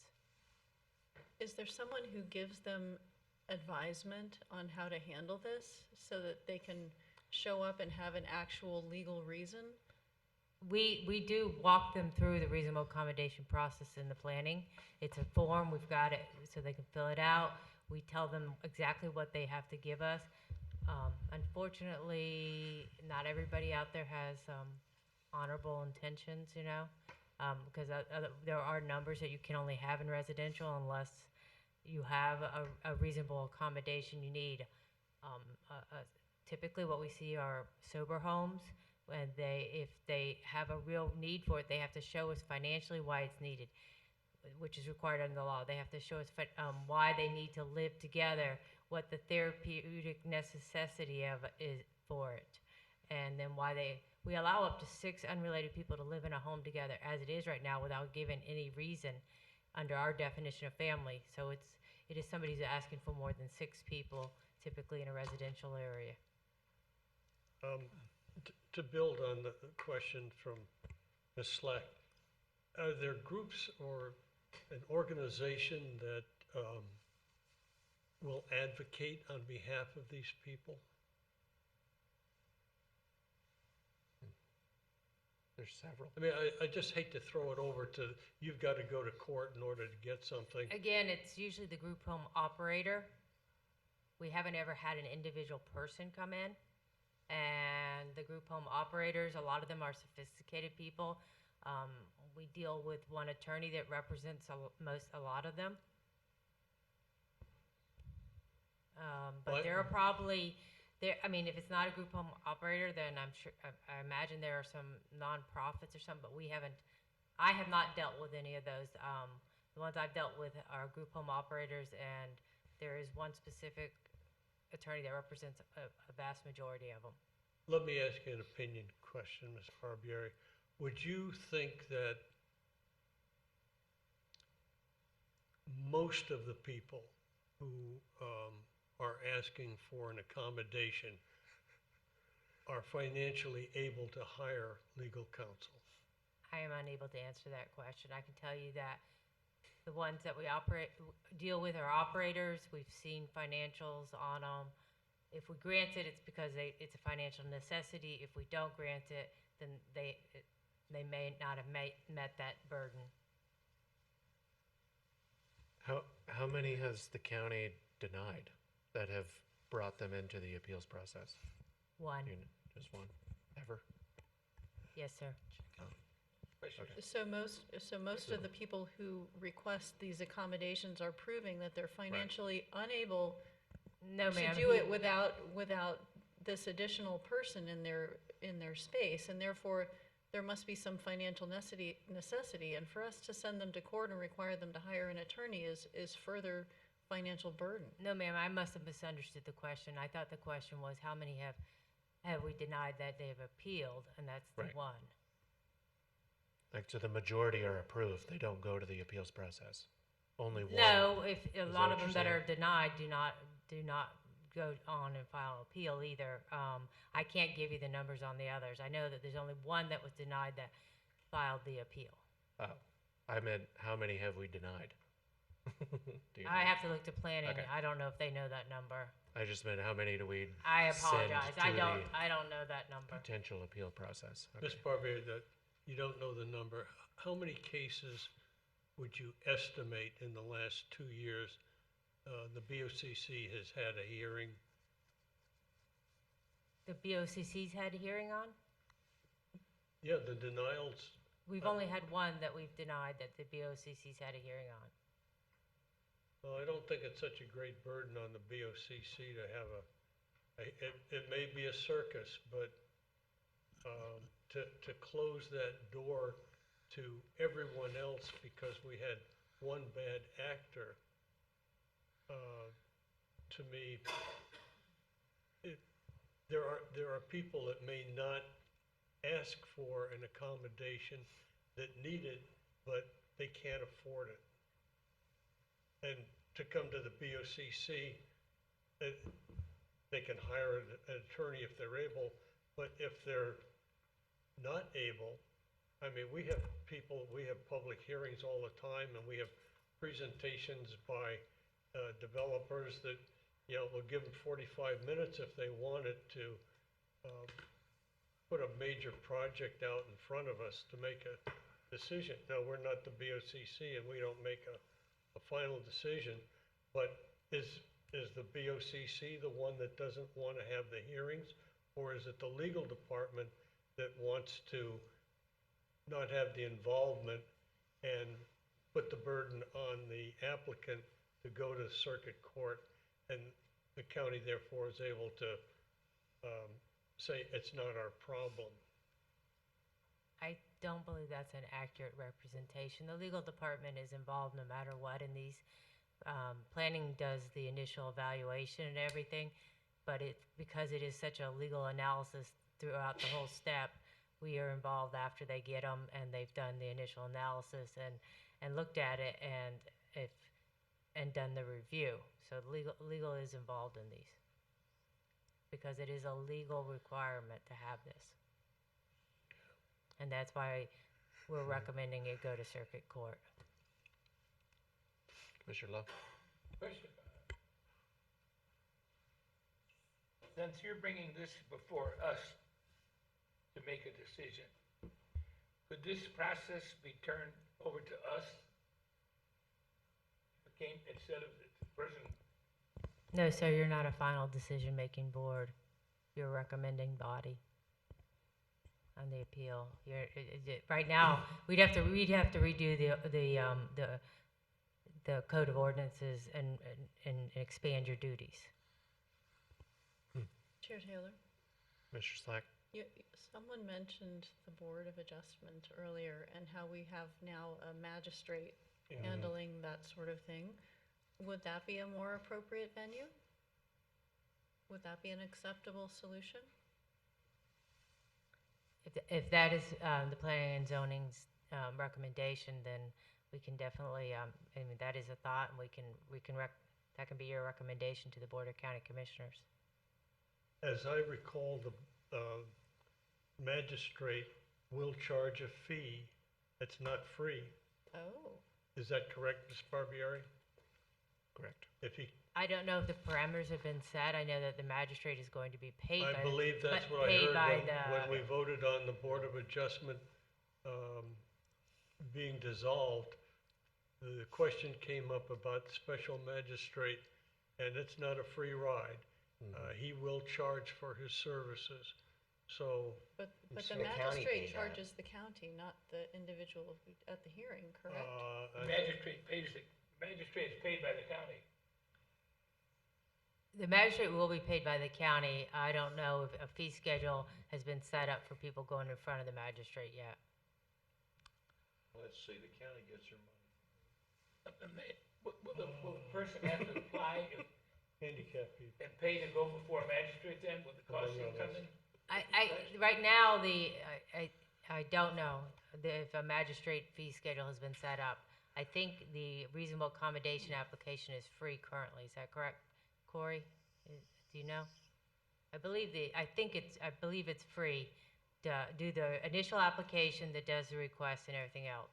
And I'm not sure about whether there'll be a fee schedule for the magistrate.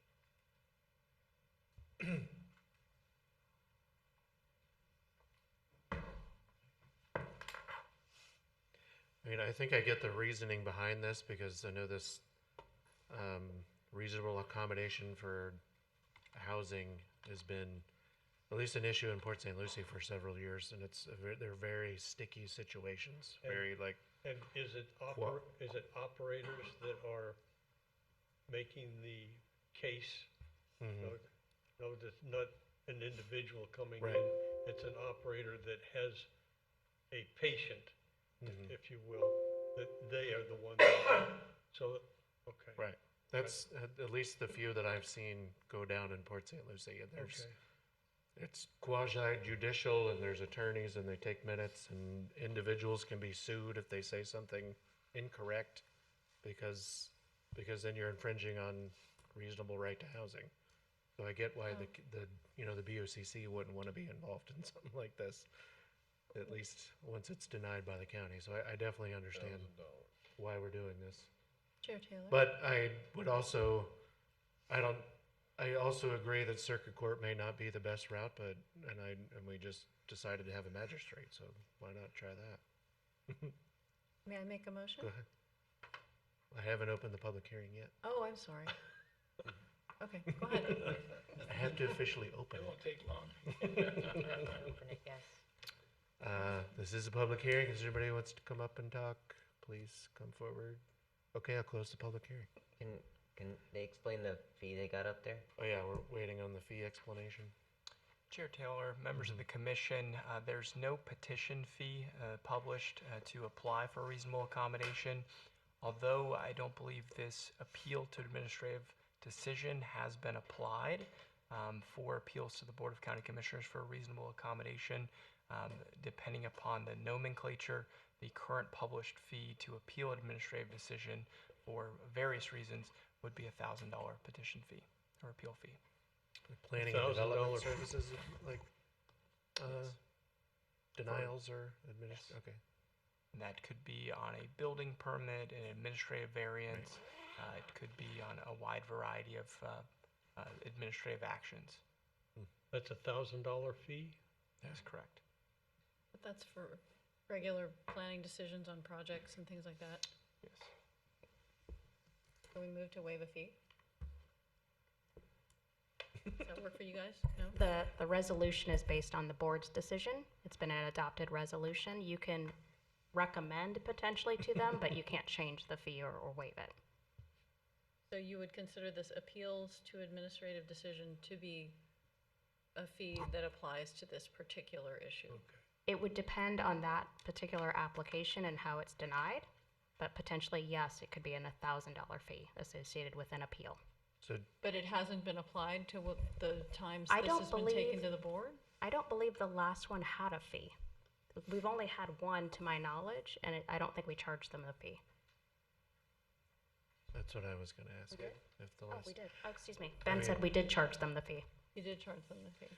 in my opinion, and I agree with what Catherine said, 99% of the time it is an operator looking to, operate a, usually a sober home or some type of, whatever they call those, rooming houses or whatever. And it's, they're paid by insurance companies when they have people living in these houses that they operate. And I have no problem charging them $1,000. But Okay, so somebody would pay $1,000 to the county, or they can hire an attorney and pay an attorney $1,000. Well, the $1,000 is the application fee for the appeal to the county. If they're going to hire an attorney, that's a separate cost to them to I under- represent them. I understand. Now, do they, okay, so if they've been turned down, they still have to file an appeal with $1,000 to the county? If they choose to appeal it, then the fee is $1,000 to the county, plus whatever they're charging, whatever their attorney is charging them. Why can't they just hire an attorney to represent them, and the attorney goes after, why do they have to pay the county an additional $1,000? Why don't they just pay? That is the application fee to the county for the appeal itself, so for our work associated with that appeal. So even if they somebody's did gonna- hire an attorney, the So they're attorney gonna would have to still pay file the the county appeal. and an attorney. Right. So in this instance, if we move it to circuit court, do they still file an appeal with the county or It for wouldn't be, $1,000? it wouldn't be our application fee anymore then, it would go to circuit court, and Catherine could speak more to that. So they appeal it directly to circuit court, not And that's here. correct, there would be no county fees. Oh, okay, all right. So they could pay $1,000 to the county or $1,000 to an attorney. Yeah, or both, yeah. Right now it'd be both, if they wanted an attorney. Is this a public hearing? Yes, Can we do that? yes, I did that. No one came up. Oh. There's I literally can't no one understand left. Standing room only. Did you close the public hearing? Yes, so we're ready for a motion or further discussion. Move to approve staff recommendation. Second. Motion is second, any I'm sorry, discussion? is this the legal department, not the planning department, right? Yeah. That's correct. Move to approve legal department's recommendation. You're still Second. staff? That's staff, okay. Any further discussion? Madam Secretary, please call the, We may want to wait till. oh, yeah. Yeah, last time I went to the bathroom, it was noted in the minutes, so. Let the record show Mr. Odell is in the bathroom. Remember that? There was that one long meeting and I He took the hammer and I went to the bathroom. It was in the minutes.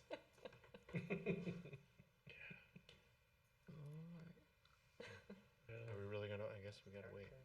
Do we not have quorum? I mean, we have quorum. We can vote. right? I can. Unless they're going to the bathroom. Mr. Chairman, Last request, they put the phone in the bathroom they wanted. Somebody just yell in there and ask for his donuts.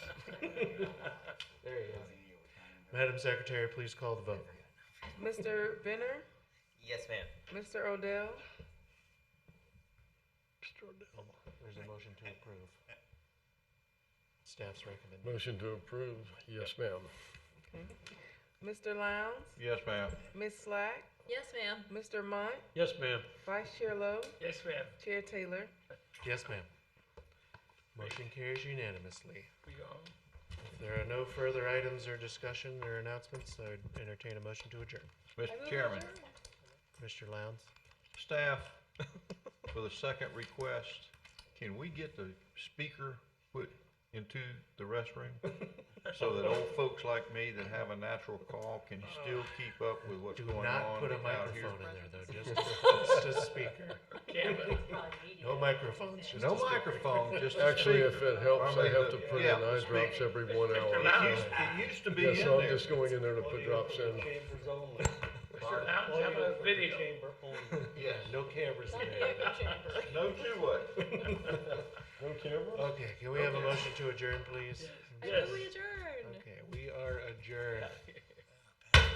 You have to be careful with